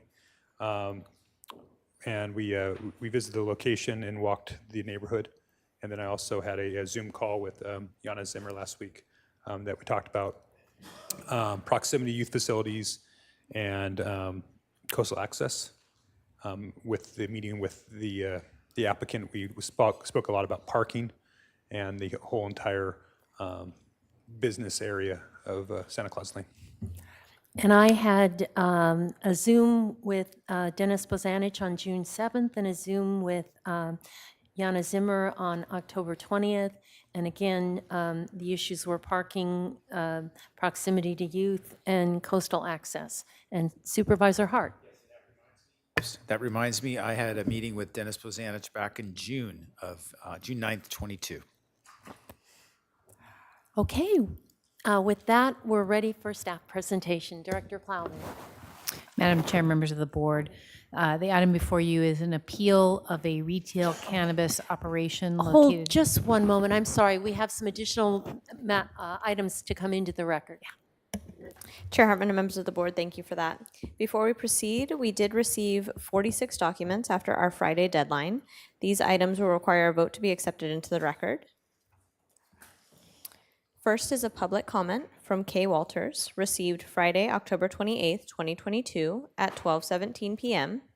The next is a public comment from Margaret Baker, Friday, October 28th, 2022 at 4:20 p.m. The next is exhibits from Jana Zimmer, Friday, October 28th, 2022 at 4:34 p.m. Public comment from Paul Roberts, Saturday, October 29th, 2022 at 8:44 a.m. Public comment from Dennis Bosnich, Sunday, October 30th, 2022 at 12:01 p.m. Public comment from Ana Carrillo, Sunday, October 30th, 2022 at 10:21 p.m. Public comment from Elaine Deach from Monday, October 31st, 2022 at 9:57 a.m. Public comment from John Edward Heaton, Monday, October 31st, 2022 at 10:49 a.m. Public comment from Kay Walters, Monday, October 31st, 2022 at 2:37 p.m. And public comment, 37 letters from Beth 420, signed by various petitioners. May I have a motion to admit these into the record? I cannot vote for it because I do not have any of the Kay Walters emails. She really hates me and probably did not CC me, so I can't vote for something to go in the record that I do not have a copy of. And generally, it goes to the clerk and then to all of us, right? Yeah, I don't. It's not in the stack. It's not on my email. So Well, we could go forward with 4 votes, I suppose. Could I get a motion from someone? I'll move to include it in the record. Second. And all in favor, say aye. Aye. And those opposed or abstaining? no. Okay. So with that, Director Plowman.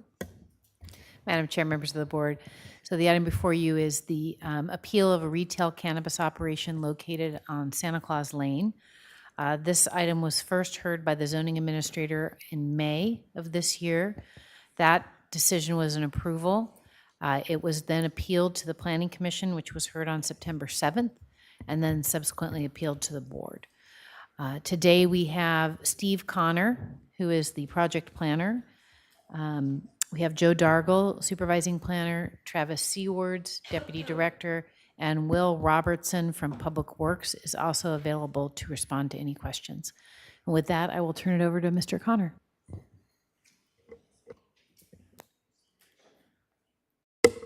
Thank you, Director Plowman. Good afternoon, Madam Chair and members of the board. I'm Steve Connor, and I'll be presenting the appeal of the Roots Cannabis Storefront Retail Project. Next slide, please.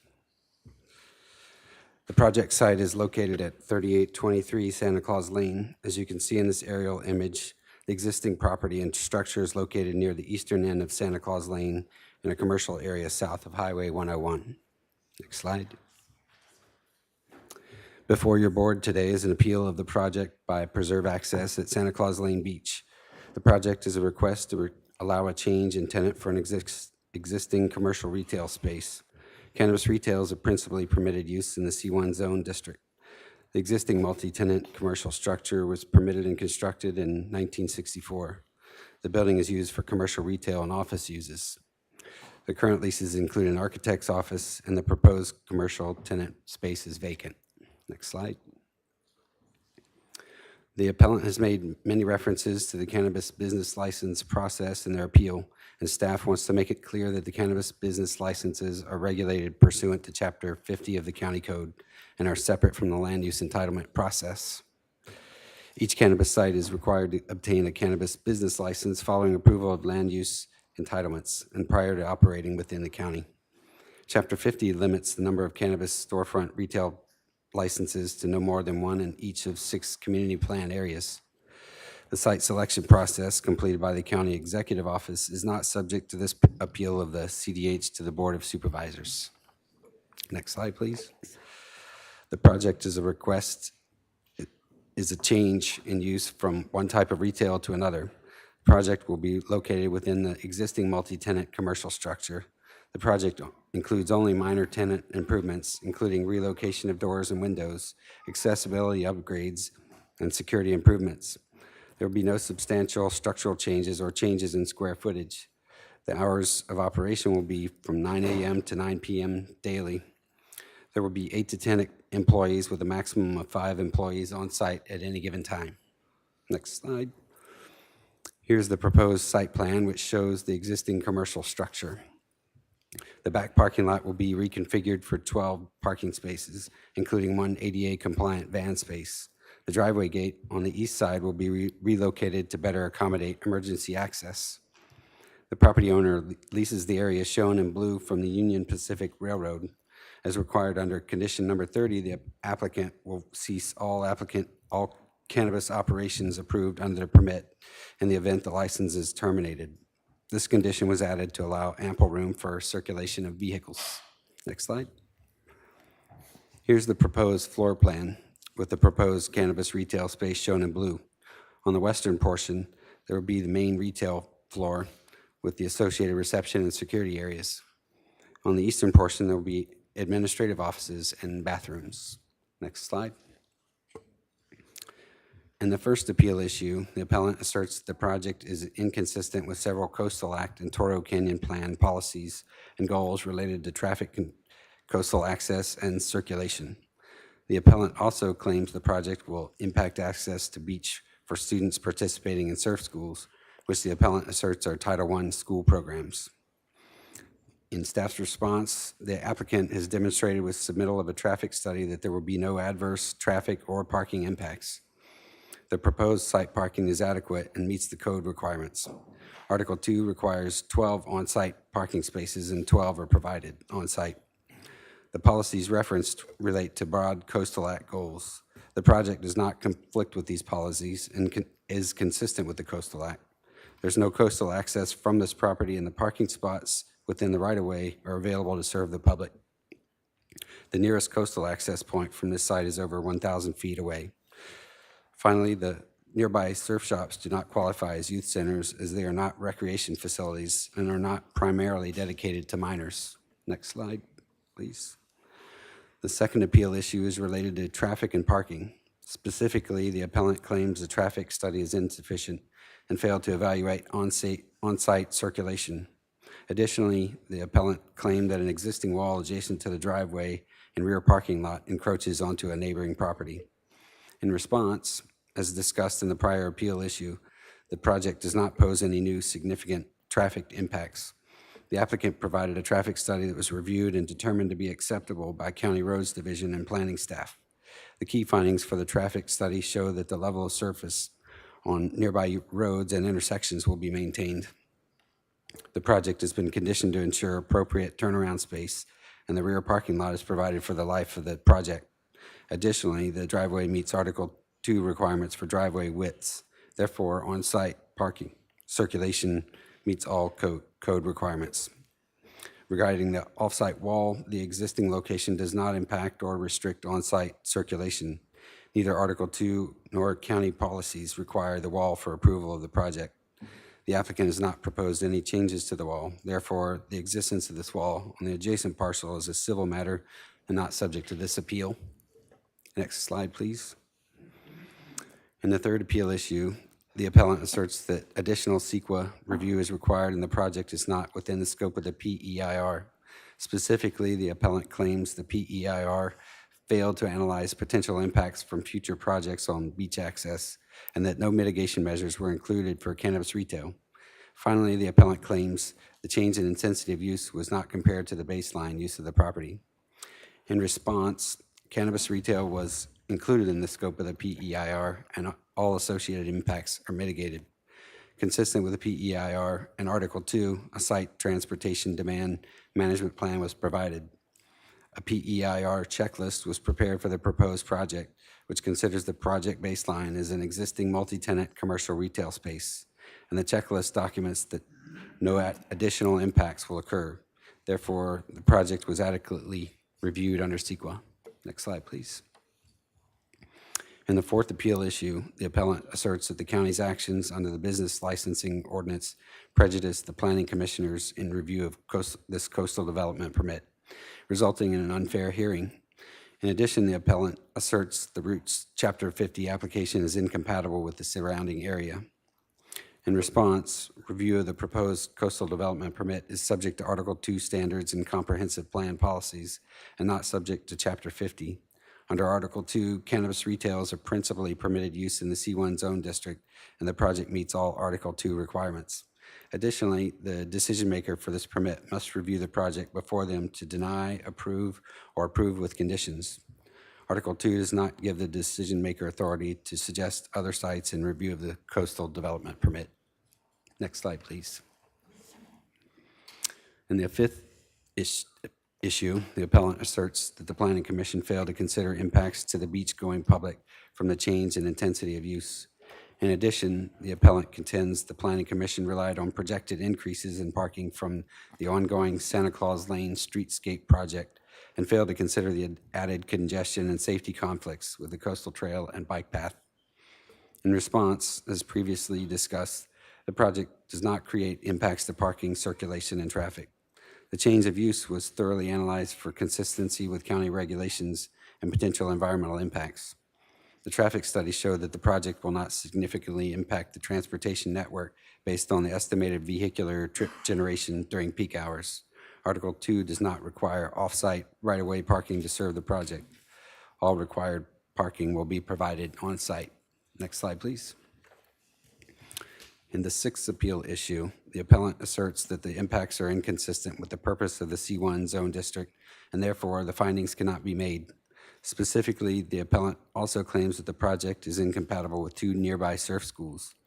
Additionally, the appellant claims the project would serve only highway travelers and not local residents. In response, when the local coastal plan was amended, the compatibility of cannabis retail in the C1 zone district was analyzed, and cannabis retail was allowed as a principally permitted use. As previously discussed, the identified surf shops do not qualify as youth centers, and the proposed STDMP will implement incentives to reduce traffic demand associated with the employees and customers of the proposed project. Next slide, please. In the 7th appeal issue, the appellant claims that the STDMP and Condition 31 do not mitigate for the full impacts of the dispensary. Condition 31 requires that the applicant post signs at 6 of the 12 on-site required parking spaces designated for employees and patrons of the root store. In response, the project meets all regulatory and comprehensive plan requirements and will not result in traffic impacts, inadequate parking, or impact coastal access. The STDMP meets the requirements of Article 2, and the project will be subject to compliance monitoring. The appellant did not provide evidence that the STDMP will be unenforceable. Next slide, please. In the 8th and final appeal issue, the appellant asserts the Planning Commission hearing was unfair for several reasons related to ex parte disclosure, the appellant's ability to rebut statements made by commissioners, improper actions by staff, and conflicts of interest due to campaign contributions. In response, this hearing is a de novo review of the project, and therefore any assertions related to the commission hearing are not relevant to the board's decision. However, the Planning Commission complied with the Brown Act and the Procedures Manual. Staff is also authorized to provide feedback to applicants regarding a project's compliance with code and policy. The county followed established procedures for scheduling this appealing hearing. And finally, issues related to campaign contributions fall under the jurisdiction of the Fair Political Practices Commission and are outside the scope of the permitting process. Next slide, please. In summary, the project fully complies with all requirements for cannabis retail in the coastal zone. This is a change in type of retail use, and cannabis retail is a principally permitted use in the C1 zone. Staff wants to clarify one minor issue related to loitering.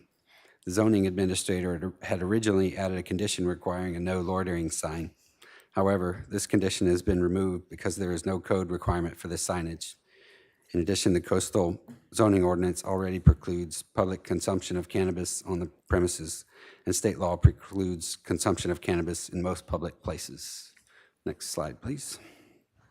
The project was reviewed and found to be within the scope of the PEIR. There's been no new substantial information presented which shows the proposed project will have one or more significant effects not discussed in the PEIR. Next slide.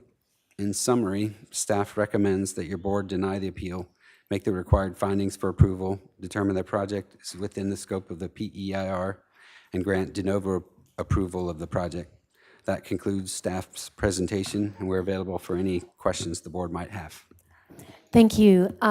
So next we'll have the appellant presentation for 10 minutes, and then the applicant presentation for 10 minutes, and then board questions, and then public comment. Madam Clerk, how many commenters do we have?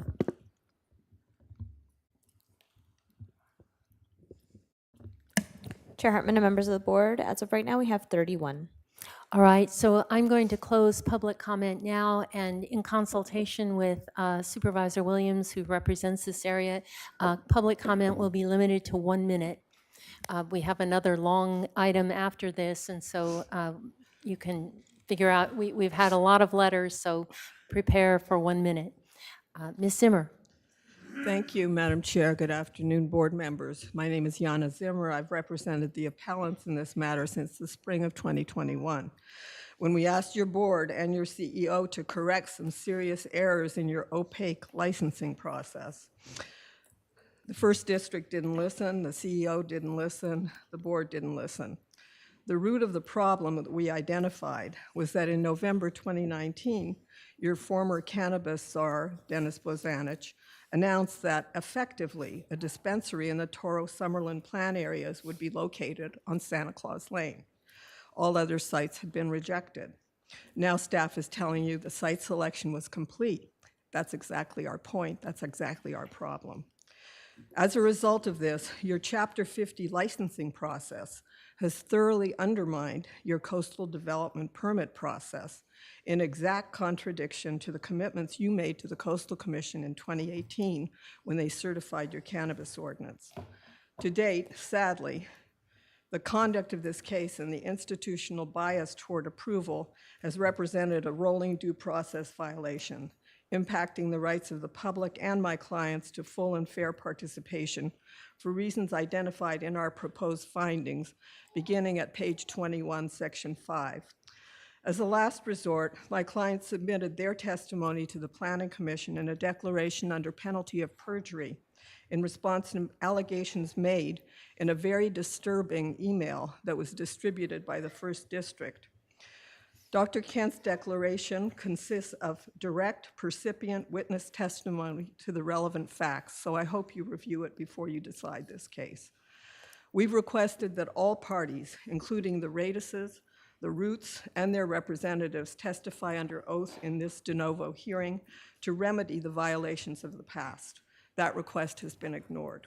Slide 1. Oh, I guess I have to do this. This is technologically difficult for me. Oh, I did it. Shoot. Okay. You've told the world that you could and would deny individual sites if they violate policy. Our objections to your CEQA exemption are in our proposed findings. Your late filing from ATE, which we got on October 26th, simply confirms that there is a disagreement among experts that requires further environmental review. You cannot compare this site to urban sites in Santa Barbara, Goleta, Lompoc, or anywhere else, and it is disingenuous to try, especially at this late date. This is a family-oriented public beach receiving up to 150,000 people a year, or according to ATE, 1,840 people per day in summer weekends. And it will serve as a receiver site for distribution from a huge concentration of cultivation sites in the Carpentria Valley, up to 370 licenses in Carpentria alone. Staff has completely ignored these unique site characteristics, which they should have identified in their CEQA checklist, and they did not. The purpose of CEQA is not to have consultants push paper. It is to identify site-specific impacts, propose mitigations, and allow the public to review them. This has not occurred for this site. This slide depicts Santa Claus Lane Beach. After Joe Armendariz published the first of several insulting personal attacks on my client, I wrote an op-ed for The Independent, which I titled, Location, Location, Location.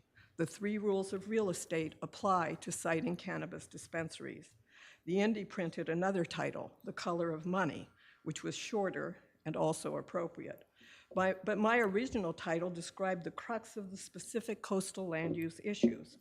Santa Claus Lane is simply the wrong place for a dispensary as a matter of Coastal Act policy, neighborhood compatibility, and the unique characteristics of the lane as a special community entitled to protection under the Coastal Act because of its visitor-serving function. This site should have been categorically excluded. This is the parking lot for Surf Happens, a surf school that has been present for about 20 years. The owners of the surf school, as well as the A-Frame Surf Shop, the Padaro Grill, Rincon Catering, Garden Market, all visitor-serving uses under the Coastal Act, have been telling staff for 2 years that Surf Happens is a youth center under state law. The law requires a 750-foot buffer for cannabis development for sensitive receptors, which include both schools and youth centers. Your ordinance incorporates this requirement.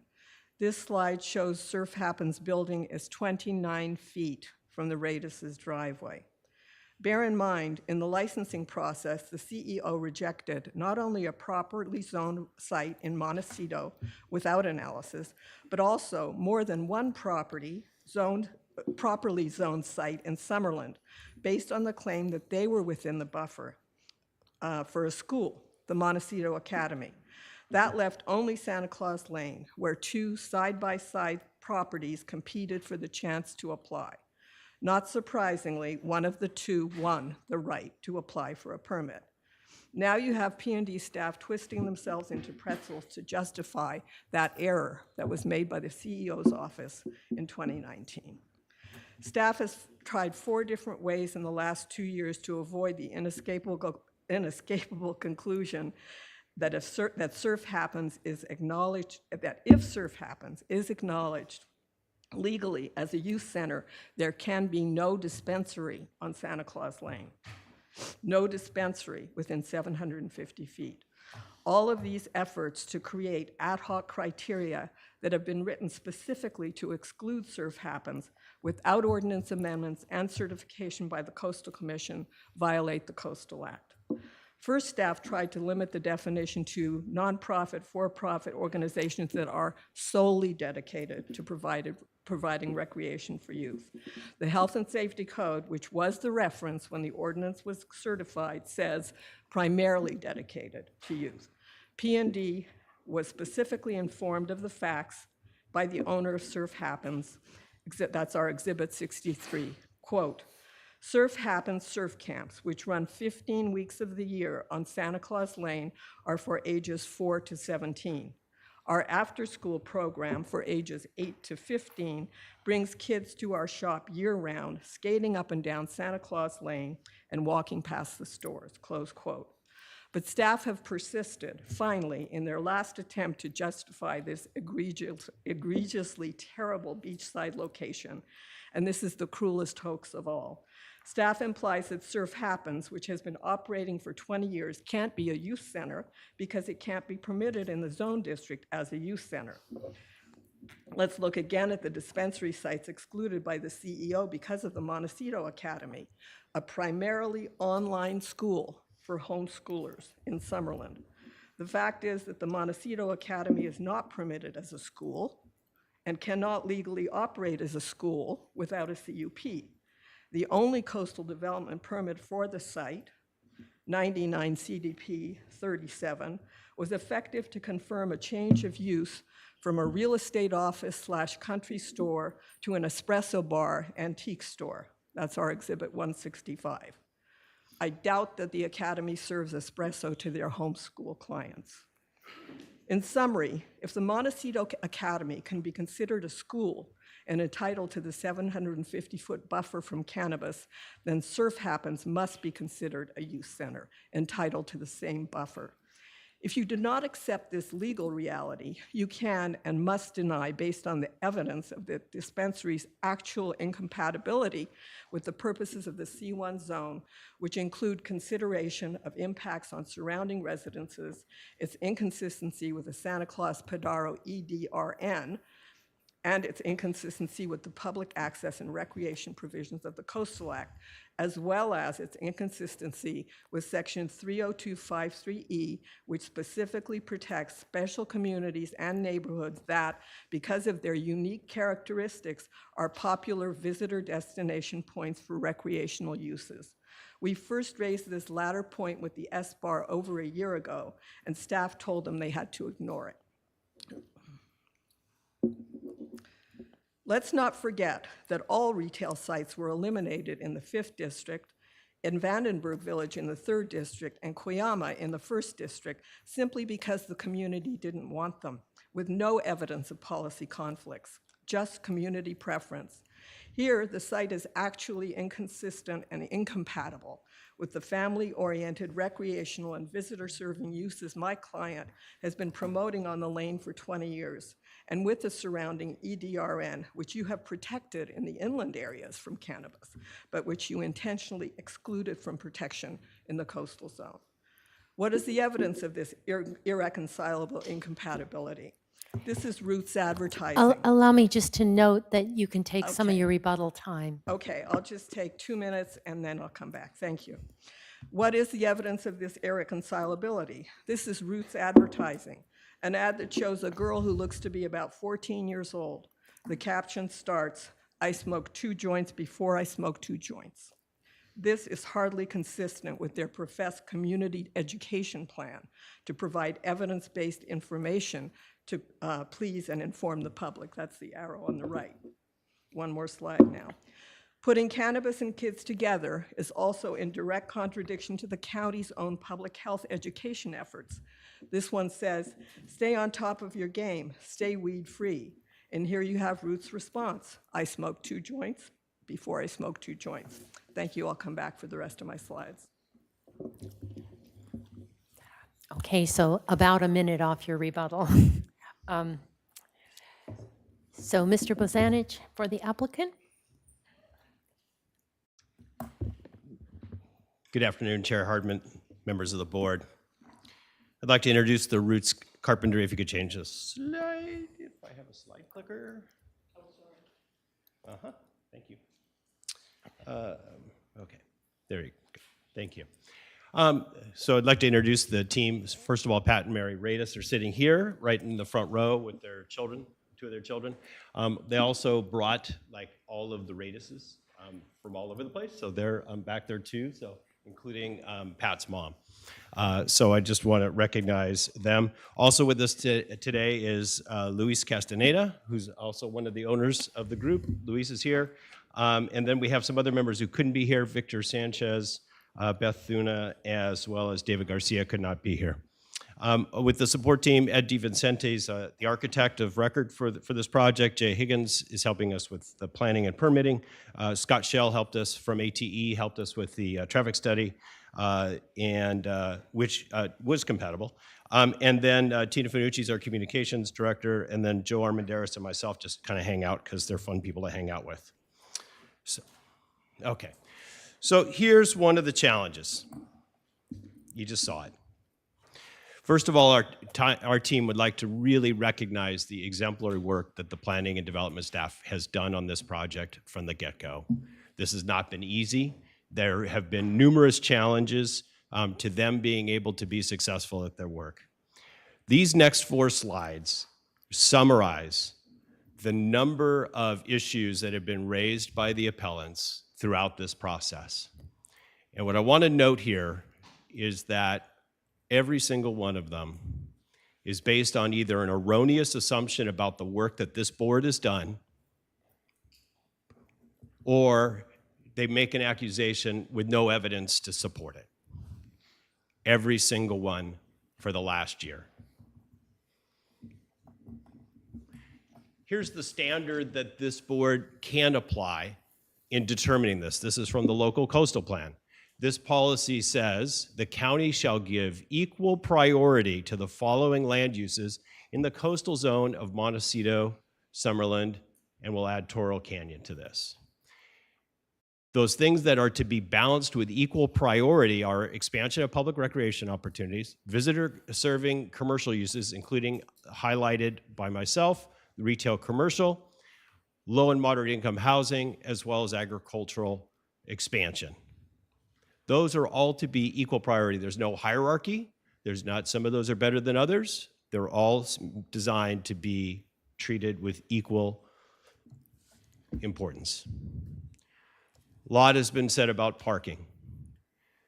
This is one, and we'll show you a graphic in a moment, but this place has more than adequate parking. There are 22 spots, including the spaces that are in the UPRR lease area. And just to make it really clear and easy, so if you look at noon on this weekday chart here, so the 12 o'clock p.m. there in the middle, it says that there's going to be 18 customers somewhere between 12 o'clock and 12:59. That's not 18 at one time. That's 18 over the course of that hour. If you think about 18 visitors, that's 1 every 3 minutes. 1 every 3 minutes. That doesn't sound like a lot of traffic. That doesn't sound like a lot of anything. That sounds like one car every 3 minutes. But we have adequate parking on the weekdays and on the weekends. This data uses data that is from 2016 in places like Denver, Colorado.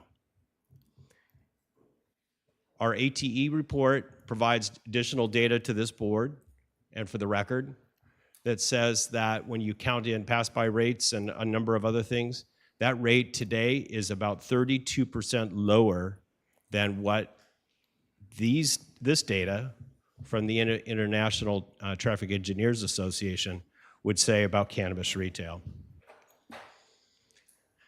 Here's the real crux of the problem, and it's that there are a number of businesses on the lane that do not have any off-street parking. In the corner at the bottom, you'll notice that there's currently today in 2022, there's 254 formal and informal parking spots along the entire length of the lane from the intersection with Padaro, where the underpass is, to the end. But this shows that with the number of seats in those restaurants, if half of the seats in all those restaurants are filled and everybody came 2 people to a car, that would chew up 226 out of those 254 parking slots. Thank goodness the Roots has its own parking. The surf school I know is a big issue, but let's face it, the surf school and the camps happen 1,580 feet away from the cannabis dispensary. You see the sign that next to the real glamorous outhouse there is where the beach access point is. I took that picture back in June. That's where the surf school meets. And if you go to their website, that's where the kids and our parents are told to drop off their kids, is at this site, which is 1,580 feet down the street. This time I'd like to turn it over to Luis Castaneda. Good afternoon. My name is Luis Castaneda. I will be the operational manager for the Roots Carpinteria, and I'm also one of the owners. The Roots Carpinteria will be a high-performing cannabis retail store that will provide legally sourced and tested cannabis products to meet the medicinal and recreational needs of our customers. The Roots has been in a similar position like this in the past. We were dispensary number 5 to open in Lompoc, but in my opinion, we were the first to do it right. In an extremely competitive market, we consistently remain being one of the favorites. But this wasn't overnight. It took a lot of time and patience. Our goal has always been to remove the negative stigma associated with cannabis and show a dispensary can operate with integrity and be positive members of the community. We had to earn our reputation by staying disciplined and staying consistent. And we plan to do the same in Santa Claus Lane. When we first opened our dispensary back in 2019, the issues brought up by our neighbors were exactly the same as we're hearing today. We started as a business that was controversial, turned into an essential business, and now a staple in the community that gets invited to every single community event. Why? We always put our community's needs before ours. We also keep our lines open for communication. Tell us your concerns, and we'll tell you our efforts to address them. We're in the business to create solutions, not problems. We genuinely care about our communities and wish all of our neighbors success. Our successful application to the criteria-based selection process provided us with the opportunity to apply for a zoning permit.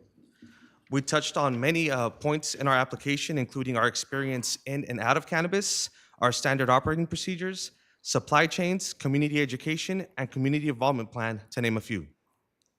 I'd like to speak on a few points covered in our application that address concerns from our appellant. Safety.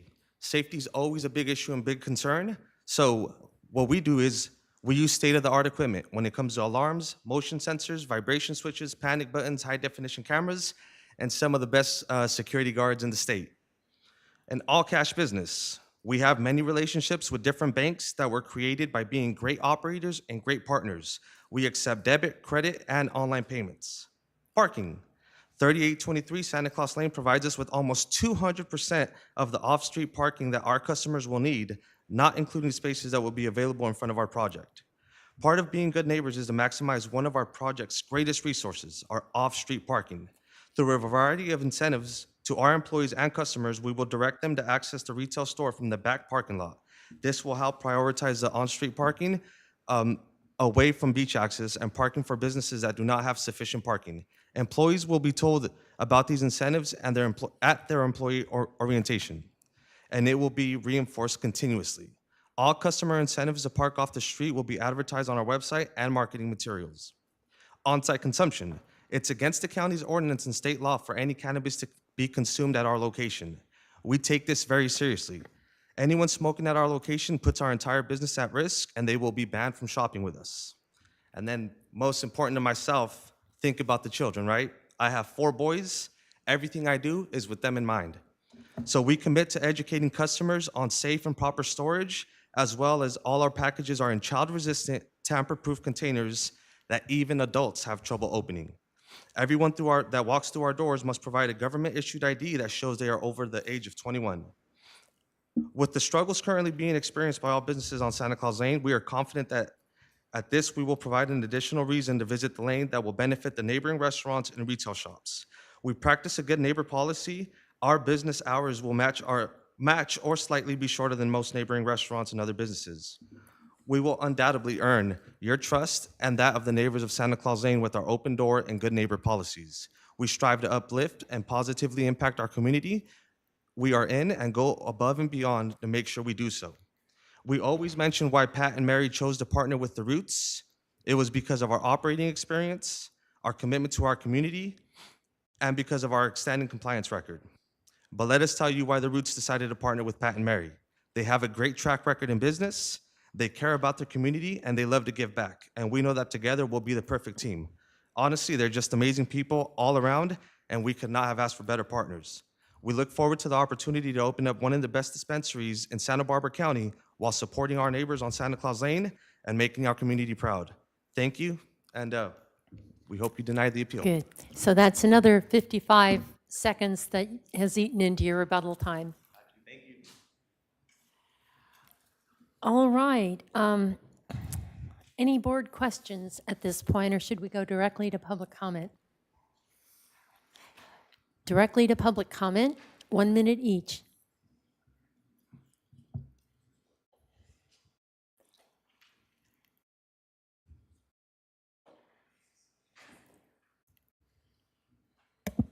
Chair Hartman and members of the board, we will begin with Amy Marie Orozco via Zoom, to be followed by Shirley Stickler.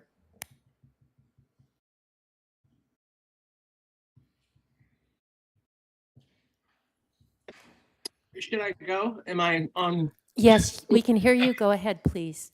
Thank you. My name is Amy Maria Roscoe. I live in the city of Carpinteria. Roots, the cannabis dispensary, has my full support. Please deny this appeal. To my knowledge, Mary and Pat Radis, whom I don't know, have crossed every T and dotted every I in the bureaucratic maze to open and conduct a cannabis dispensary business legally. Personally, I will benefit from having roots on Santa Claus Lane, and I know other Carpinterians who will too. Having to travel to Santa Barbara or Ojai for medicine is not having to travel to Santa Barbara or Ojai for medicine is something we look forward to. Please deny this appeal. Thank you. Thank you, Ms. Orozco, for keeping within the time. You're welcome. Shirley Strickler, to be followed by Lee Ann Anderson.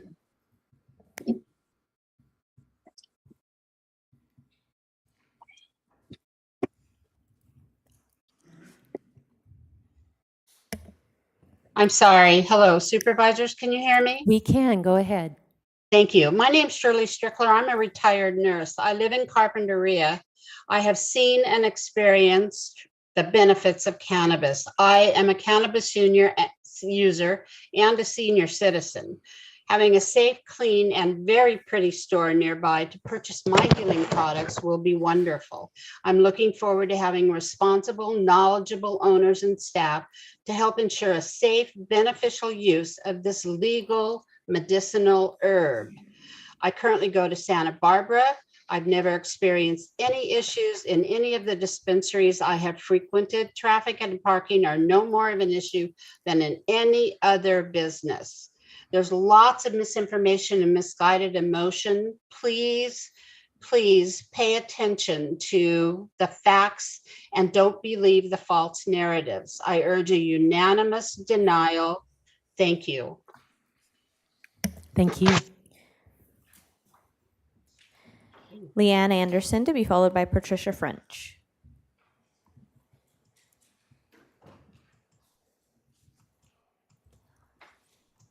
Hello, can you hear me? We can. Wonderful.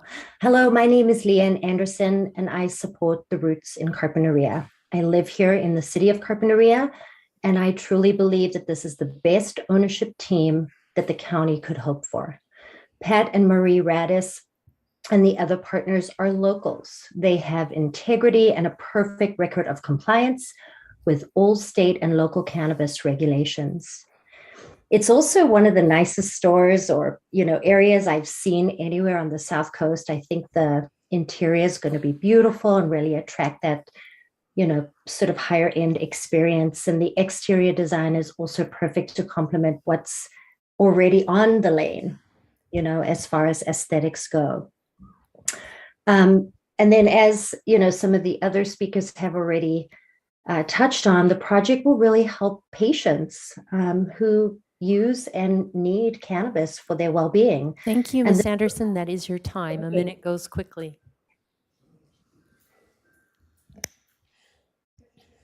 Patricia French to be followed by Allison French.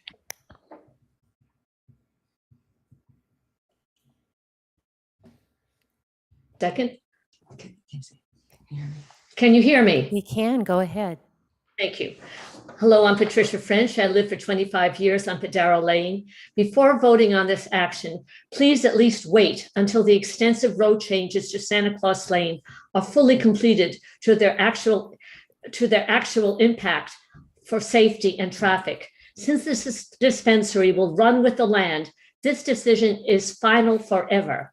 Please do not ignore the pleas of over 1,000 residents and constituents. Please count the hundreds of children who frequent Padaro Grill and the beach weekly. For those who might argue that there is no cannabis store nearby and aren't able to make the short drive to downtown Santa Barbara, cannabis can be easily delivered to their doorsteps by several shops. To us, liquor stores and gun stores would also be incompatible on Santa Claus Lane. Until now, the name Santa Claus Lane implies family and community values, such as local restaurants, a surf shop, and a design and home improvement store. A cannabis dispensary does not reflect the needs of our community, but that of Thank you, Ms. French. That is your time.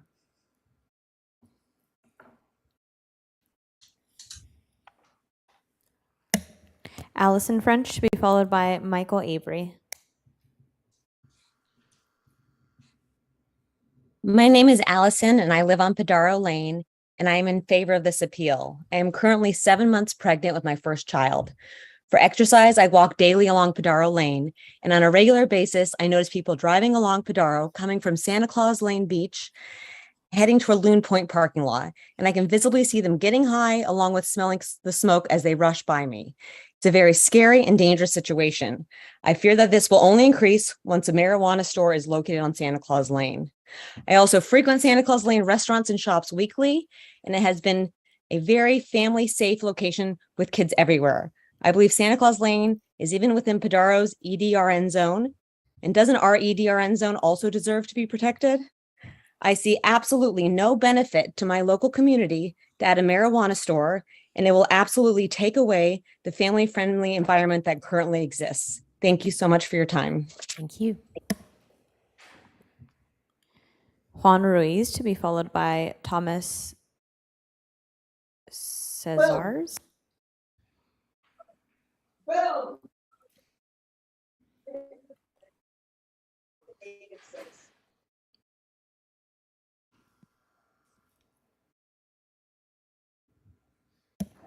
Juan, you've been unmuted on our end.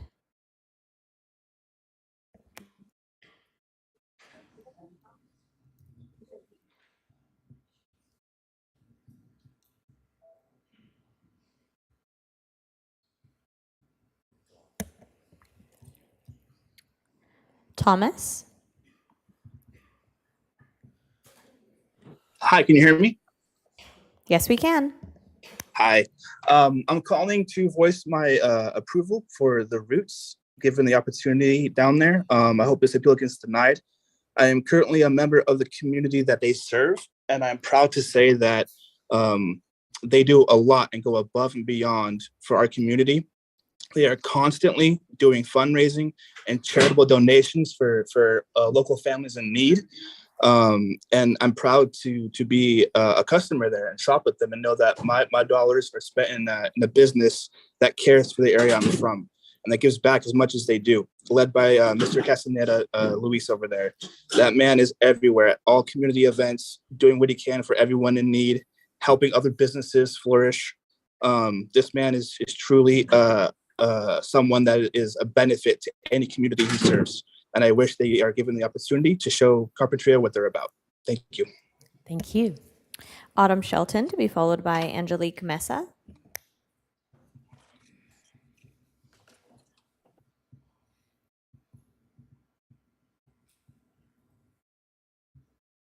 Can you hear me? We can. Great. Thank you for the opportunity to express my support for the proposed dispensary on Santa Claus Lane. I am the CFO and co-owner of Autumn Grants, a sustainable cannabis farm in Carpinteria. I'm also a mom of 2 children that strongly believe in educating children about cannabis. The unincorporated area of Carpinteria is home to many well-known and respected cannabis farms, but due to the regulations, people can only purchase our coastal cannabis from a dispensary. Maria Patradis' property on Santa Claus Lane is the perfect location for an environmentally focused dispensary that can help showcase the amazing farms and local brands that we have in this area. This is an ideal location that's close to shops and restaurants that are visited regularly. I personally walked the building property and couldn't imagine a better space. I've experienced the trouble parking along Santa Claus Lane, but I was utterly in awe of how much parking this property provides in the front and back. And with the improvements that will be occurring on Santa Claus Lane in the next couple of years, the dispensary will only add to the beautification and be an important resource to the community and visitors. Our adult community deserves access to legal cannabis. We have personally worked with the Roots Dispensary in Lompoc for many years now, and I hold a great amount of respect for them. They've always been professional, reliable, and community driven. Please deny this appeal. Thank you. Thank you. Angelique Mesa, to be followed by Liz Rogan. Hello. We can hear you. Hi, my name is Angelique Meza. I'm here today on behalf of the Roots Dispensary. I myself and my husband are patients at the Roots Dispensary in Lompoc. I would like to consider, for you to consider the denial, please, for me and my husband to continue to get our medication that we are needed to be able to continue life on a daily basis with our health conditions that we have. Thank you for your time. Thank you. Liz Rogan, to be followed by Robin Carlson. Did it. Good afternoon, board. Thanks so much for having us here today. My name is Liz Rogan. I'm a certified cannabinoid specialist, and I've been an advocate for a healthy environment, healthy economy, and most importantly, healthy residents here in Santa Barbara County. So cannabis is medicine, and I think sometimes that falls by the wayside, except for these nice people that are commenting. But every day, new research articles come out showing this. Preliminary research even showed cannabinoids can help protect from COVID. So, and to reference the past agenda item, seeing that farms need to go fallow because of price and supply shows even more need for more retail outlets. And this brings in a steady source of revenue for the county and also provides jobs. These are local owners, and they are not part of a multi-state operator to come in our county. So this is something that's going to be stable. It's a perfect area. It's close to the highway. And I personally taught surf lessons. Kids are rarely at the shop. They're usually out at the beach. And the parking there has always been horrible. These people are providing parking that's safe. And if you want to talk about parking, whenever Rincon Events has an event, you can't even park there. So if you've ever walked in a cannabis shop, it starts with an ID. A day after my birthday, my driver's license expired and I could not enter. So I ask you today to deny this appeal. It's frivolous reasons, especially with the parking. Thank you so much for your time. Thank you. Robin Carlson, to be followed by Andrew Pistone.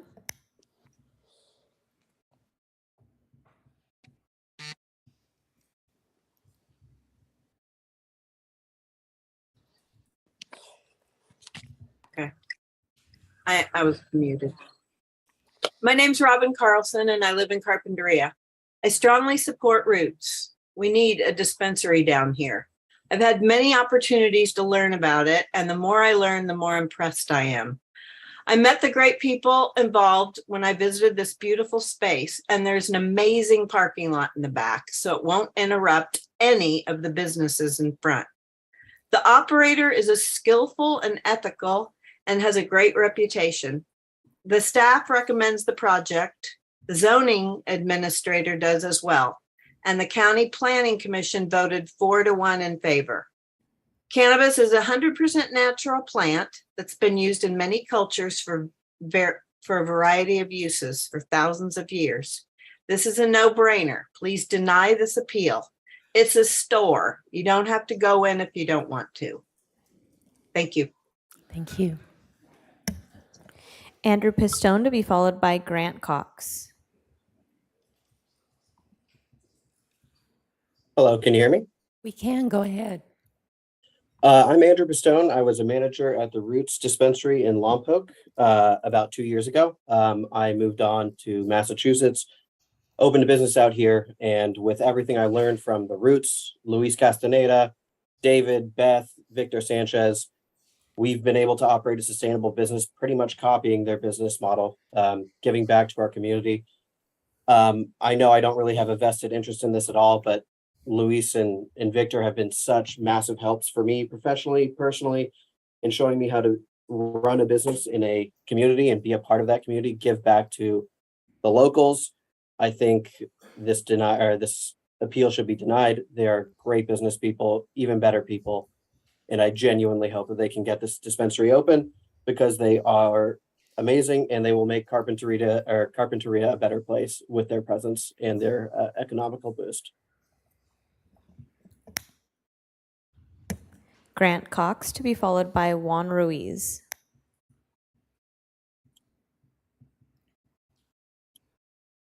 Hello, everybody. Happy Tuesday. My name is Grant Cox. I've been in can you hear me? We can. Okay.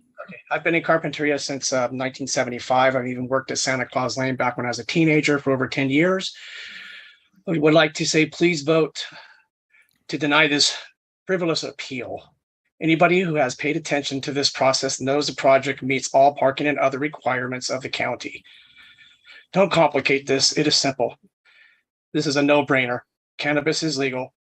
The voters have demanded it be so.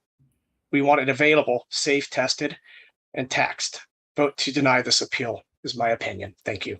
Thank you. Juan Ruiz to be followed by Alex Orozco. Juan, if you're using a touch-tone phone, you may need to press *6 to unmute yourself.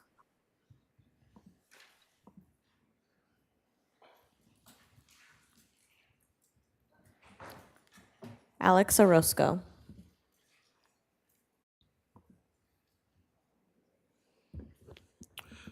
Good afternoon. I'm just here, Alex Orozco. I'm currently purchasing manager for the Roots in Lompoc, assist with operations. I'm here obviously in support of the denial of the appeal for obvious reasons. Staff has done a wonderful job. Santa Barbara County has done a wonderful job of going through the vetting process and making sure that we check all the boxes. Not much said there. As you heard, it's definitely frivolous. And just here to add a human element to it. We're looking forward to this location. We're obviously here to offer safe access. I'm looking forward to bringing all the medicine that this area needs, topicals and FSOs that I'm positive no kid is in a hurry to consume.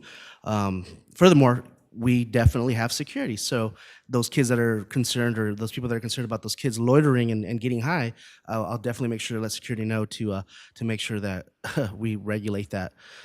So that's definitely not a concern. Thank you. Thank you. Chris Perez to be followed by Serena Placencia.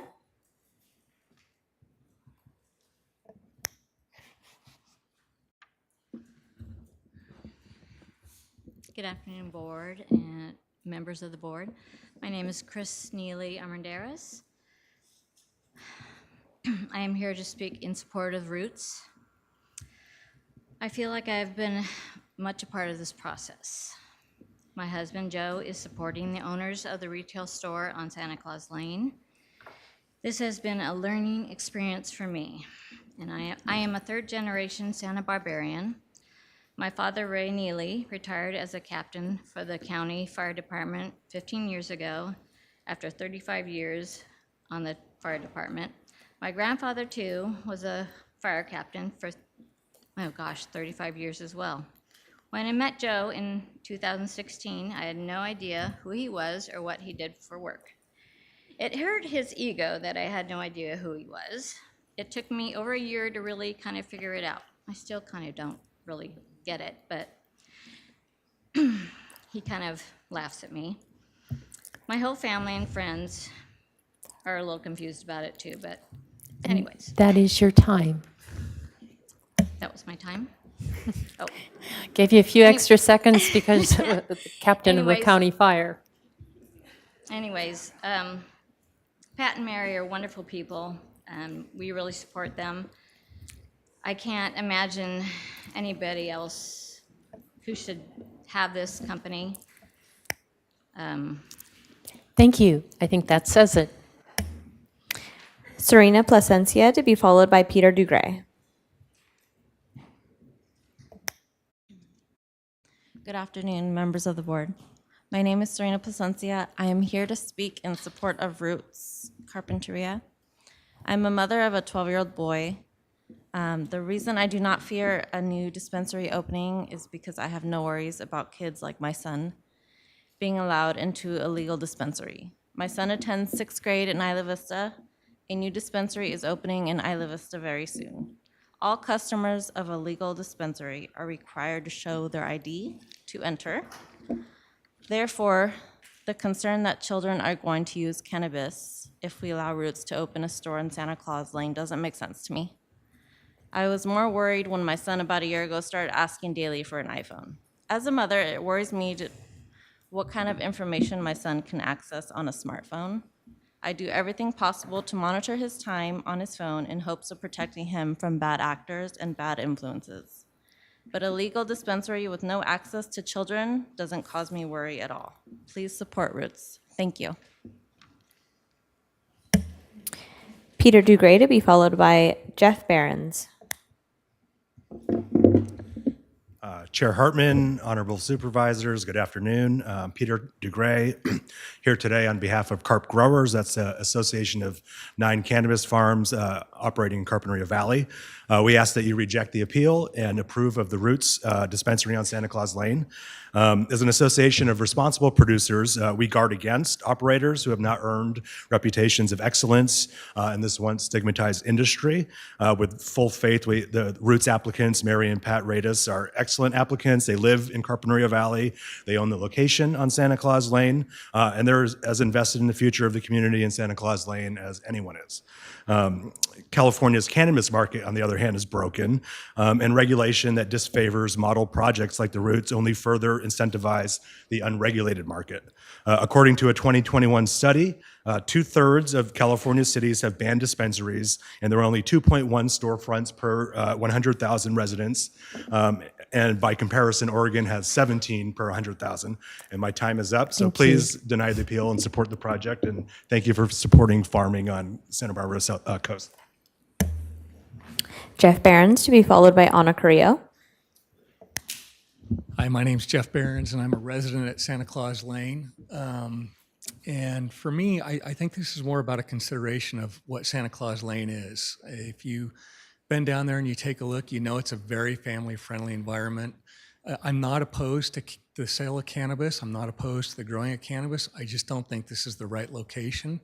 And I would love for somebody to really tell me why it's going to benefit me as a resident who lives on the lane and also runs a business on the lane. Thank you. Thank you. Anna Carrillo to be followed by Edward France. Hello, Board of Supervisors. Thank you for this opportunity. I urge you to uphold the appeal of Roots to be located on Santa Claus Lane. We use the beach all the time. When the county held the virtual meetings in July of 2020 about what neighborhoods wanted to see in their neighborhoods regarding a cannabis retail store, no one in the meeting expressed an interest in having a cannabis retail store in this neighborhood. On July 8th, there was a July 8th of 2020, there was a neighborhood compatibility plan that was assigned 90% weighting factor in determining eligibility for an application, and 35% was to be community input. In fact, Supervisor Williams asked for it to be increased to 40%. The neighbors in this area do not, want this here.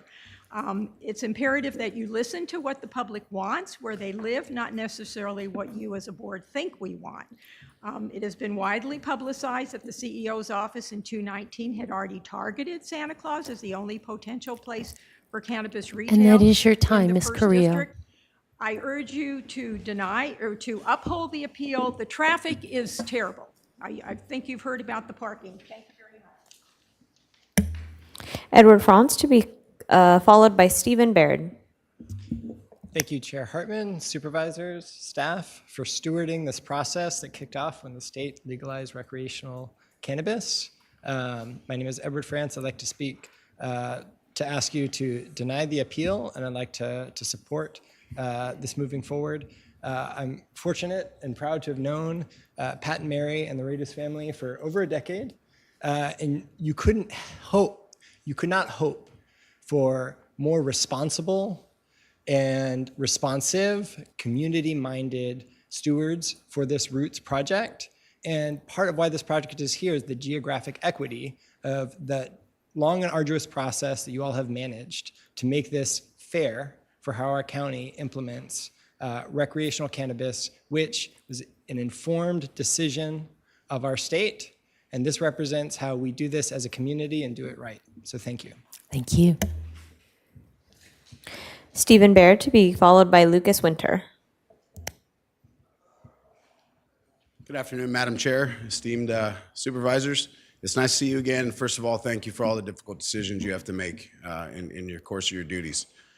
I didn't prepare a speech. I'm going to speak from the heart today. I founded and run a veterans nonprofit, and we are constantly out assisting either law enforcement or families in helping veterans through crisis situations. A large part of what we do is we go out and we pick up veterans that have found themselves either below the level that we think is healthy when it comes to alcohol, drug use, things like that. And one of our biggest problems is that we do not have many resources really in our communities. Our VA hospital is located in Los Angeles. We have a small facility in Santa Barbara, and we have one in Santa Maria as well. But it's not addressing the rate. I mean, we're still over 22 a day when it comes to suicides. A lot of states are not required to report that number if they were a veteran. And we have 100,000 overdoses right now currently with opioids. I'll tell you, this is medicine. I have seen it work firsthand, and nobody can ever convince me that it's not making a difference in our community. So I urge for a full vote to deny the appeal. Thank you very much, folks. Lucas Winter to be followed by Sepp Wolf. Good afternoon, Madam Chair, supervisors. My name is Lucas Winter, and I'm a United States Navy veteran.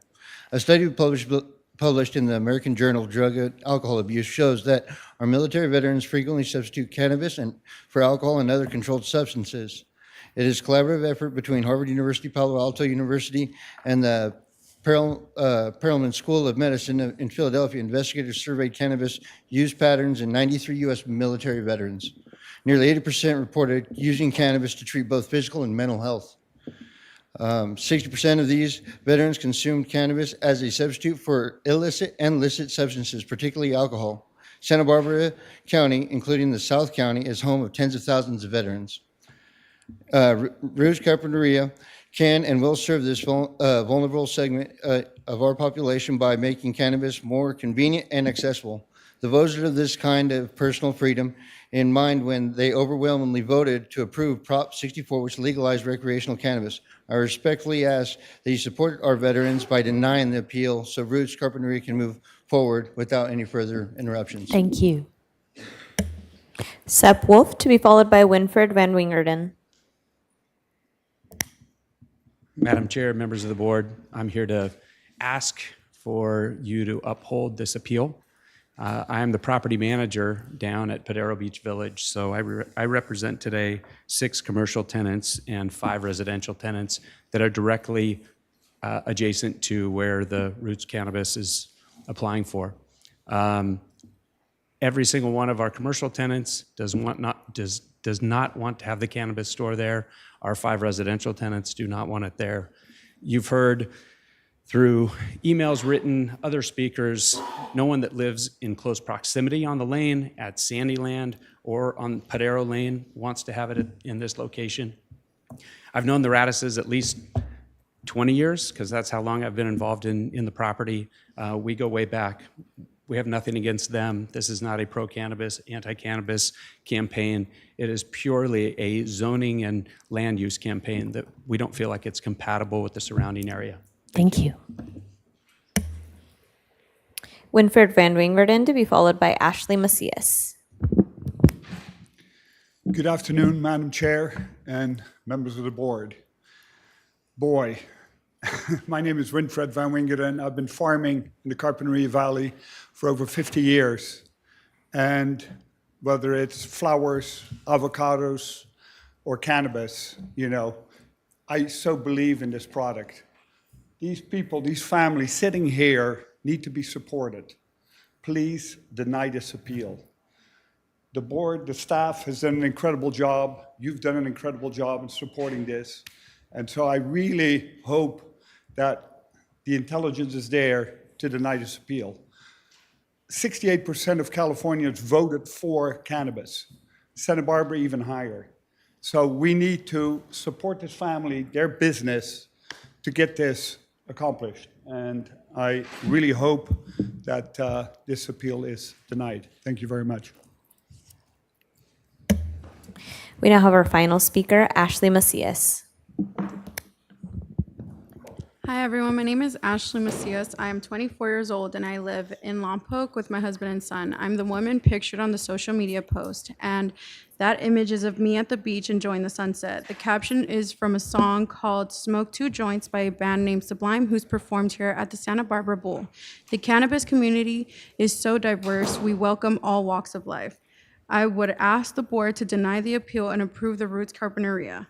I have used cannabis products for medicinal purposes on and off for the last few years to help me sleep. Most recently, I used creams, patches, and bath bombs after the birth of my son. I had a really difficult labor and delivery which caused injuries. The products I took were all cleared by my OBGYN and were non-psychoactive, meaning they do not get you high. I chose this route because the painkillers prescribed by the hospital were too intense and I didn't feel like myself. And I know too many people who end up getting addicted to prescription pills, and I wanted to avoid all of that. I also let my son use these patches and creams as well. Thank you. Can I just ask the speaker, I assume you are not 14 as has been accused? I am not 14, I'm 24, although I do. Thank you guys for thinking I'm that young.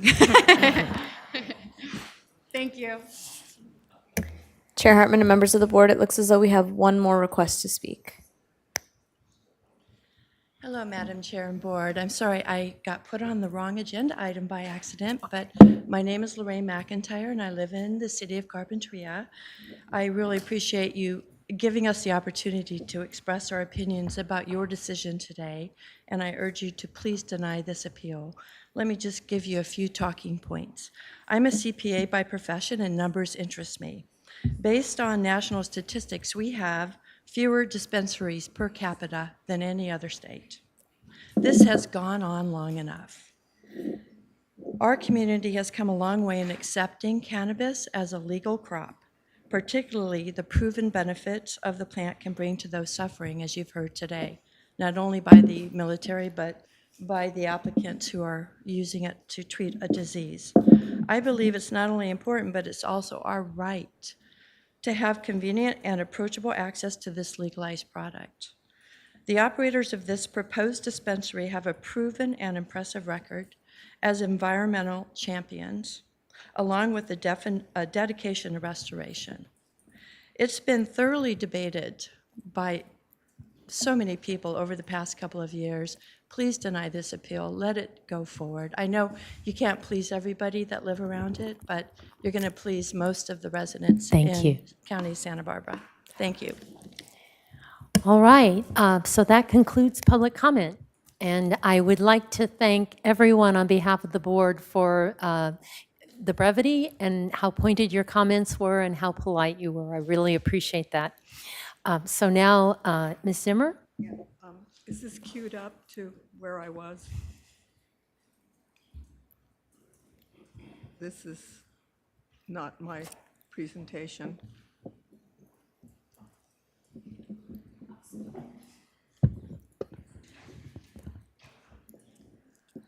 Yes, your time is 4 minutes and 5 seconds. Okay, give me a second here.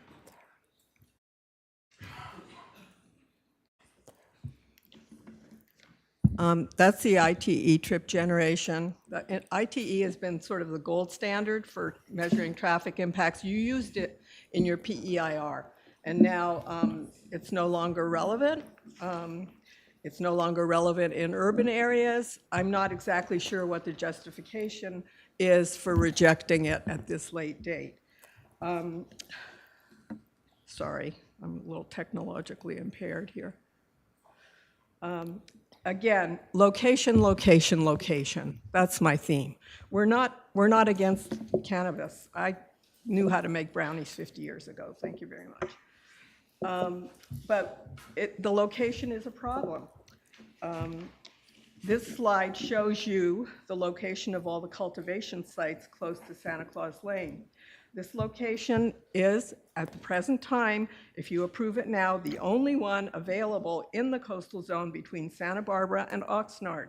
It will invite some percentage of the 50,000 ADT a day, looking at weed maps, to a convenient off-ramp from the freeway when these improvements are completed. You have also failed to address the extraordinary impact of the delivery of cannabis to this location from up to the 370 licensees in the Toro Canyon area whenever they're farming. With respect to the pro-cannabis, pro-dispensary folks, the petitions that were solicited by the Roots Company don't have addresses on them for the most part. The ones against it do. Those that live in Carpinteria, I would beg them to address their own city council. The Carpinteria City Council has prohibited board and brick dispensaries in the city. If they want a convenient place to go shop and can't make it to Santa Barbara and can't make it to Ventura, then talk to your own city council. Remember too that even your licensing ordinance does not mandate any sites in the Toro Summerlin area. The evidence is clear that there's no public or community benefit to this particular location. You know that the area's residents and merchants, except for the Radises and their allies, don't want them.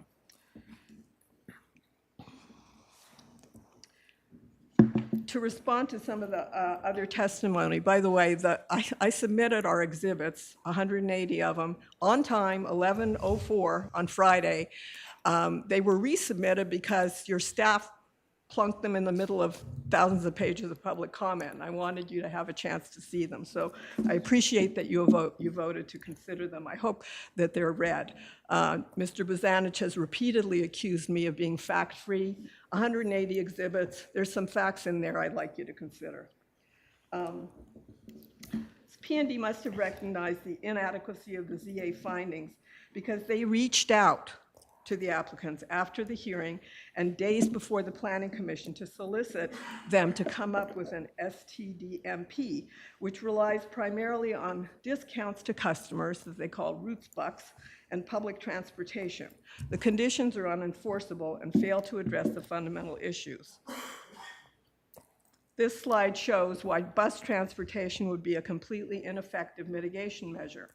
Please note we provided a list of conditions in your so-called facilitation process that would have directly addressed the conflicts with public access and recreation through specific closure times. This was summarily rejected by Dennis Bozanich and disregarded by staff.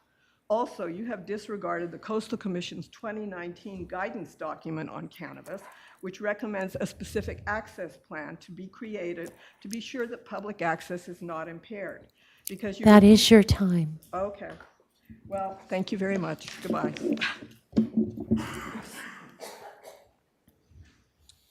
Madam Chair, Jay Higgins representing the applicants. Some background on me. I live in the city of Santa Barbara, And but for 22 years, I've lived within a few blocks of Peabody School. I don't need that, thank you. And I was not happy when Prop 64 passed. I was not happy when the city had a program for dispensaries 10, 15 years ago. And as a planning commissioner in the city, I was not happy when the city administrator removed the cannabis regs out of the land use code, because as a planning commissioner, I wanted to help regulate dispensaries. Well, I can tell you that was probably the best thing the city's ever done, is remove the cannabis regs out of the zoning ordinance and have it contained directly within the administrator's purview. And the reason I can say that is because in the last couple of weeks, I've talked to two elected officials, city attorney and somebody else in the city administrator's office, about how the 3 dispensaries are doing in the city, one of which I live about 4 blocks from. No complaints about security, loitering, one issue about parking on one of the dispensaries. An employee was parking in the wrong spot in a private leased area. That was rectified. So pretty good track record in terms of whether or not the sky is going to fall when a dispensary comes to your neighborhood. Let me add that this project was reviewed and approved at some level by staff, because that's how it has to get to the zoning administrator. Was reviewed and approved by the Board of Architectural Review, was certainly reviewed by the county's SDRC, approved by the zoning administrator, approved by the planning commission, and that's because it comports the code. It doesn't cause any impacts, and importantly, it overcompensates for a number of things that I think the appellants are confusing with disagreements. We are asked by staff on these cannabis projects to do a little bit better, to try to avoid appeals in certain aspects of the development code, and that's what we've done. With respect to parking, we obviously meet the code legally with what's on the property. We also have another 10 spaces that are on the property, but we're not allowed to count. We also get to use, on occasion, right away, just like anybody else, but we're agreeing to put signage there to direct customers to the back parking lot. Obviously, we went through the Board of Architectural Review process. That's typically a place where applicants are asked to overcompensate with regard to building treatments and whatnot, and so that was done and approved. With respect to security, we've got a stellar security team, and all of that detail is in our application. With regard to traffic, we did submit an extra study by the Associated Transportation Engineers, and that's not a disagreement amongst professionals. That is us recognizing that under one construct, we evaluated the project pursuant to what ITE and national standards allows. Your county allows applicants to use ITE standards. We thought later on, why not go out and look at what actual dispensaries locally are generating in terms of traffic, and it dropped way below what ITE would estimate. Not only that, but it shows that our traffic on Saturdays goes way below what was previously there. So again, overcompensating with regard to analysis and making actually traffic better on Saturdays than compared to before. And our TDMP was a request by staff to just do a little bit better with regard to making sure employees don't park in the parking lot. If they don't have to, they can be shuttled in, and we give discounts, and so that's what we've done. So that, well, I get 10 more seconds, but I think you have Mr. any Higgins. questions for me. Thank you. So back to staff. Are there any comments you would like to make in the context of what you've heard? Madam Chair, we do not have any additional comments. All right, to the board, any questions? Supervisor Nelson. Yes, thanks, Chair Hartman. This is for staff. The other location that went through the Chapter 50 process, where was that? Madam Chair and Supervisors, I believe that location was also on Santa Claus Lane. I don't know the exact address, but it was also on Santa Claus Lane. It was next door, right? The surf shop? No? Okay. Same building, right? Where that's at? Okay. All right. Just curious. 2 doors down. Okay. I was curious on whether that was part of that or not. The other question is actually from Zimmer, if you don't mind popping up. The ITE report has So your contention is that coastal access will be impaired by the amount of traffic and parking? We think so. We haven't seen an appropriate analysis that's been vetted by the public. With this latest ITE report that they've submitted came in last Thursday. I didn't even have an opportunity to get our expert, to thoroughly review it. Is there a threshold for coastal access where it's too much traffic? Oh, well, that depends what the Coastal Commission says. Yeah. So, because I was looking at this stuff you put, the chart that you have, and a coffee shop would be 50% more than a dispensary, for what I can tell. It's 36 peak hour trips. So, would a coffee shop that gets a little impair coastal access? Right. So it gets a little. I think we're starting to mix apples and oranges a little bit, because my main contention has been throughout that the staff has failed to look at the increase in intensity of use and analyze that from the beginning. And you can't, and this, I think this was a mistake that was a mistake in thinking on the Planning Commission too, is that one of the commissioners said something about, well, the restaurant that was there 20 years ago had more people. That's not the point of departure for analysis. The point of departure for analysis now is, what is the existing intensity of use? What is the projected increase or change in intensity of use attributable to this? The example I would give, if I have a moment, and I included this in our exhibits, was there are many Coastal Commission decisions that address this topic, and in particular there was one where the Coastal Commission took an appeal of a restaurant on Abbot Kinney Boulevard, which is a mile away from the beach across Lincoln Boulevard, where there was public parking on the street. And the commission said, we have to look at that. We have to look at the intensity of use. So that's sort of the thrust of that. So according to the UTI, or the ETI, ITE, yeah. A coffee shop might trip It a coastal might. access issue. It Okay, might. I just was clarifying. Yeah. Thank you. Yeah, thank you. Any other questions? All right, into deliberations. Supervisor Williams, would you like to lead off?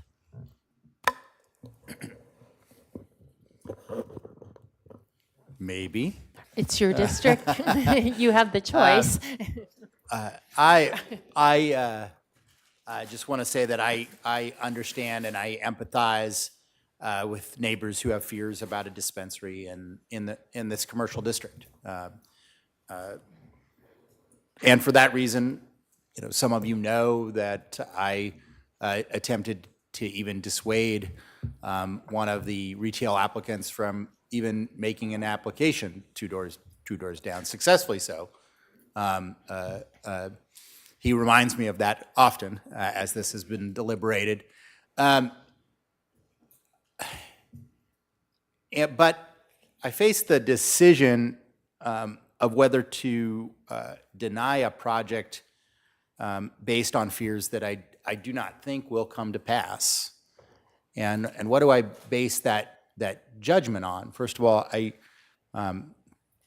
when I met with the appellant in August, I committed to look at two big issues, crime and parking.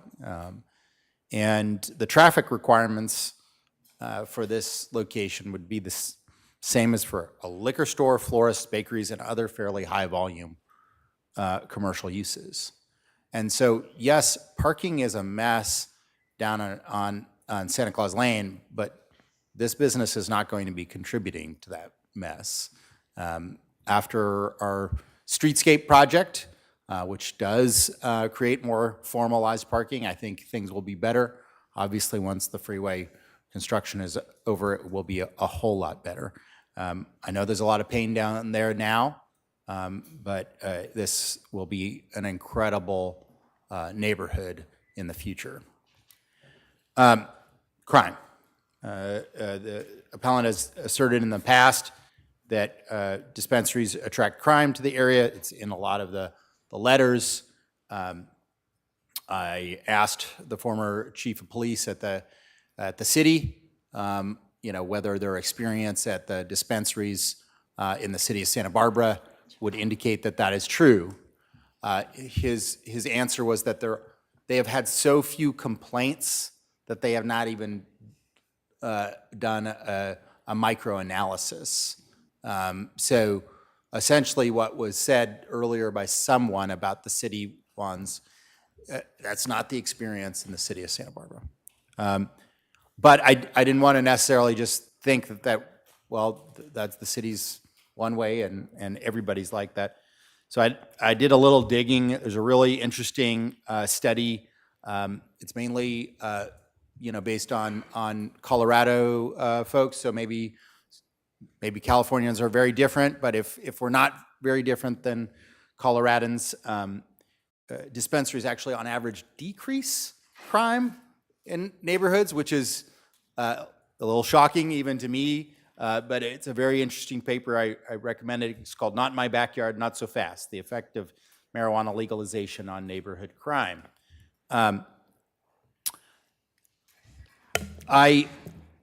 Supervisor Williams, we have a little issue we have to deal with.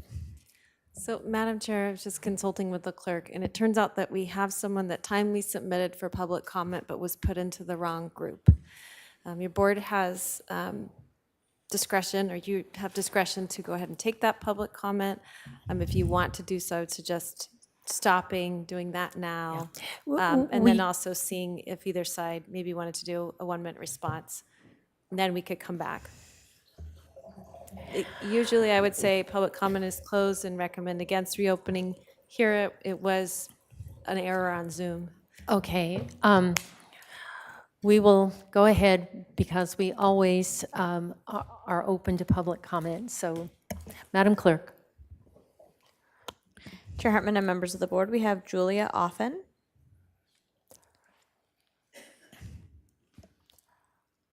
Oh, thank you. Yes, my name is Julia Offen, and I live in the unincorporated area of Santa Claus Lane, and I wanted to urge you to uphold this appeal. I don't understand why you've settled upon Santa Claus Lane as the appropriate spot to site a high-traffic adult business. I have nothing against cannabis dispensaries. My concern is solely the location, and that was the 2 locations you were looking at. I wonder if many of you has actually had experience with this lane. There's no parking, particularly on nice weekends, nice afternoons and weekends. This lane is also a freeway on-ramp. I've seen numerous near disasters as families and children try to load and unload out of cars. For the reasons of insufficient parking, too much traffic already, and an established family serving environment, I hope you're going to consider other locations rather than forcing this dispensary down the throats of the local community residents. Thank you. Thank you. Ms. Zimmer, did you have a response? No, I mean, I totally agree with the commenter. Thank you. All right.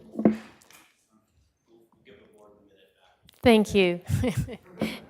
And Supervisor Williams, would you summarize your deliberations and then Sure. continue? Thank you. I'll just get, I'm I sure mean- you're not hanging on every word, so I'll just continue. I was willing to engage in a dialogue. I was even, looking at the fact that, we have wide discretion and maybe public opinion is, against it enough that I should just vote no based on public opinion. And I discussed this with the appellant and met with them. And I proceeded to get then CC'd or sent an email about the meeting that took place. And it was so far from the reality that I had experienced. The characterizations. I'm going to have to object to this. Well, that's not your role. Ms. Zimmer, you've talked about this everywhere in the public sphere. I get to talk about it right here. Ms. Zimmer.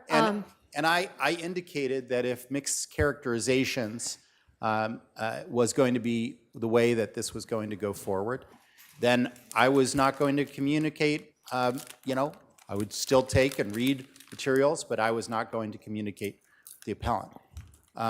If I got an email like that from someone, then I would probably want to hash that out and figure out how I had said something incorrect about them.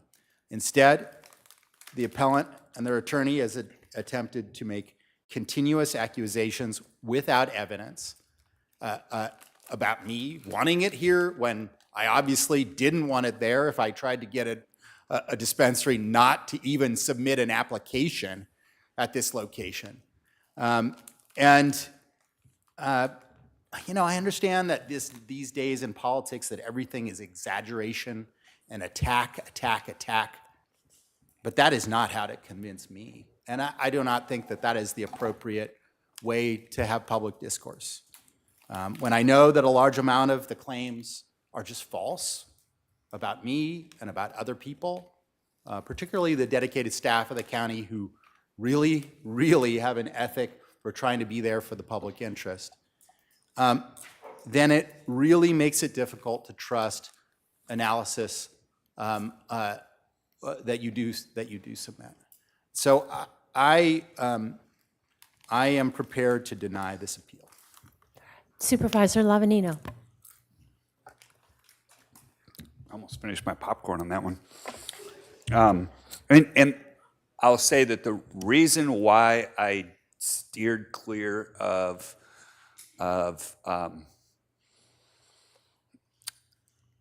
retail cannabis is just because of your experience, actually. You can't win. There's no way to actually find middle ground. People are just so entrenched in where they're at. So, for me, there's plenty of information to sift through. And I thought the gentleman that asked the question, how does it benefit me? Explain how it benefits me. Hopefully I can help you a little bit with that.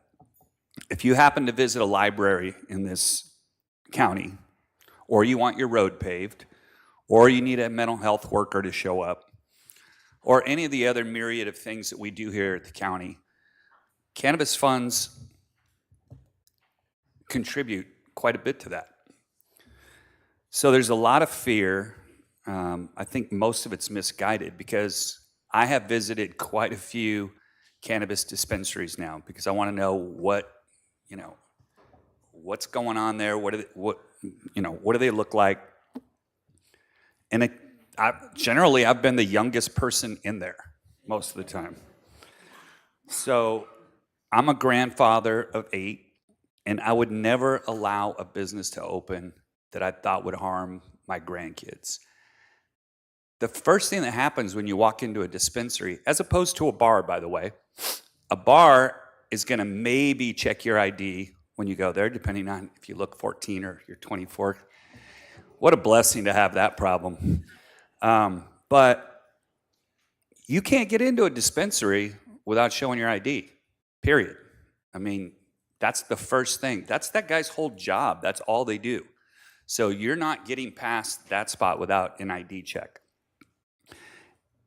And I've been talking about this with my wife, and I was like, okay, so what would be the other fear? And we talked about, well, maybe if you had junior high kids or high school kids that you don't want them exposed to this, you don't want, but eventually at that age, you got to have that conversation with them anyway, because they're not being exposed to it at the dispensary for the first time ever, or walking by a dispensary. It's in their school. And this isn't something new because cannabis just got legalized. In 1970, whatever, when I was in junior high, it was there. And I had to have that conversation with my parents. And they, laid out why it's not good for me. And so alcohol's readily available on Santa Claus Lane. I checked with County Behavioral Wellness, and not on Santa Claus Lane, but in general in the county, they would go do, and this is prior to COVID, I don't think they're doing it now since COVID, but they would do minor decoy. They'd go out and have minors see if they could purchase alcohol. 13% of the time, a minor was able to purchase alcohol either at a bar, a liquor store, or a restaurant. So we don't have rooms full of people coming in and telling us, hey, we got to protect our kids from restaurants and liquor stores. I think it's really the fear of the unknown, and I don't blame people. I think we've kind of had this thought process about cannabis, and I will say that it's always interesting, no matter how many cannabis hearings we have, generally the people say, I'm not opposed to cannabis, just not this project or next to me or anywhere near me. But the other thing that was interesting during the cultivation wars was people said, yeah, I voted for Prop 64, but I thought that meant stores. I didn't think it meant we were going to grow here.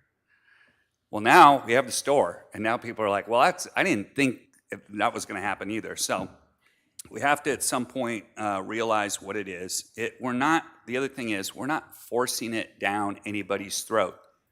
This Board of Supervisors wasn't the one that came up with the idea that we were going to legalize cannabis. You did. You voted for it, okay? So you voted for it, and we're implementing it and making the rules. And we're not going crazy. 6 stores in the entire unincorporated area of Santa Barbara County. 6. So I think it's a balanced approach. Like I said, as a grandfather, I would never open a place that I thought would harm my grandkids. And just a little note to the owners. I know at the pharmacy, the one in Santa Barbara, to be nice to their neighbors, they offered coupons. As people would come in, they'd offer coupons to the other people's businesses that were around them. I think it's a great idea. Might be something you might want to look into. And I enjoy my time down on Santa Claus Lane. I was just down there for a wedding this last week. Beautiful place, love it. I don't think this is going to detract from it at all. And I don't think it's going to have the effect that some people do, where it's just going to be a mass influx of people, criminals that are there to bother other people that are walking by. So I'd be supporting whatever motion that Supervisor Williams made.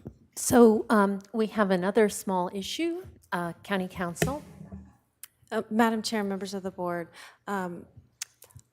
just to make sure that we're following procedure, part of Supervisor Williams' comments was disclosing a study that he had pulled. I got that from him to make sure it was put in ex parte, so it's with the clerk of the board to be posted.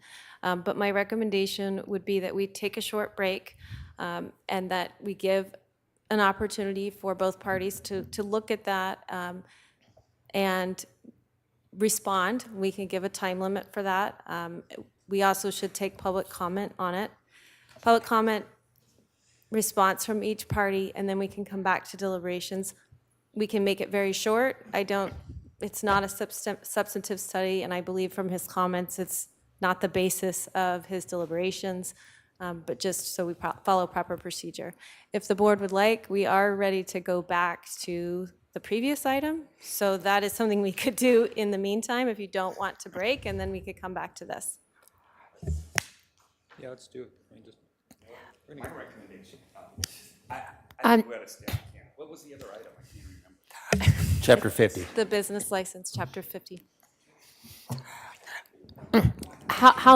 Okay, so we will get the study to the appellant, the applicant.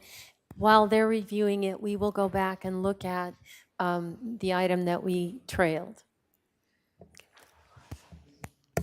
That sounds good, thank you.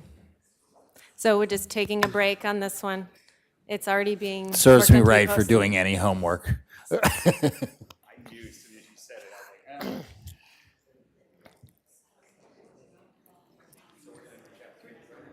Yeah, we're going to do it and get it done.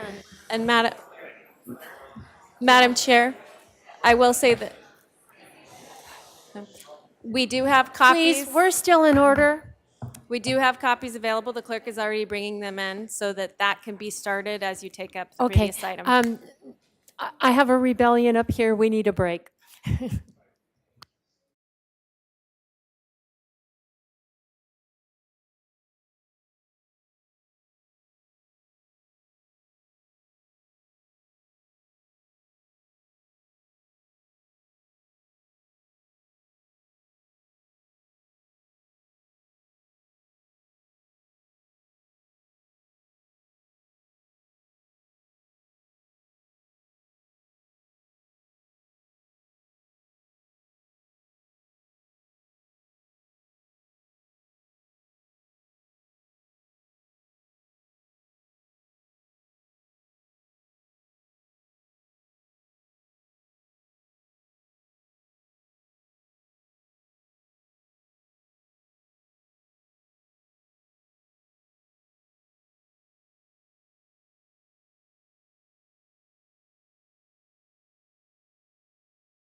So good afternoon. After a short break, we're reconvening the November 1st meeting of the Santa Barbara County Board of Supervisors.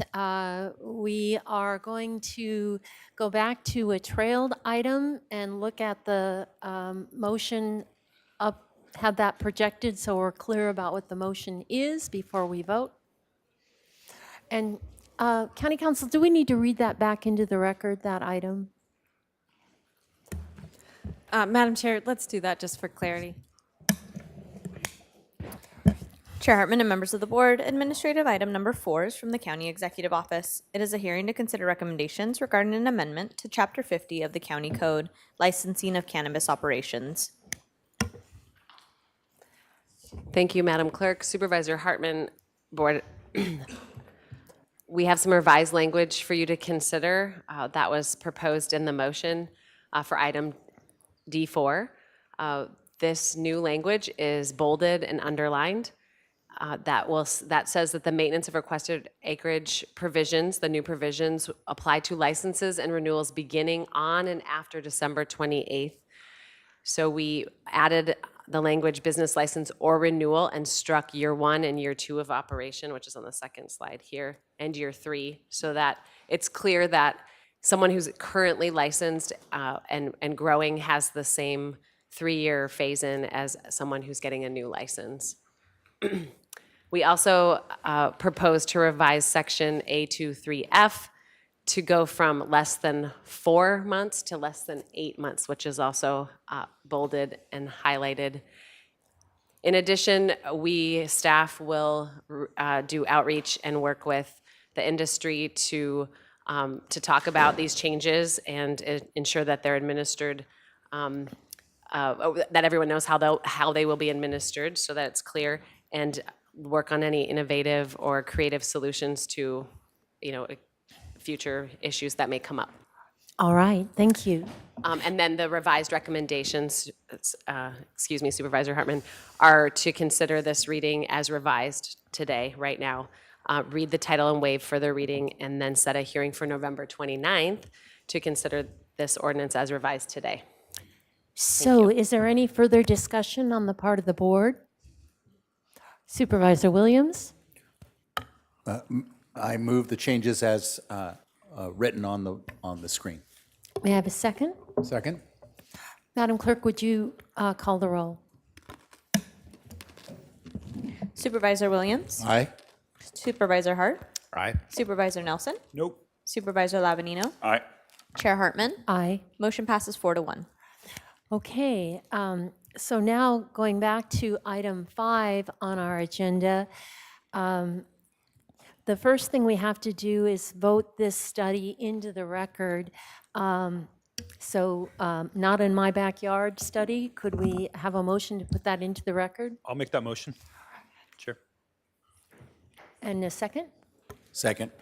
All in favor say aye. Aye. Aye. Any opposed? Motion passes. So then we will have public comment specifically on this study. So you have the opportunity to comment only on this study. Is there anyone in the public who would like to comment? And Madam Clerk, will you manage that? Chair Hartman and members of the board, yes, we can manage that for you.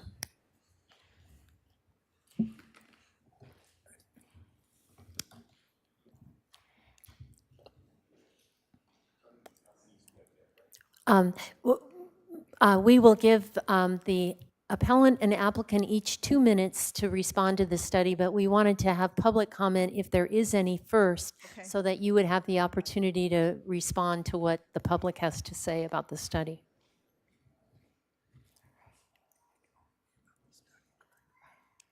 Yeah. And I'll re-emphasize, public comment can only be about the study. Is there anyone in the room that would like to speak for public comment, just specifically on this study? And is there anyone logged into Zoom that would like to speak on this study? Please use the raise your hand feature if you would like to.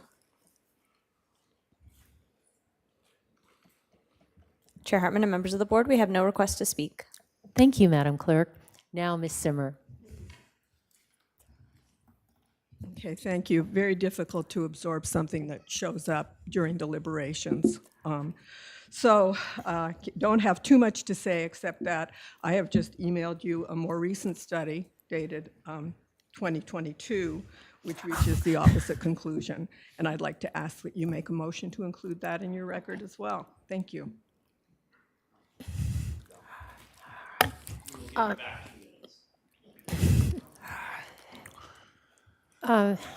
County Council, could you talk about the procedure?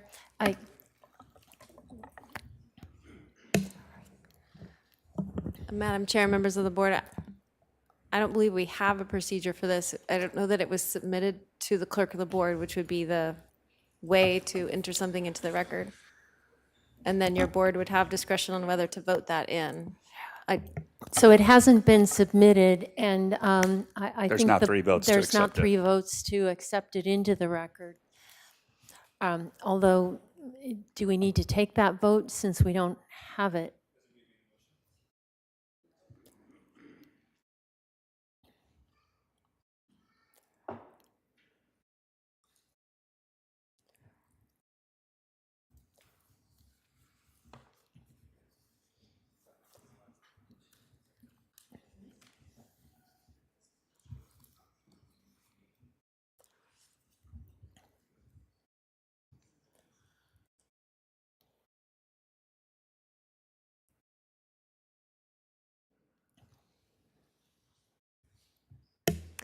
Madam,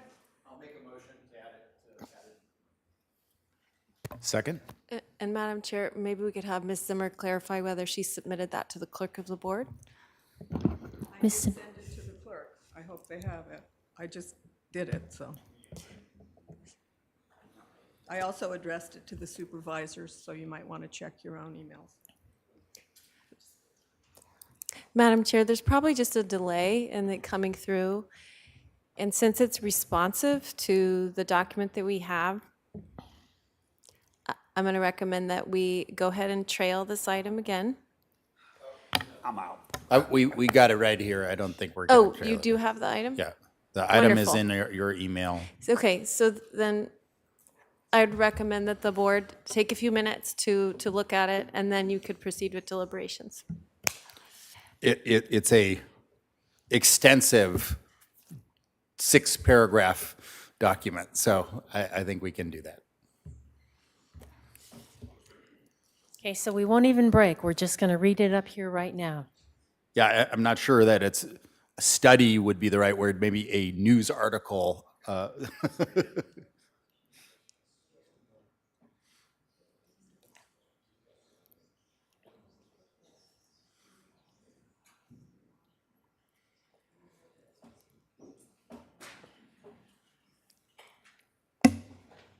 Any of the board members who are done reading, if you could please forward it to the clerk of the board. She still does not have it.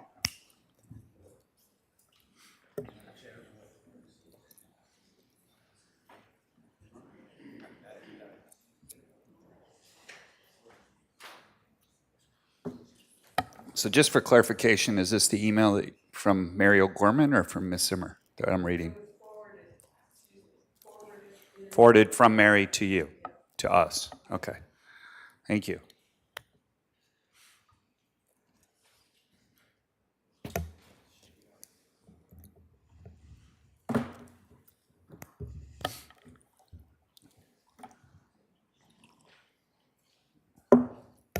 And Madam Chair, just for the record, it has been forwarded to the clerk, and the clerk will be posting that online.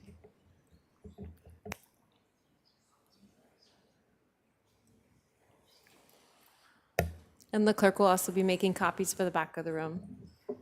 But evidently, it's a very short document, so there should be time for everyone to look at it quickly.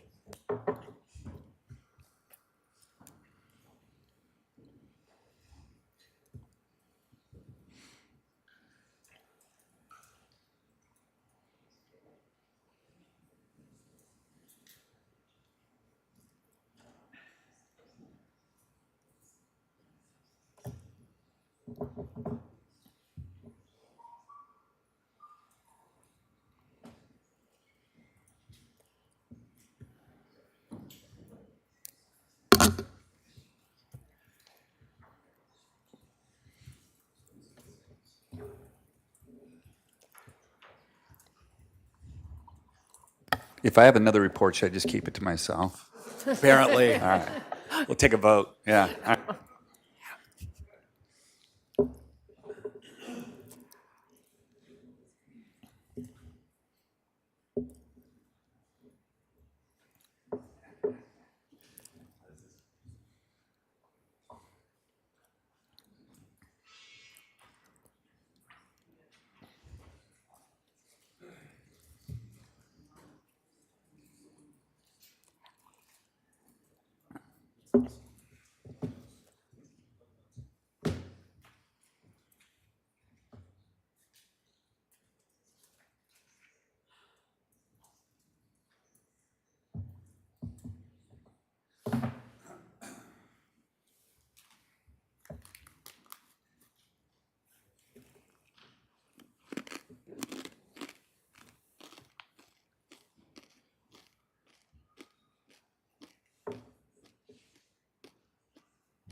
Okay, have all board members read the article?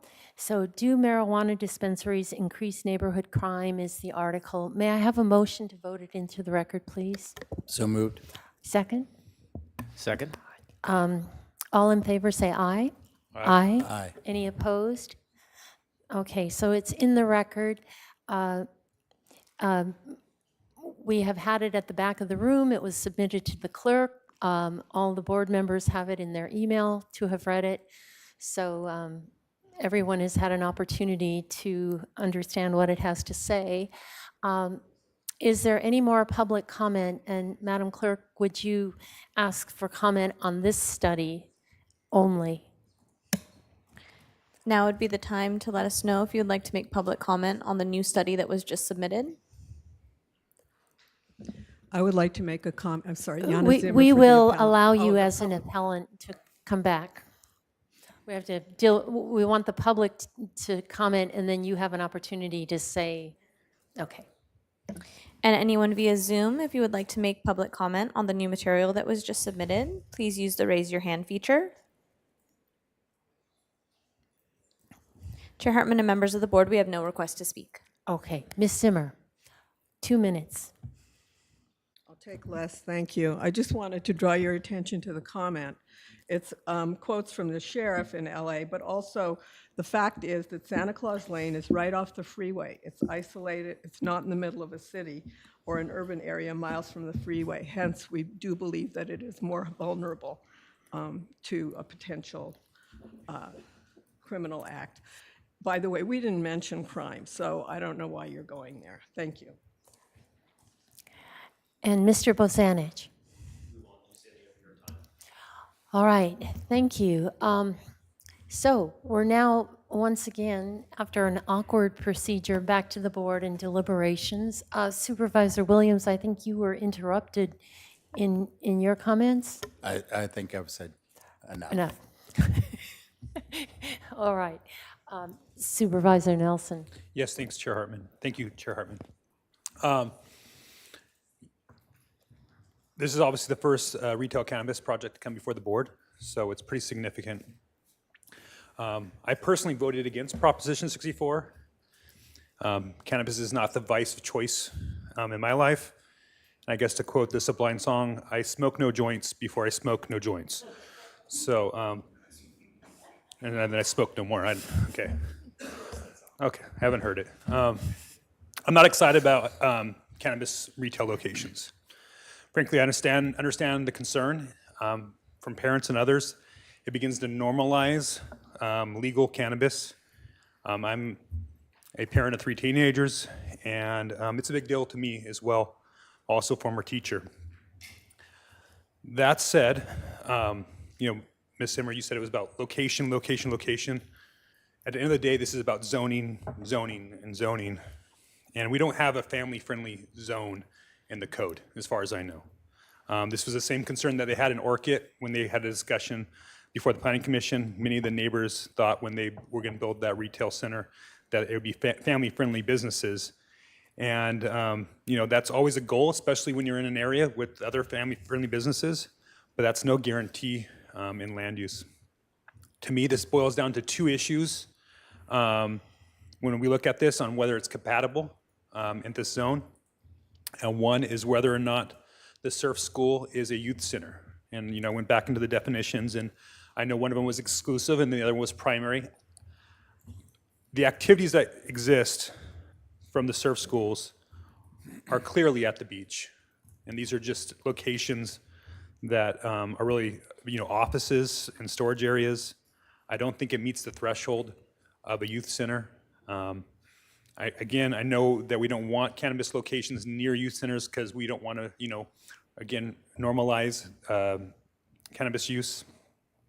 So for me, that doesn't reach the threshold for me to, say that staff has erred in the recommendation to approve the project. The other one is coastal access. And so, I dove into that a little bit more. And frankly, I wasn't sure. This has the potential to be a very popular location. I see that. Same concern in the Santa Maria Valley. The Orchid location that's potentially will be opening will be the only cannabis location for the whole entire Santa Maria Valley, and at least until Guadalupe opens up theirs. And so the impacts on the community are probably going to be great. But if I look at that ETI study, a coffee shop is 50% more traffic than a dispensary. These aren't people that are coming in to stay for a half an hour, or longer and taking up parking spots. So I don't think we'd be having this conversation if this was a land use application or coastal development permit for a coffee shop. So again, I don't think it reaches that threshold that it's going to impede coastal access because it's going to be so popular that people won't be able to park and use the beach. So if I can't, find either one of those items, I really couldn't, in the record, find any other evidence that prevents me from denying this project. So I will be also supporting a motion to deny the appeal and approve the project. Supervisor Hart.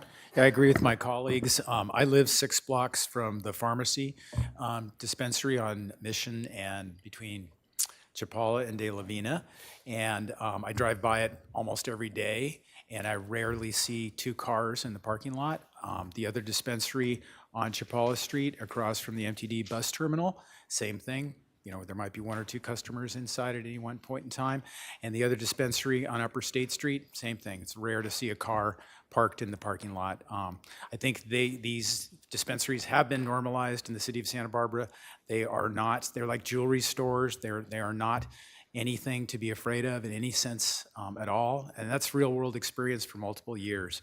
So there's all these theoretical concerns folks have that, I can understand emotionally, but I would predict a year from now, after this dispensary is open, no one will remember what happened today because it will be a benign use in a place that will not change in the least bit. So it will not affect coastal access. It will not affect the neighborhood. The cars that will be parking there will be parked in the 12-person parking lot, and that lot will rarely be full. So I can't see any reason to oppose this project. And I just want to reiterate what some of my colleagues have said about youth. This is not a good product for the developing brain, and we really want to get that message out every opportunity that we can. That said, youth serving activities, it's beyond 1,000 feet. Parking, this applicant has parking available, and it's not fair to hold this applicant responsible for the parking issues in the whole area.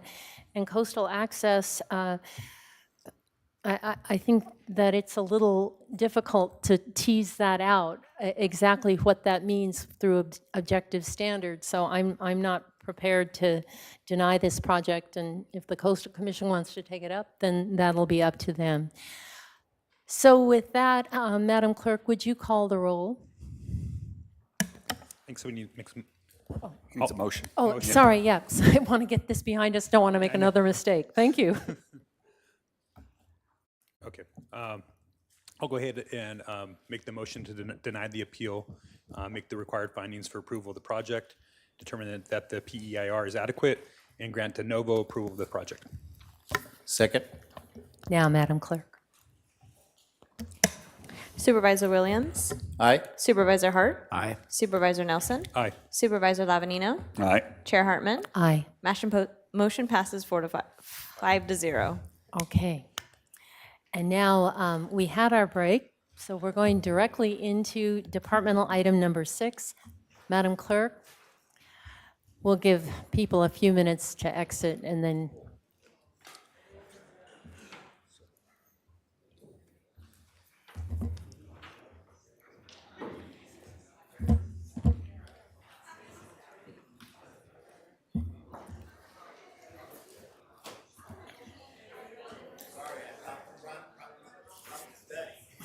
Don't ever do that again. A hard lesson for all of us. Hey, Greg, make sure you hit him.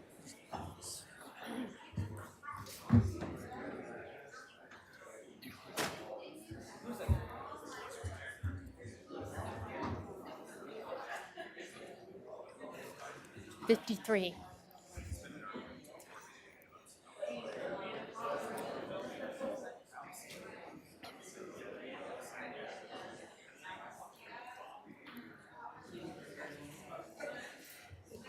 When can I close public comment? You should have a.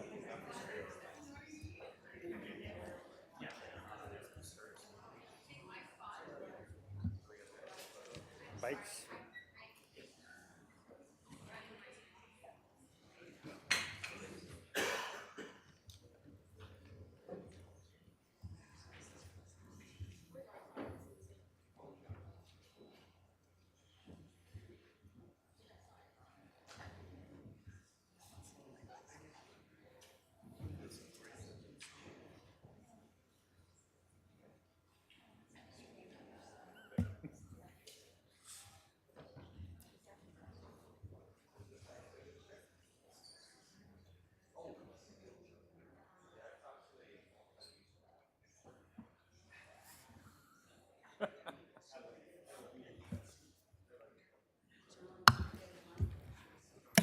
Madam Clerk, would you read item number 6 into the record, please?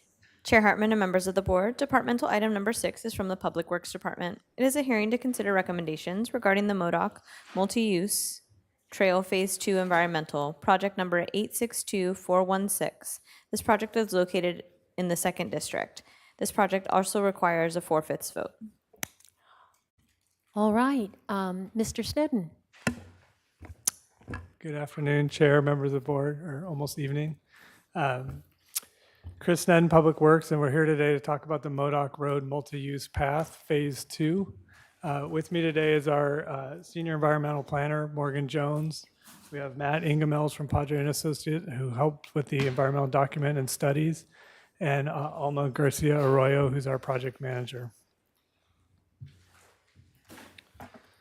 Wanted to start with kind of a regional context for this project. So the region, which includes the city of Goleta, city of Santa Barbara, and the county, has been working for decades to create a regional network of off-road trail systems that connects people to schools, businesses, beaches, parks, community centers.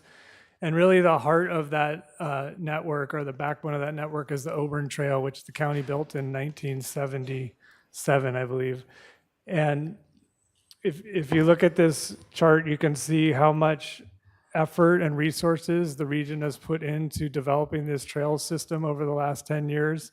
There's about $60 million plus going into creating this system of trails. City of Goleta is in the process of finishing their design for the San Jose Creek bike path on the east end, on the west end. The county's invested over $1 million rehabilitating and upgrading the Auburn Trail.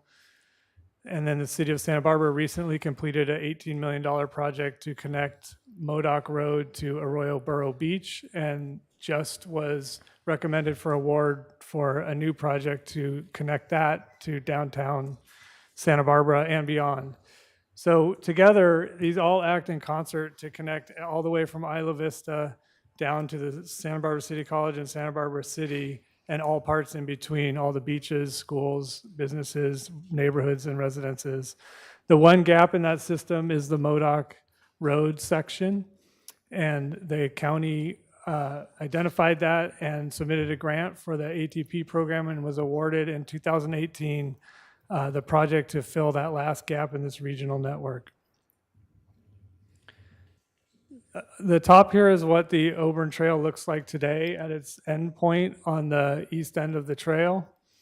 So these upper photos are the Auburn Trail on the where it dies into Modoc, and it's crossing the La Cumbre Water property and conservation easement for the Santa Barbara Land Trust in this area, and then continues on to Modoc and stops. And then what you see below is what the Modoc corridor currently looks like. So this project will transform this corridor from what it is now, which is an area where only experienced users and people who are comfortable traveling alongside high-speed traffic with no mobility challenges travel through here to a multimodal corridor. This is kind of zooming in on the project a little bit. The Modoc gap closure was phased into two pieces, and that's because the city of Santa Barbara completed their section of the Modoc Las Positas Trail, connecting this down to Arroyo Burro. And at the west end of their project, it just they had to stop it at the city line or just before the city line. And so that kind of leaves a trail that just kind of dies out partway along Modoc. And we wanted to get a connection point as quickly as possible to Via Senda, the intersection to the west there, where people could make decisions about crossing the street to continue on or get into the overpass connections with pedestrian infrastructure. So that segment is in construction currently today. And what we're here to talk about with this item is segment 2 in the environmental document and project approval for that.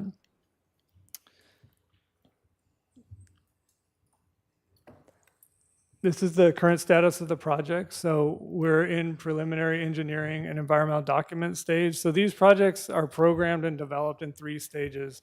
The state first approves you or authorizes you to start what's called PA&ED, project approval and environmental document.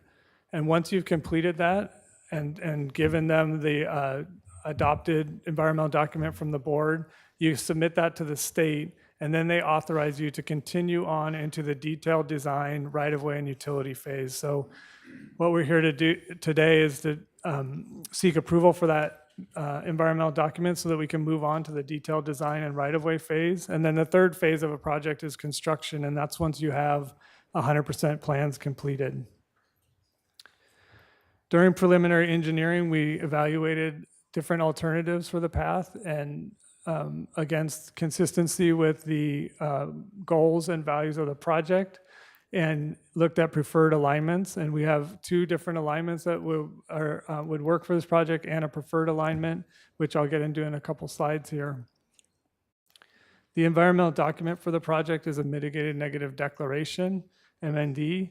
And just as a reminder, with the environmental document, we're looking at the maximum impacts the project could have. So you want to be able to mitigate for what the maximum impacts you would have are. It doesn't necessarily mean you're going to have all those impacts, but you want to be prepared to mitigate for for them if you do.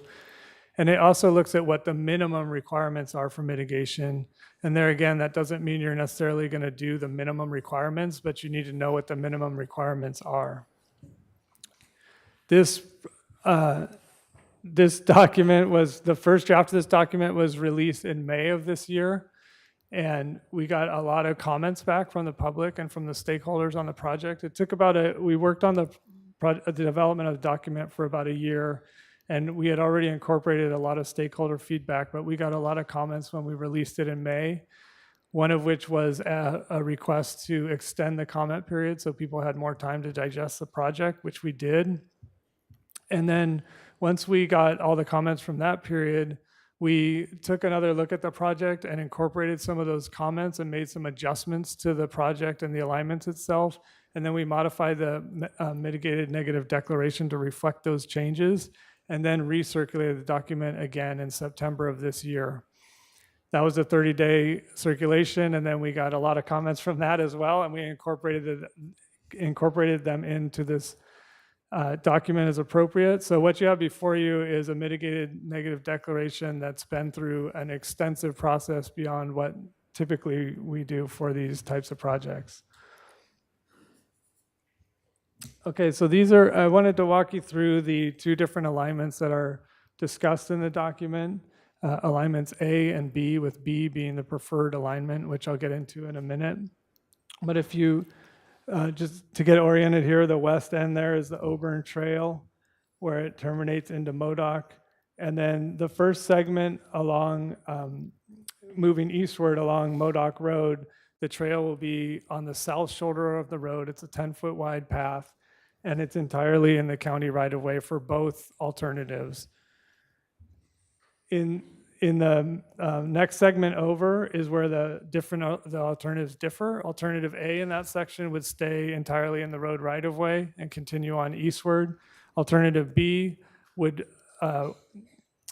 meander slightly to the south and go around a row of palm trees, I'll show you in a minute, and would then and that would have a better buffer from the roadway. We'd be able to preserve the palm trees. It would avoid a big utility relocation that would have to happen if it stays in the road right away. And then moving eastward, A and B meet up again, and they follow the same path.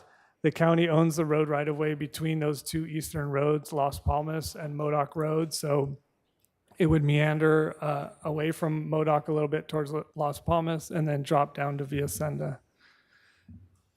The middle segment there, alternative B, if it meanders, would meander onto La Cumbre Mutual Water Company property, and the Santa Barbara Land Trust also has a conservation easement over that property, so it would require an easement.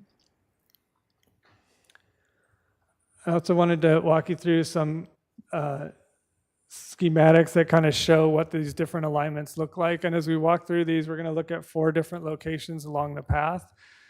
Bear in mind, these are just showing the alignments. We haven't done the detailed design, so it doesn't have a lot of the advanced design features. It's just to give you an idea of what the differences are between the alignments. In the first picture, you can see the top is the existing condition where the Auburn Trail dead ends into Modoc Road. The path would start a little bit back from Modoc and curve around the trees that are there and some of the water infrastructure and things like that, and then meet up with the road shoulder just off the picture here to the left. The second section here would be, as I said, along the south shoulder of Modoc Road. And a couple of things I wanted to point out about this section here is you can see in this area the roadway is pretty wide. It's wider than it needs to be. There's the bike path on the north side is almost 10 feet wide in places, and the bike path on the south is a little wider than it needs to be. So we're able to squeeze the road over to the north and narrow down some of those lanes to our standards. And that means that the path can be built partially where the existing pavement is now. We also have more room on the shoulder in this section. You can see the trees along this area are set back from the roadway up to more than 3 feet most of the places. So there's more room by squeezing the road to the north and by having more shoulder on the south to fit the entire path in the road right away here. Section 3 is where the alignments differ from each other, and this is a picture of what the existing condition is. So in this area, the roadway corridor is a little narrower, particularly because the palm trees along this stretch are right on the edge of pavement, so there's just not as much room. There's not enough room to squeeze everything north. Those palm trees are in the road right of way. It's actually the right of way line is actually about 5 to 6 feet behind the palm trees. So we looked at a couple different options there. In working with the stakeholders and walking it with people, it seemed it seemed like the experience for the users could be improved and with a better buffer from the roadway. And there's already a path that exists in that area, and it's fairly flat. There's a equestrian path, but there's also enough room to fit multi-use path and the equestrian path in this corridor. So we looked at the option of moving the multi-use path on the other side of the palm trees to preserve the corridor look there with the palm trees.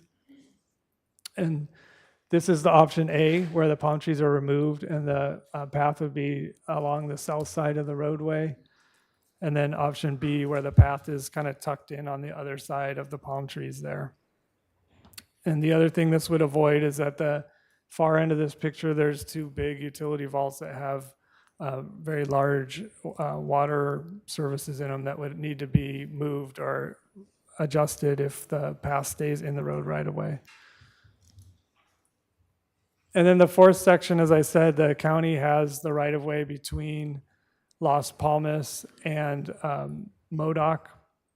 And so the path would meander up towards Las Palmas a little bit and then back down, moving around the trees and coming back down onto Via Senda. So looking at the next steps for this project, as I said, we're in this PA and ED, preliminary project approval and environmental document phase.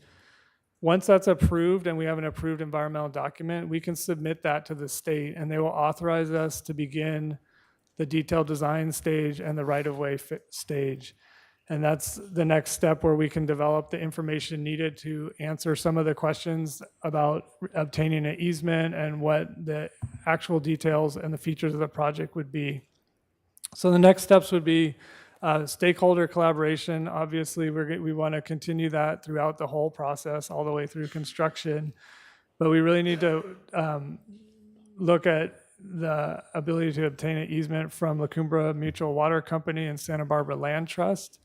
For them to approve a easement is something that they have to do within their organizations, and they would have certain requirements that they would have to do in terms of looking at their consistency with their values and goals and missions of what they're trying to accomplish. So we would be looking to work with them on that and to get them the information they need to make their decisions. If it's determined that it's feasible to get an easement for alternative B, that's the preferred option. And we would continue to work with the La Cumbre Mutual Water Company and Land Trust and the other stakeholders to develop the final plans and make it the best project possible. If it's determined to be infeasible to get an easement, alternative A would be pursued, and we would continue to work with the other community stakeholders to, again, make it the best project possible. And we're hoping, we have about 12 months, we're hoping to get through the detailed design and right-of-way phase and move towards construction in late 2023. These are some of the design considerations that will be looked at during the detailed design stage. So obviously we want to consider the users of the path. It needs to be safe. It needs to be ADA compliant. It needs to serve pedestrians, bicycles of all level of experience, from the triathletes to the 3- and 4-year-olds who are just learning to ride a bicycle. Motorized vehicles would be prohibited, just as they are on the Auburn Trail today. If alternative B is chosen, there's an existing trail network, both pedestrian and equestrian, in the preserve, so we would need to work with the stakeholders to make sure that they still have the access that they need and want, and that it's configured the way they would like it to be. In terms of materials, there's a lot of choices for material composition. There's going to be low retaining walls incorporated into the project. If alternative B is chosen, there would be borders and screening and buffers that would be considered, and we would work with the stakeholders on what the requirements are for that. And then rails and barriers as needed. We also have options for the path surfaces and all the kind of aesthetic features of the project to work with people on. For planting, under the alternative B alignment, there's a lot of opportunities to enhance the planting in that area. There's a lot of opportunities to enhance the preserve and the restoration efforts that are going on there, whether it be planting new trees or vegetation or removing invasive species, those types of things. We're willing to incorporate that into the project, and there would be room to do that under alternative B. If alternative A is chosen, there's going to be a little bit more limited landscaping because the roadway corridor will be taken up with the path and the roadway mostly, but there will be some planting that we'll be able to work on the community with, and then the east end over there will be a lot of opportunities for planting as well.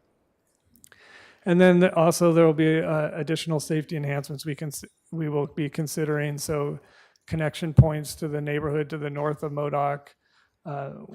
Alternative B could provide some opportunities to do some traffic calming work, and then we'll be doing some speed studies at the end of the project to see if we can lower the speeds out there based on the new geometries of the project.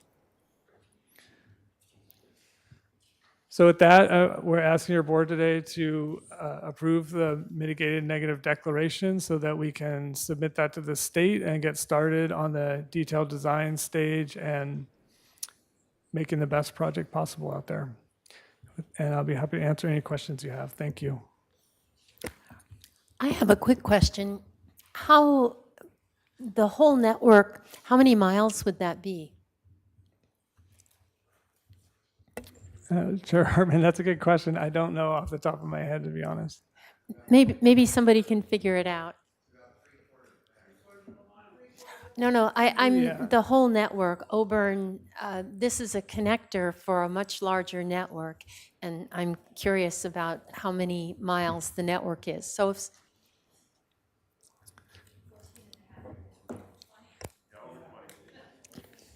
it's between 10 and 20. okay, 15 to 20. Thank you. Other questions for staff? I've got a question.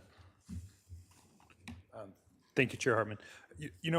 I received in public comment a presentation that talked about one of the alternatives potentially being using the Union Pacific corridor, and that had been on a previous plan. Is it what happened to that? Is that still on the table? Is it a project alternative? Was it studied? Just curious. Supervisor Nelson, through the chair. There was a plan several decades ago, or a concept that had showed that. The county doesn't have any right-of-way over there, and UP, I think, has rules that specifically prohibit paths from being next to their railroad. But so we looked at that information, but we didn't do any studying or further studies of that alignment. Okay. And then for alternative B, I guess the preferred alternative, that takes concurrence from the water company. Is that my understanding? So it would take an easement over the water company property, and then there's an easement that the Santa Barbara Land Trust holds as well that has restrictions on the use of the area. And if I understand from the public comment letters, the water company at this point is telling us that we need additional environmental review. Supervisor Nelson, through the chair,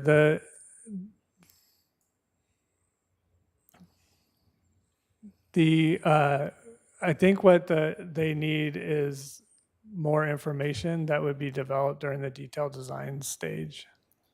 Okay. Thank you. Supervisor Hart. Yeah, I think that bears some teasing out more because, the project development process for transportation projects is very complex, and there's a lot of stages and we're at a certain point in that process now, but we're not at the end. And so I think that bears a little bit more explanation. You know, we have to go through the environmental review process. We develop a design to a certain level of specificity in that process so we can identify the maximum environmental impacts that you described. And then the next stage is to really refine that design to avoid more of those impacts and make it a more precise proposal that we can, you know, work with the other folks involved in this to find a path to success. And that's where we're at. We're not at the finish line.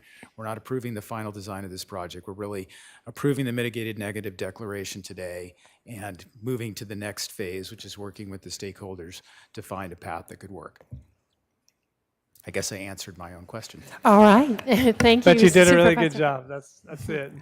Seeing no more lights, Madam Clerk, how many public commenters do we have today?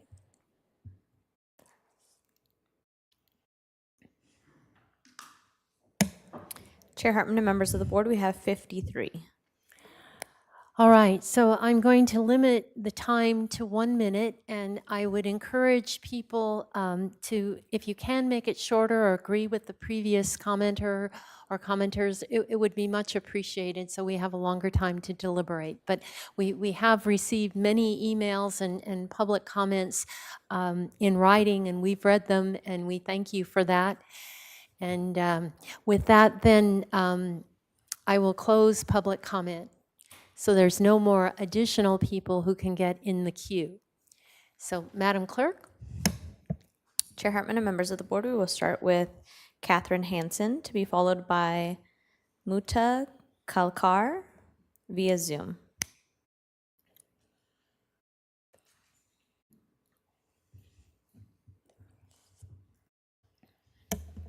Catherine, you've been unmuted.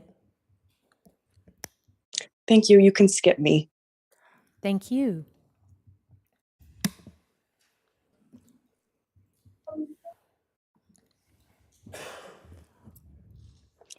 Hello, my name is Mukta Kalkar. I'm a resident of the city of Santa Barbara and also a PhD student studying environmental science at UC Santa Barbara. I'm here to voice my support for the completion of the Modoc Road multi-use trail. As a PhD student, I live on a very tight budget and I can't afford to have a regular car commute because the cost of gas and parking fees is really high. And as a result, my bike is my primary mode of transportation to and from campus. The bike path as it stands on Modoc Road feels very unsafe because the cars go by very close and very quickly.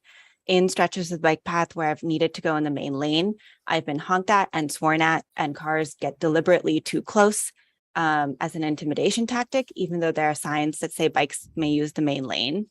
Especially as it's getting darker, the bike path feels even more unsafe, and I have to leave campus earlier because I don't want to bike in the dark. And an updated bike path would significantly improve my physical safety as well as my access to education.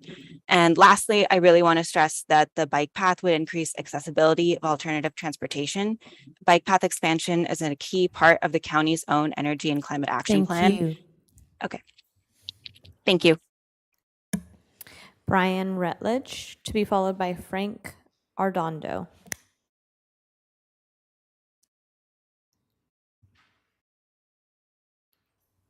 All right, everybody hear me okay? Yes, we can. All right, thank you. I'll keep this short because I did write a lengthy public comment in writing and most of my thoughts are there. I wanted mainly to speak out, if possible, in support of alignment A. I think the main benefit of alignment A, aside from the path itself, is the removal of as many invasive palms and eucalyptus trees as possible. I know that many people are sentimentally attached to, especially to the palms. I'm not going to call them trees because they are not. It's only a colloquial term. They do not sequester carbon nearly as well as mature trees. They provide minimal shade and they drop hazardous debris on the roadway. I've been looking through the easement between La Cumbre Water and the land trust. Mr. Rutledge, that is your time. Okay, thank you. Thank you.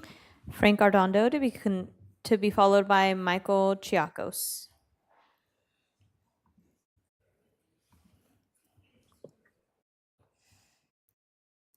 Hello, Madam Chair, Hartman, and Supervisors.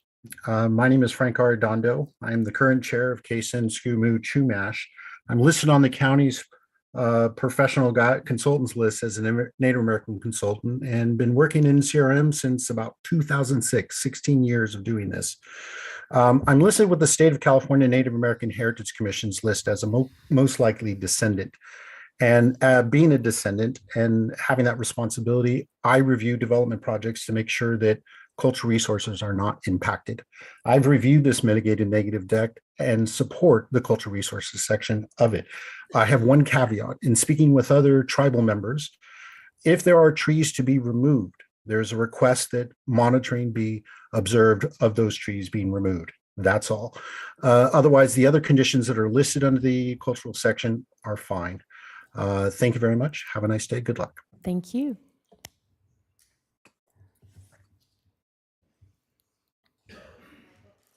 Michael Chiakos to be followed by John Reed.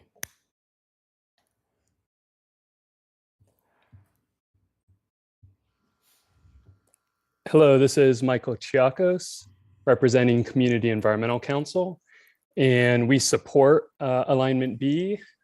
As California has very aggressive goals for reducing vehicle miles traveled, and projects like this are a critical way to get people out of their cars and choosing healthy, active transportation and off of Freeway 101. Transportation is 50% of California's greenhouse gas emissions when you include the upstream emissions from extracting and refining the oil. And that industrial pollution is also a critical environmental justice issue for those who live next to oil wells and refineries. So we need to reduce oil use and make alternatives to driving as easy as possible. And CEC signed onto a letter that included many others, including MOVE, Sierra Club Santa Barbara, CEC, Santa Barbara Trails Council, Santa Barbara South Coast Chamber of Commerce, CLAWS, CAUSE, Santa Barbara Urban Creeks Council, Society of Fearless Grandmothers, 350 Santa Barbara, Future Leaders of America, UCSB Associated Students, Sunrise Movement Santa Barbara, League of Women Voters Santa Barbara, Cycling Without Age Santa Barbara, and Strongtown Santa Barbara. And that All is your encouraging- time. Thank you. John Reed to be followed by Lee Heller.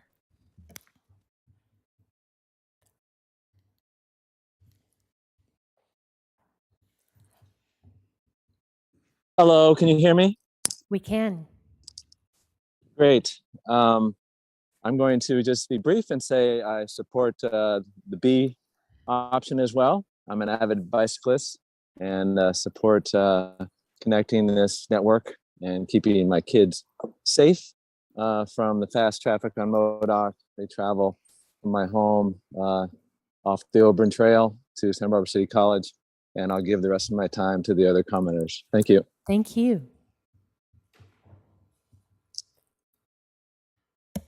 Lee Heller to be followed by Joanne Kaufman. Chair Hartman and members of the board, I am calling in support of you accepting the neg deck to move forward with the project, preferably with alignment B. I want to congratulate those folks at camp for putting pressure on the county to improve the proposed projects. I think the result has been really beneficial in reducing the impacts while still coming up with a project that will allow the connection between the two trails to finish this regional corridor. I don't think anybody will question my environmental bona fides, but I have learned over the years as an environmentalist that you can't just talk about trees and wildlife. Human impacts are here to stay, and we have to find a way to incorporate our human presence into the natural world and to reduce our fossil fuel consumption. And this is one of the key ways to do this. So I'm going to echo what Michael Chiakos said, because he said it better, and hope that you will vote in support of the mitigated neg deck. Thank you. Thank you. Joanna Kaufman to be followed by Jonathan Uhlman.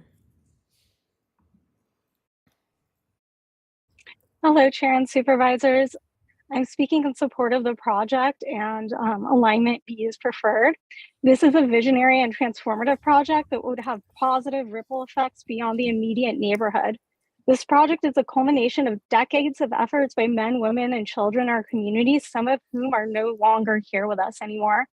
This is a desperately needed project that will have significant returns on the dollar and benefits to the environment, public safety, and to our community, even drivers. Lowering speed limits or educational campaigns will not stop people from speeding or looking at their phone while they're driving. As a parent of a 5-year-old who recently learned how to ride a bike, what really is needed are engineered solutions, including separated and protective active transportation infrastructure. We should be celebrating the accomplishments of staff in the county to bring a world-class active transportation network to the South Coast that will endure for generations.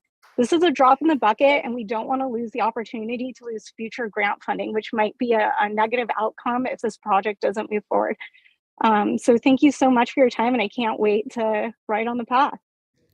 Thank you. If you want to support, you can do that. We ask you not to clap or cheer. Thank you. Jonathan Yeoman, to be followed by Jason Chapman. Hi, can you hear me? We can. Okay. Hi, my name is Jonathan Ullman. I'm a resident of Santa Barbara and a cyclist and a walker.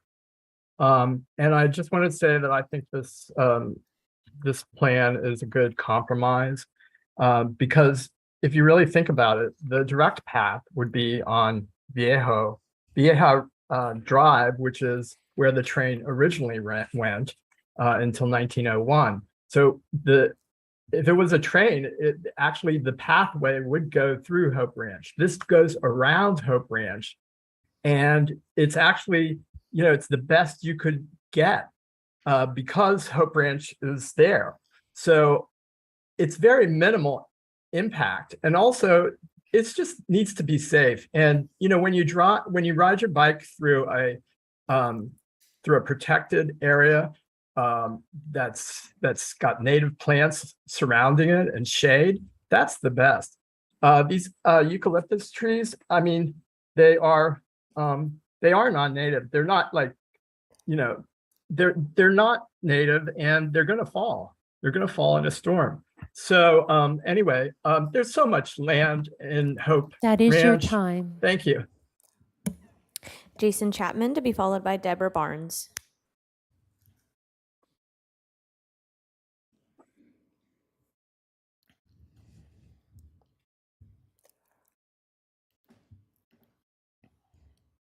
Hello, can you hear me okay? We can. Hi, this is Jason Chapman. I'm a resident of the county. I would like to support this project. If you really want to get people out of cars and into alternatives, you do need a network. You can't have a discontinuous network and expect people to rely on it. And you need a network of safe, separated infrastructure. Most of us aren't comfortable biking with high-speed traffic, and this kind of project is what really helps make the decision easier to take the bike instead of the car, or even just to walk. I think that the environmental impact of getting people out of cars and reducing vehicle emissions and even pollution from tires on electric vehicles far outweighs any environmental impact of this.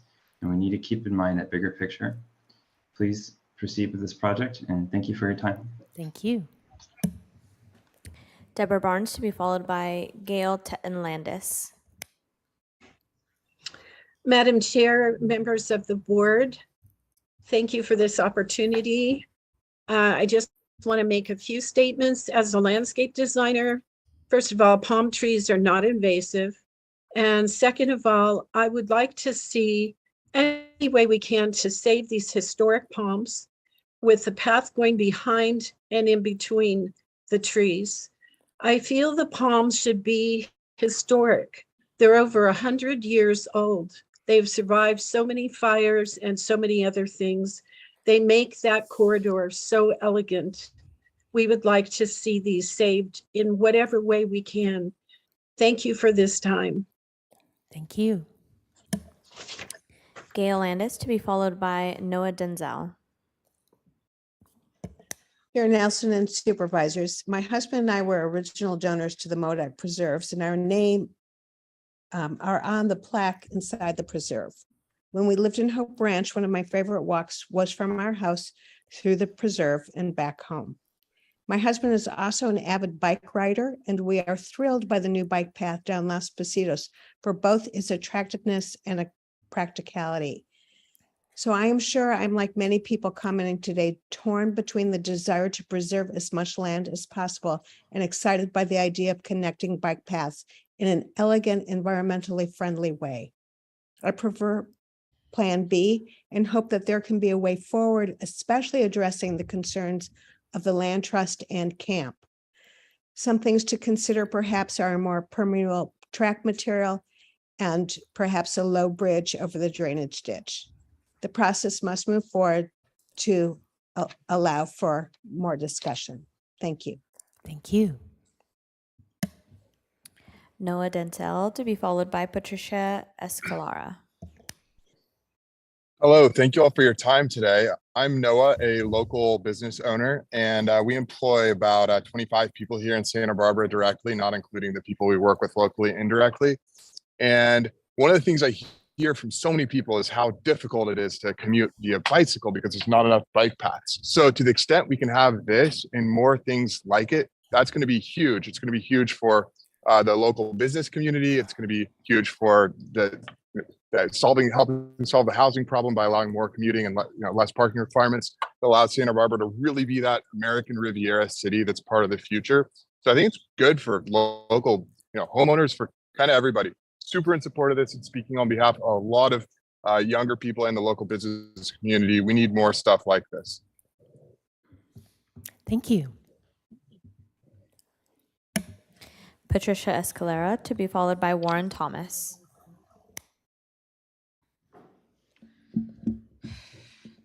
Good afternoon, Mr. Hart, Mr. Williams, Ms. Hartman, and Mr. Lavadino, and Mr. Nelson. I speak for the Modoc Preserve. I speak for the wildlife, the trees, and the Modoc Preserve, which is to be saved in perpetuity. There is county policy, and there is what is right. CEQA, there is the law, and there is what's legal. The Modoc Preserve. China. Pardon me? Did somebody say something? Yeah. The Modoc Preserve is a legal entity managed by the Accredited Land Trust of Santa Barbara County. There is to be no construction on the preserve and cutting down of any trees because it's plain wrong. I have the land trust right here. It's a legal document, and the prohibited uses. The roads or structures, the construction of any road or structure within the easement area except as provided in the easement. And most importantly, other incompatible uses. Any use of the easement area, which includes the right-of-way. That is your time. And I gave you a little extra because of Can I just finish this? Cannot signify noise, traffic, dust, artificial lighting, or crowds. So, no bike path. Thank you.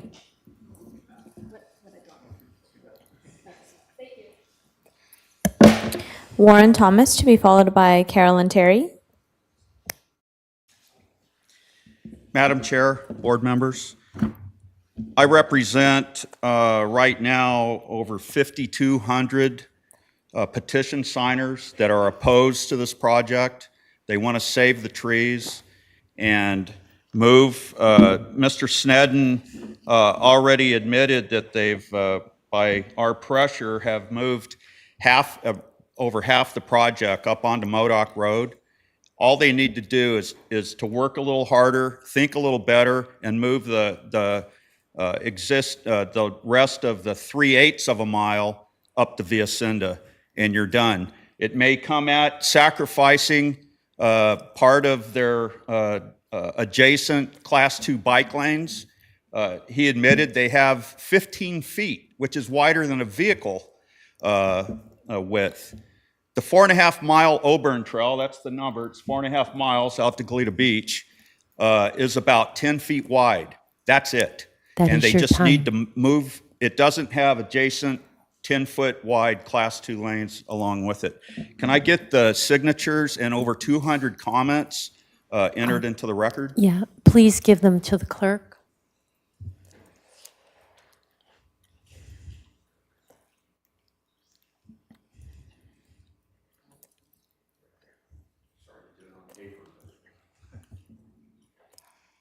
Hi, my name's Carolyn Terry, and I am a supporter of Plan B. I think we all agree that the bike path is good. I'm a parent of triathletes, and I came to Santa Barbara 50 years ago, and it's those Modoc trees, those canary palms that are so historic that I take tourists to go view. Taking those down, I think you're risking us. We're moving in the direction of LA or the Bay Area. I'm from the Bay Area originally. I go up, my 5th grade teacher in Sunnyvale used to bring her horse to school. None of that's all gone. Please don't turn us into the Bay Area or LA. Leave the trees. Thank you. Next, we have Joan Vignoci on Zoom.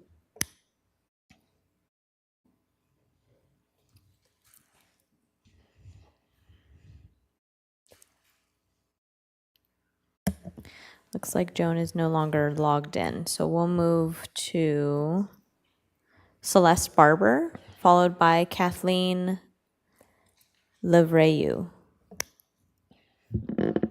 Chair Hartman and fellow supervisors, I stand here tonight in opposition to the proposal here before you.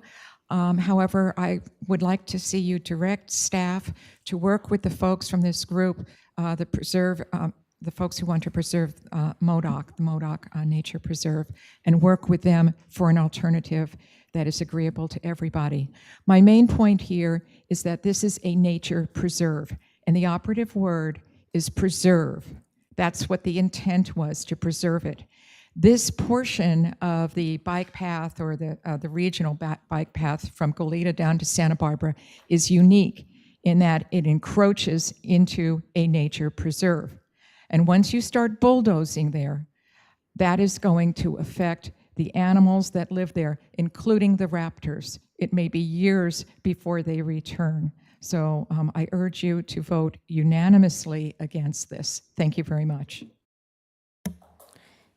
Kathleen Levreu to be followed by Joan Vignoci. Hi, I'm Kathleen Lorraine, for the record, and thank you, supervisors. I think there should be an alternative C with canary palms being the heroes. And everybody should respect them. They're much older than any of us, and they make a huge impact on our environment in the city. They're one of the most beautiful puzzle pieces of the many that are in this town, which is so gorgeous. Why cut down any of them? Somehow the path can wind around them. We are nothing in comparison to their majesticness. Thank you. Thank you. Joan Vignoci. Hello, I'm Joan. I live on Modoc, right on the Hollister corner, and I am an avid biker, and my son's a triathlete and commutes to work. And we absolutely need a safer bike path, and it will be so nice once it connects to the Las Positas side. Although I also would like to echo what the last person just said. If there's a way to save the palm trees, that would be fabulous, or as many as possible, just because it's beautiful. They're beautiful. But I highly, highly support the bike path, and I know that there can be a good compromise worked out, like the lady just said, Plan C. Thank you so much, and thanks for listening to everybody. Thank you. Christine Hall to be followed by Chelsea Beach.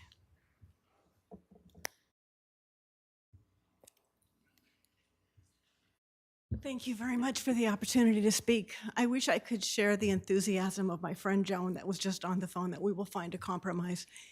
Everybody wants a bike path. I haven't heard anybody call in saying no bike path. The problem is we have 2 bike paths presented by this gentleman here, and then we have a 3rd bike path presented over here, which represents a huge amount of people and a huge amount of effort.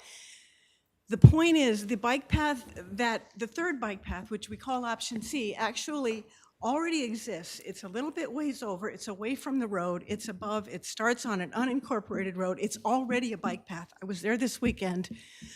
The path that exists right now along Modoc is unique and special.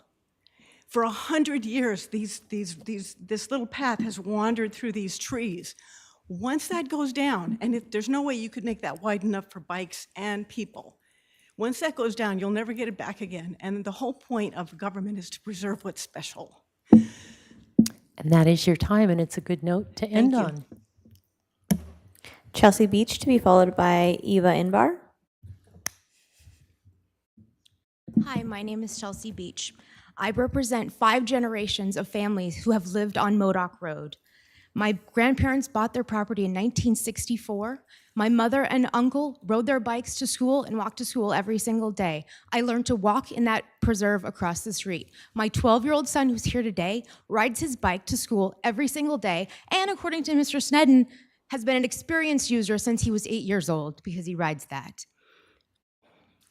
I also represent the area's oldest resident, Rudy Cordero, who moved to the Modoc area in 1935. He could not be here today, but he told us to save those trees.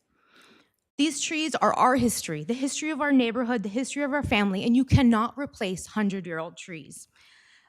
I also represent over 5,000 local residents who do not want this to happen. I am proud.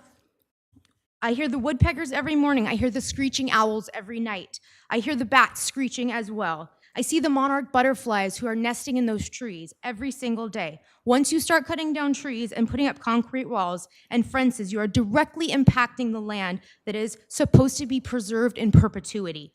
I am a proud Democrat, but this is a bipartisan issue that we all need to get against. We need to save those trees. We are not against bike paths. We want safe transportation, but we do not want them at the expense of nature, of our trees, and everything. Thank you. Thank you. Please vote against A and B. There is another way. We heard you. Thank you.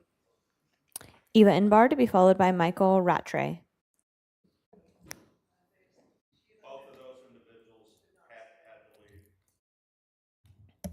Ted Rhodes to be followed by Edward France.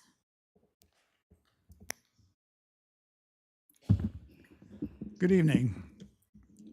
My name is Ted Rhodes. I'm an avid biker who supports multi-use trails and in spirit, the ones being offered here today. However, tonight I'm speaking on behalf of Citizens for the Carpinteria Bluffs.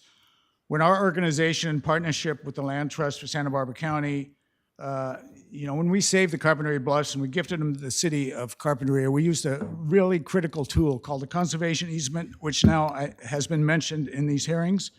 But a lot of people here don't know just what an important tool that is to ensure that certain special protection measures are kept in place. And as we now know, the Land Trust holds a similar easement on the Modoc Preserve. What I found perplexing and most distressing, as I have been told, as I had learned, is that no one in the county, the planning staff or the county staff in general, contacted the Land Trust before proceeding with this project full tilt. They should have been involved at the get-go. That is your time, sir. Okay, I would just like you to delay the vote until you can get more in agreement with the conservation easement. Thank you. Thank you. Edward France to be followed by Deborah Key Thomas. Chair Hartman, Supervisors, my name is Edward France, and thank you for hosting this waypoint in a journey to a future with a connected bikeway for the South Coast and connected bikeways throughout our region. Auburn Trail is beloved, and the Modoc Preserve is beloved as well. And they can coexist, and there are options, and there is further planning and process to go that can allow for the type of experience that when one goes to the North Campus open space, which is within the county's jurisdiction. I was fortunate to be there for Bike to School Day before the pandemic, just when it opened. And we're talking about an active preserve and restoration site.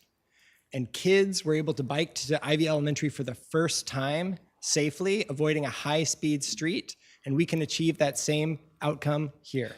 Thank you. Thank you. Deborah Key Thomas to be followed by Lisa Sands. Good evening. My name's Deborah Keys Thomas. I've lived across the street from the Modoc Preserve since 1963. Probably one of the longest neighborhoods members that is part of our group camp. Today I'm here to remind you to be laser focused on what your task is today, and that is to determine whether the revised MMD is accurate and truthful information document. We feel that from the camp feels that the document is neither, not accurate, not truthful. There were so many mistakes from the get-go that we just cannot see how you can use that document without asking, tapping the brake here, voting no today on both alignments, and seek a true EIR. Thank you. Thank you. Lisa Sands to be followed by Meredith Hendricks. Good evening. Thank you for listening to us. Here's the point. Both A and B are completely and totally unreasonable. Nothing has been given to the Conservancy. This document is there, it's riddled with falsehoods. It's not properly prepared, and it's being forced, I feel, on our community and to this state. I urge you to not accept either A or B, and to further outline what is required to have any project on any area. Further, this is a preserve, and preserves have laws. They have guidelines. That is your time. Please consider it. Thank you. Meredith Hendricks to be followed by Albert Oden.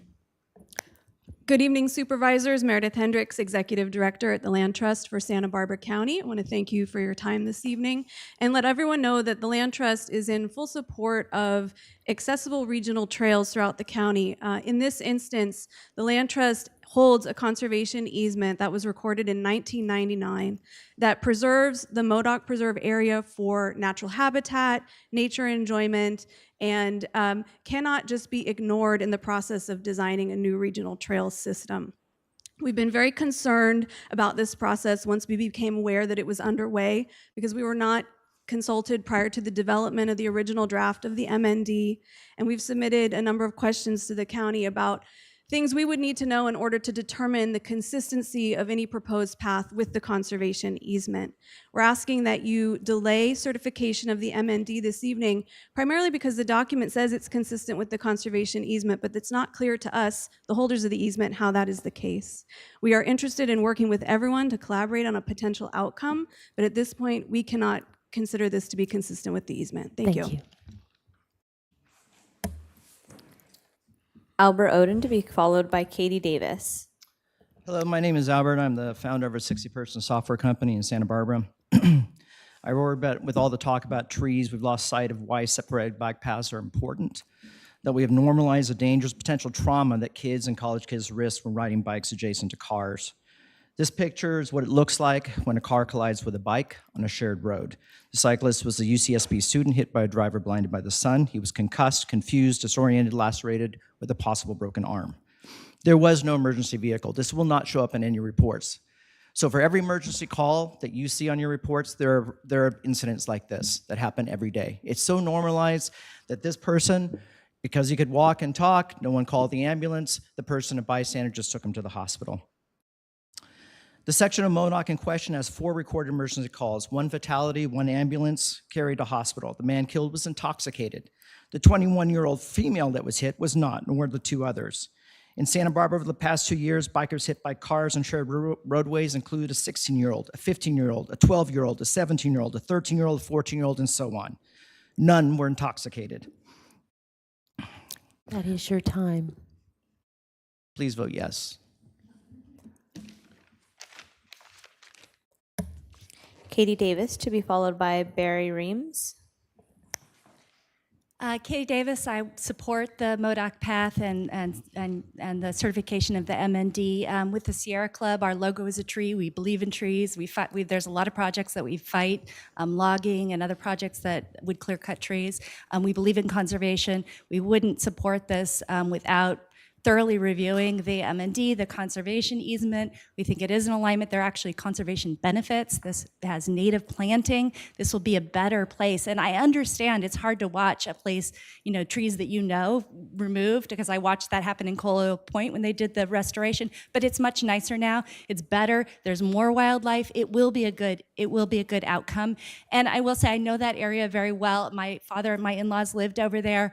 And I know it is unsafe. My father-in-law commuted by bike to UCSB from MODOC for 40 years, and he was in support of this path. And I say support was because he died 2 weeks ago, and one of the last conversations we had was he told me he had written something in support of the MODOC path on Nextdoor, and that killed me because that was one of the last things he did. So I hope you approve this path, and if you do, I will think of him when I write on it. Thank you. Barry Remus, to be followed by Robert Bernstein. Good evening, Chair Hartman and supervisors. My name is Barry Remus, and I'm representing Move Santa Barbara County, formerly SB Bike and Coast, two organizations which, by the way, did support from the start this project, which received active transportation program funding, which could be at risk if we don't see this through. But it's not because of the money, and it's not just about bicyclists. We really want you to think about the holistic community-wide benefits to this project: accessibility, equity, inclusion, inclusivity for pedestrians, mobility challenged. Think of the people that can't enjoy the MODOC Preserve today because they're not going to ride in a wheelchair on the bike lanes in a MODOC, and there are no sidewalks. So think about the fact that if this project doesn't go through, currently we have the wonderful Las Positas MODOC multi-use trail that the city of Santa Barbara built and is extending. And if you're on that trail, it suddenly ends, and you've got to now cross MODOC to legally get west to Goleta. We want you to approve the MND. Let's get this through and allow your staff to continue to work for a compromise. Thank you. Thank you. Robert Bernstein, to be followed by Kira Push. Thanks. I'm Transportation Chair for the Sierra Club. I've biked this section of MODOC since I was a student at UCSB for 40 years. I want to follow on what Katie Davis said about the Coal Point Reserve. I participated in that very difficult removal of these nasty non-native plants and the restoration. And people need to understand that habitat has to do with habitat for native species. And eucalyptus trees may provide a bit, but they are not providing what the habitat that most of our native species would have. So if we go with Plan B and we do proper restoration, we can provide habitat for the species we want to encourage here. Thank you. Kira Push, to be followed by Douglas Campbell. Hello, my name is Kira Push. I believe opponents and proponents of the MODOC MUP are united in their desire for a shared natural space, but there's more to the forest than just the trees. The MODOC MUP will enable car alternative travel from Goleta to downtown SB on a protected path, which is not only significantly safer for path users, but also for the environment. As such, the path offers an incredible opportunity to build the infrastructure for a more sustainable future in Santa Barbara, and it is critical that we see and act on this bigger picture. The MODOC MUP is ultimately one of many steps being taken by the county to reduce carbon emissions and improve quality of life in order to achieve the Vision Zero goals adopted by Santa Barbara in 2018. The San Jose Creek Path, the Cliff Drive Path, and the Hollister Interim Striping Project are all walkability improvement projects in Santa Barbara that have been passed unanimously within the last month. A remaining and vital missing piece in our cycling and pedestrian infrastructure is the Modoc MUP. I'm a grad student, I ride my bike a lot, and I'm not gonna be here in a couple of years, but I want you to build this for other people and for future residents. Thank you. Thanks. Douglas Campbell to be followed by Gretchen Murray. Thank you. I'm Doug Campbell. I'm a member of the Board of Directors of La Cumbre Mutual Water Company. We're the landowner of the Modoc Preserve, which is subject to the terms, as you know, of a conservation easement held by the Land Trust for the County of Santa Barbara. Per our letter of October 13th, commenting on the county's MND, the water company states that the MND and the environmental analyses contained therein is incomplete, and that we look forward to working with the county to address the issues identified in our letter, so as to determine whether any configuration which might develop for the proposed project might be made compatible with the requirements of the conservation easement. Thank you. Gretchen Murray to be followed by Patricia Fengold. Good evening. Thank you for staying so late for all of us. We do appreciate it. I'm very much for having a bike path. I ride the bike path. I've ridden the new bike path down to the beach. I like it. But in terms of the Auburn bike path, it is not a Class 1 bike path. It's a Class 2. It's narrow. And what we could do, if we could do that same width and have a curbing along the road and allow the trees to be preserved and stay off of the preserve, that would be great. Alternatively, I'd love to see Vieja used as an alternative road. And yes, you might have to circle around the preserve in order to do so, but it would allow us to maintain the preserve, which we are all appreciating. Thank you very much. Thank you.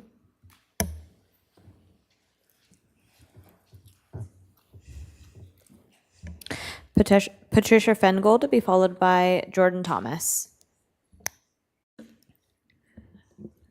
Chair Hartman, members of the board, I'm going to make this brief. Relocating the path along Vieja Drive has been mentioned several times. I'm just here to emphasize that that was an alignment that was rejected quite a while ago by the people putting forth this plan, and there are very good reasons for rejecting that alignment. And I just want to emphasize that it is not ADA compliant. It cannot be made ADA compliant in any kind of reasonable manner. And I just want you to recognize that that option needs to be roundly rejected. Thank you very much. Thank you. Jordan Thomas to be followed by Holly Peterson.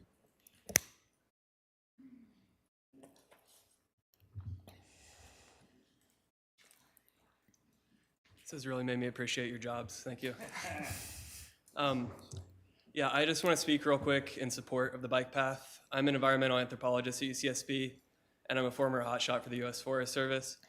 And as a researcher at UCSB, I concur completely with the first statement that thousands of people, researchers, staff, students, depend upon that route to get to town and to commute and just have access to the community. And it's incredibly dangerous.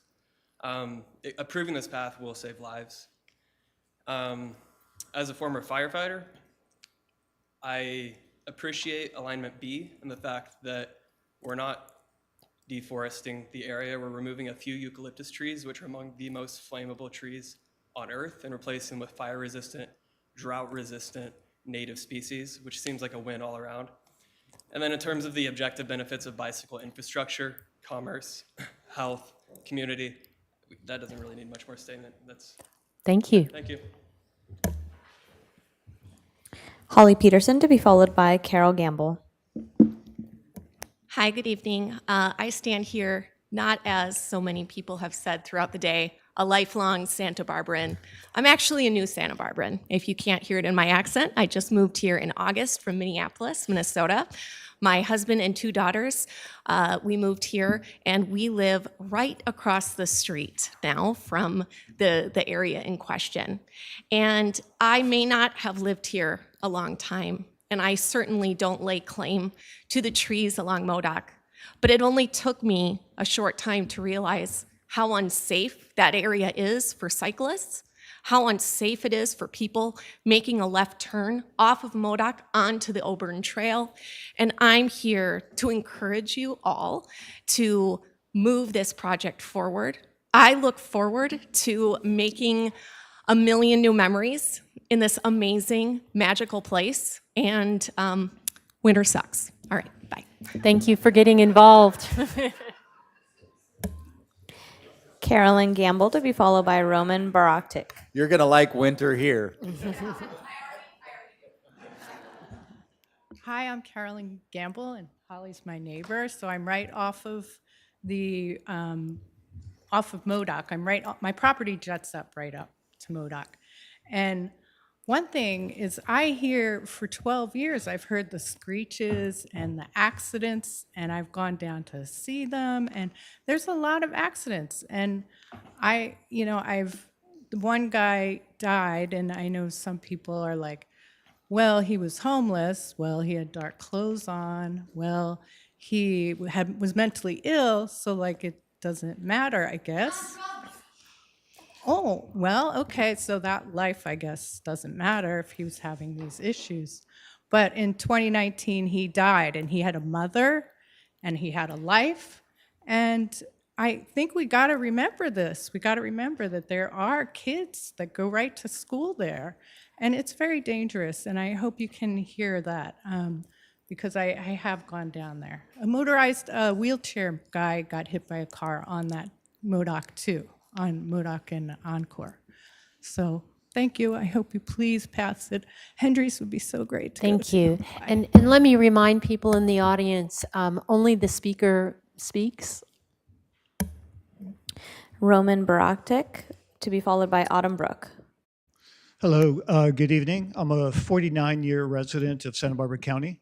I've ridden along that path on my bicycle numerous times. I actually think that the folks from camp and cyclists, frankly, we share a lot of the same concerns. I know many people on camp are cyclists, frankly. My real concern is safety. If children and families cannot be on a bike path, that's not a safe bike path. Modoc is incredibly dangerous. Cars speed regularly on that street. Coming down the hill on Modoc is incredibly dangerous. There are numerous driveways, numerous streets that feed onto it. Riders come through at night. There is debris on the side of the road. Frankly, the county has done a terrible job in terms of maintaining that street. Potholes, glass, branches.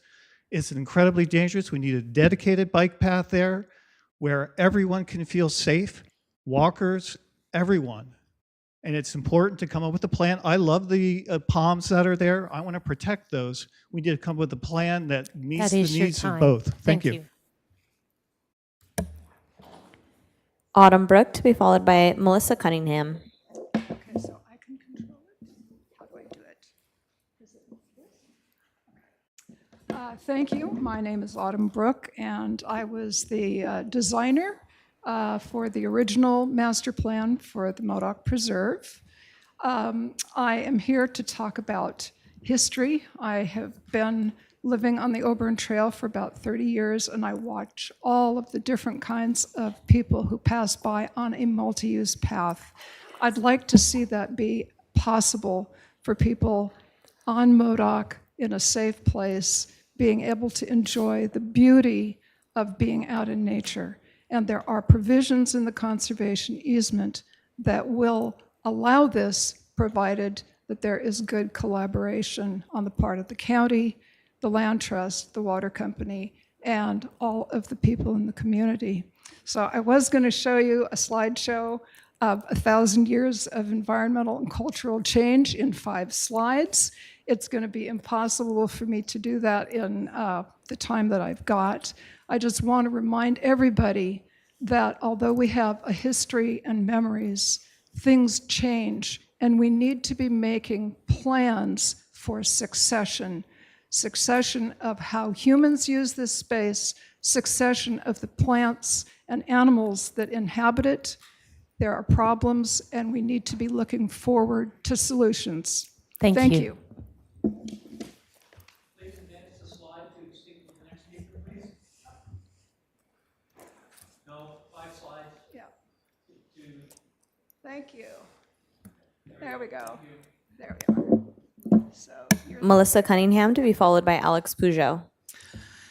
Good evening, Madam Chair and Supervisors. I'm the Director of Strategic Initiatives with MOVE Santa Barbara County, and today I'm here to ask you to approve the MND and direct County Public Works staff to continue on with their more detailed process so that we may see this long-awaited missing section of the California Coastal Trail completed.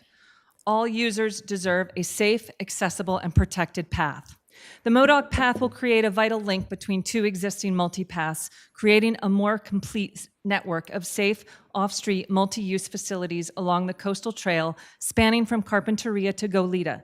It will connect the Las Positas, MODOC, Auburn, and Maria Ignacio multi-use path systems, providing a continuous connection between homes, jobs, schools, and open spaces.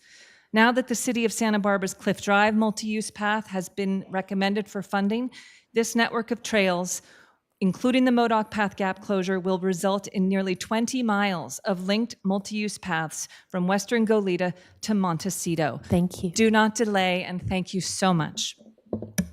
Alex Peugeot to be followed by Kim Stanley. How safe is Modoc Road? There were 13 reported severe injuries involving bicycles in the last 10 years of available data. Most involved young people, 14 to 36 years old, and took place during daylight. One was different, as mentioned. Daniel Robinson, who is described as a transient who lives in the area riding with no reflectors, light of helmet, was killed on the 4th of July, just after midnight. It is tempting to think that this is a tragic consequence of irresponsible behavior. But I have to ask, does responsible behavior guarantee a different outcome? A few years earlier, just across the freeway from Modoc Road, a 12-year-old boy was hit from behind while riding his bicycle to La Colina Junior High at Calle Real. His backpack remained embedded in the front grille of an SUV. The boy was wearing his helmet, his bicycle had reflectors, and it was a bright, beautiful morning. This boy has a name. We will never forget it. Say his name. Thank you. Kim Stanley to be followed by George Chapman. Good evening, Madam Chair and board members. I'm the Senior Program Manager for MOVE Santa Barbara County. We contract with the county and cities to provide the Safe Routes to School program. We teach students safety and the benefits of walking and biking to school. The planned MODOC multi-use path would directly affect kids attending Vieja Valley School. There are Vieja Valley families who would like to bike to school, but have stated that the speed of traffic along MODOC Road prevents them from doing so. The path would also increase the safety for students who attend San Marcos High School, many of whom live on Santa Barbara's west side and have a direct route to school via MODOC Road. Completing this multi-use path would make their ride significantly more safe. The county, funds our program to educate and encourage students on how to walk and bike safely to school. Please give them the infrastructure they need so they have a safe route to school. Thank you. George Chapman to be followed by Terry Ortega.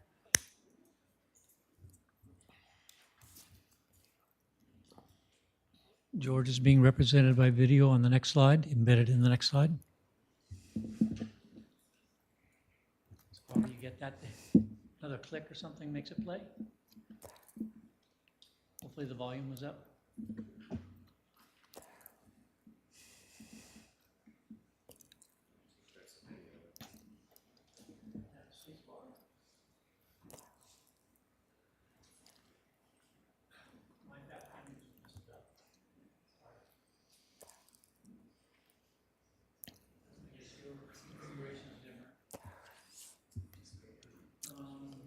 Should I ad-lib what he said? Yeah. I'm the one who took the Wing video. it. I'm the one who took the video? Okay, okay. George said that he had just biked 6 miles from where he lives in Goleta to this intersection here where the Old Trail ends. And he said now he's faced with the dreaded stretch of Modoc on his way to Hendry's Beach. He said he really would like to see a Class 1 path put in to fill the gap, and that it would be really awesome if it could be located down in the preserve where he could enjoy his hobby of bird watching, taking photos of birds, and microphone. He's a paraplegic, so he uses a hand cycle, which of course was visible in the video, and he had his microphone. Thank you. Thank you. Terry Ortega to be followed by Carl Magnosic. Madam Chair and Supervisors, thank you. I am in support of the Modoc multi-use path. I am an avid equestrian and have lived near and ridden my horses in the Modoc Preserve for 50 years. When the project was first presented, I saw this as an opportunity to be part of the solution. I am currently on the board of Hope Branch Riding and Trails Association and have been deeply involved and included in the planning process and will continue to be involved until it is completed. Once the plan is approved, we can begin to fine-tune some of the issues, like making sure there is ample separation between the path and the equestrian trail so that it is safer for all. Select the type of fencing, plantings along the MUP that would keep those users from uncontrolled access to the preserve, making sure the entrance to the preserve coming from Modoc from around Vista Clara is safe for equestrians. I am certain that the county will continue to seek the advice of Hope Ranch Riding and Trails to ensure that the finished path is safe for everyone. I hope that you will approve Alignment B as the preferred alternative. Once it is completed, it will benefit all groups and create a safe path through the Modoc corridor. Thank you. Carl Magnosic to be followed by Brigida Van der Rey. Carl Magnosk is not here. He was going to present some information about all of the local community organizations that are in support of this path, in particularly Alignment B. Michael Chiacos already spoke from CEC about them, but this was just to show you all of their logos. And I'll skip through. Okay, thank you. Brigida Van der Rey to be followed by Bob Hamber. Good afternoon, Board of Supervisors. My name is Brigida Van der Rey. I'm a former wildlife biologist. I love this project. We can meld the best of everyone's ideas into something that's beautiful and that serves the entire community. We can enhance conservation values by supporting healthy tree succession. We can maintain beautiful vistas and promote native plants and animals. The county did a great job analyzing this project. The original and the revised MND found no adverse effects that would change if we moved the path a few feet this way or that way, north or south, it wouldn't matter. I really hope that they can locate the path completely off of Modoc while removing as few trees as possible. This would be safer and more enjoyable and would be beautiful. Let's make this path delightfully awesome. Thank you. Bob Hamber to be followed by our final speaker, Jim Kemp.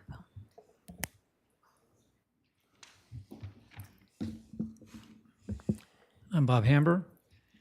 The Land Trust is the key entity that determines whether the taxpayers, neighbors, and users save the trees and get a good trail, or lose the trees and settle for a poor trail. Next, we recommend process tools like this table for evaluating the pros and cons of different ideas to choose the best outcome for most stakeholders. Next, the next 3 slides illustrate one possible approach that could benefit most everyone. Brainstorming new alternatives can fulfill this prime opportunity for the Land Trust to host a project and use public and private funds to achieve many of the goals of the conservation easement, including education, outdoor experience for all, restoration, and community engagement. Next, the mission statement of the land trust itself is an excellent guide for interpreting the conservation easement. Next, this illustrates one possible plan that saves Modoc palms, achieves a great trail, and enhances the preserve. Next, please trust all us civic-minded, talented people to collaborate by approving the valid MND and directing county staff to work with the Land Trust, Water Company, Camp, and our growing alliance of pro-trees and pro-trail stakeholders. Thanks for the extra time.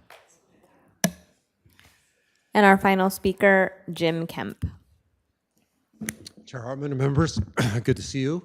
I am here in support of the project, and I am not the only one that's in support of this project. The California Transportation Commission, which awarded a $5.4 million grant to the county for this project, ranked this project as its #1 project in the state when it was funded in the cycle 4 of the ATP program.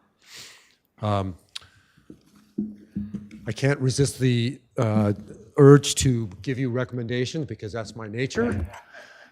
Could we go to the next slide, please? This shows the ranking of all the projects. This is an extremely competitive program. It is very much underfunded, and you should be proud that your staff did a good job on the application. Next slide, please. Okay, our recommendations. We would ask you to approve the project and the MND and reject the no project alternative that some people have asked you to approve or to reject. We want you to support alternative B+, which is an alignment that puts the path into the preserve. To enjoy the preserve, you must go into the preserve. And I would ask you to support that. Next slide, please. We'd ask you to direct your staff to immediately begin collaborating with the Land Trust and the La Cumbre Water Company to provide the information that's needed by the Land Trust to provide consistency with the conservation easement. Finally, we ask you to direct your staff to prepare and distribute a public information plan that would tell people when they can provide input into the project as it moves into final design and what items can be commented on during that process. Thank you, and I urge you to support this project. Thank you.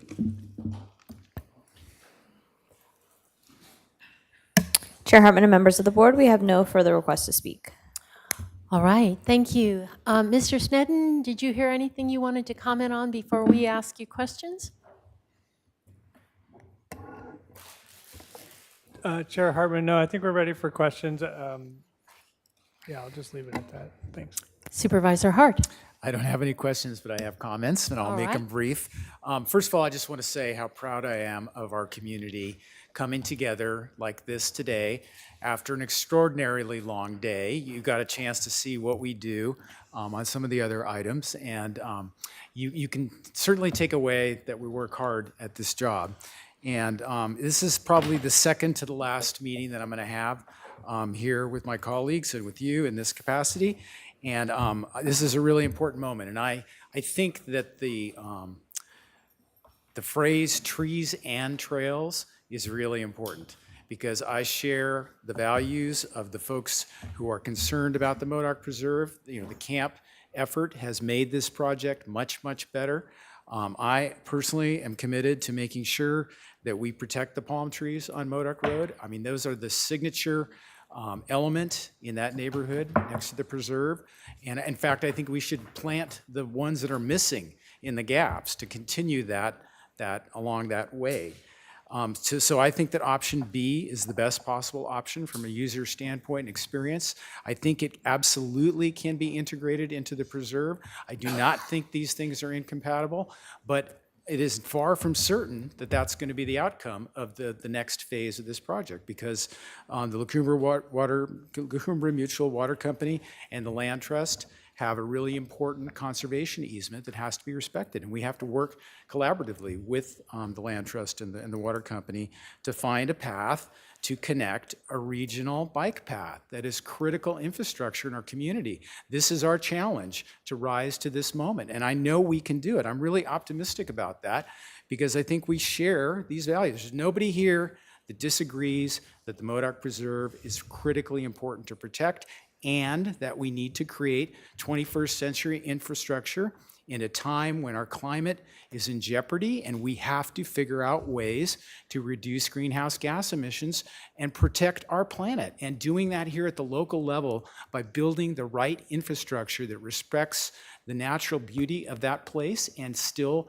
provides the connectivity is our responsibility to succeed at. And it is not hard, really, if we all just roll up our sleeves and do this together. Just for context, I happened to Google how many paved trails are there in Yosemite National Park. There are 23 partially paved trails in the gem of the United States National Park System. There are ways to do this together. All we're doing today is approving the mitigated negative declaration and the project. I hope we're focused on option B, not option A. I cannot see a way that makes any sense. And really what we're going to do is direct our staff, as it was the recommendations from the community groups that came together in a coalition and supported Trees to Trails, is to direct our staff to work with the land trust and the water company to figure out an alignment and a path that will work. And I just appreciate everybody who did a lot of work, to present both sides of this equation today. And I'm just really optimistic that we can succeed here. Supervisor Nelson. Yes, I actually have a question. From the Trees and Trails PowerPoint, there were 3 different alternative Bs in there. There was the original, current, and future. I didn't really understand that. Do you guys have are you familiar with what the distinctions are? Supervisor Nelson, through the chair, that's the first time I've seen that too, Okay. so we need to work through that. All right. What else in this, so let's say this moves forward. Are we setting in motion potentially option A? Or would there be an opportunity for it, would come back to the board, or there'd be another decision point before option A was chosen over option B? Or are we just basically going through this process, and if we cannot accomplish option B because we can't get an easement, then it defaults to option A? Supervisor Nelson, through the chair, I don't think it would be required to return to the board, but that's something that could be, directed. Okay, well, that's gonna be important for me to move forward with this. I don't know if we're still in questions or deliberations a little bit here, but. Since you have the mic, why don't you add? Yeah, so I haven't always been a North County resident. I don't know if anybody knew this already. I spent my first 5 years as a South County resident, and going down Modoc is some of my earliest memories from our home off of Shoreline to the church my dad pastored on Hollister. So this is a very iconic section of Santa Barbara for me personally. These palm trees are, they're essential, or they're, I guess, iconic. I don't want to overuse that term, just like the oak trees are in the North County. And so I want to make sure that those are preserved. And so, but I also am pro bike path. I think there's a way to move forward with option B. And if moving this forward by approving the MND is the next step forward for us, and then to continue to have the conversations with our partners, I'm all for that. If this is a process that doesn't include coming back to the board to take option A and potentially remove the palm trees, then I'm not. That needs to be in the motion. That has to come back to the board.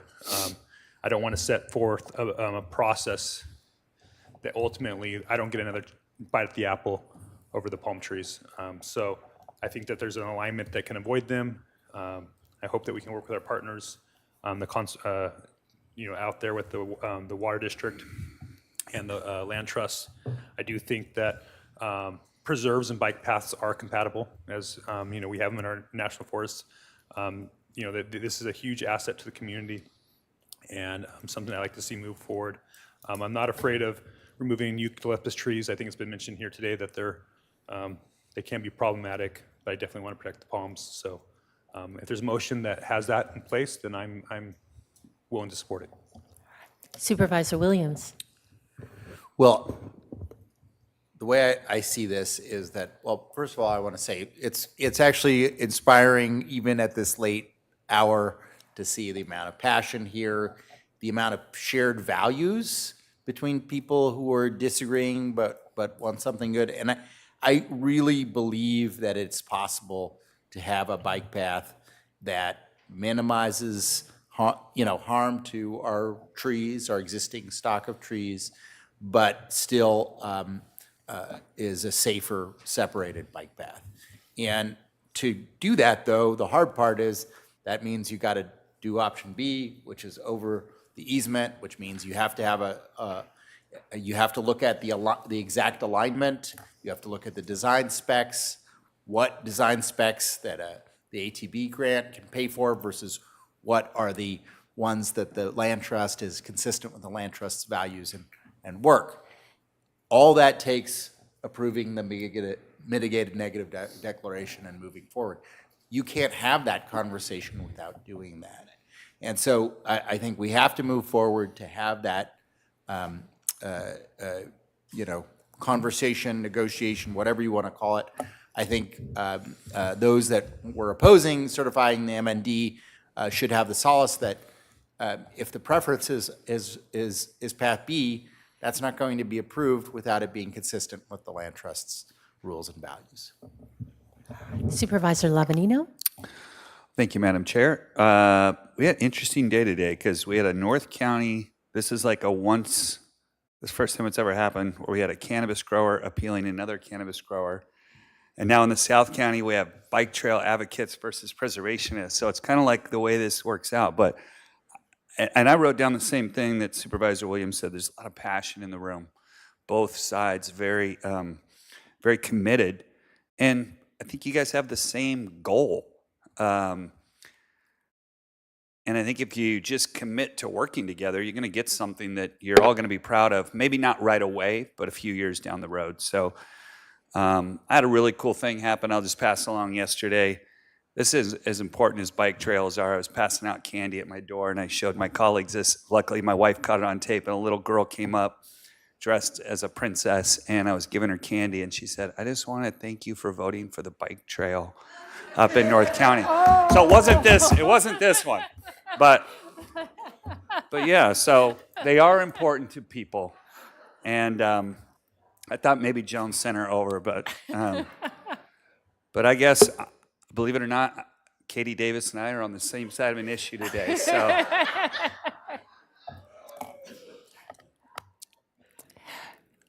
Well, it's no secret I'm a strong trail advocate. I also am a strong environmentalist. And I, with my colleagues, agree that we have to find a way forward with option B that addresses the most that we can from each side's perspectives. And I'm share the optimism of my colleagues that we can do this. And so I'll be supporting accepting the mitigated negative declaration and then directing staff to go with option B. I believe option A should come back to the board if that is something that would be considered. So Supervisor Hart, would you like to make the motion? I will make that motion, A through E, with the caveat that option A come back to the board if that is the only viable option in the future. But I don't think that's going to happen. I'll second that. All right. All in favor, say aye. Aye. Any opposed? Passes unanimously. And we are adjourned to November 29th.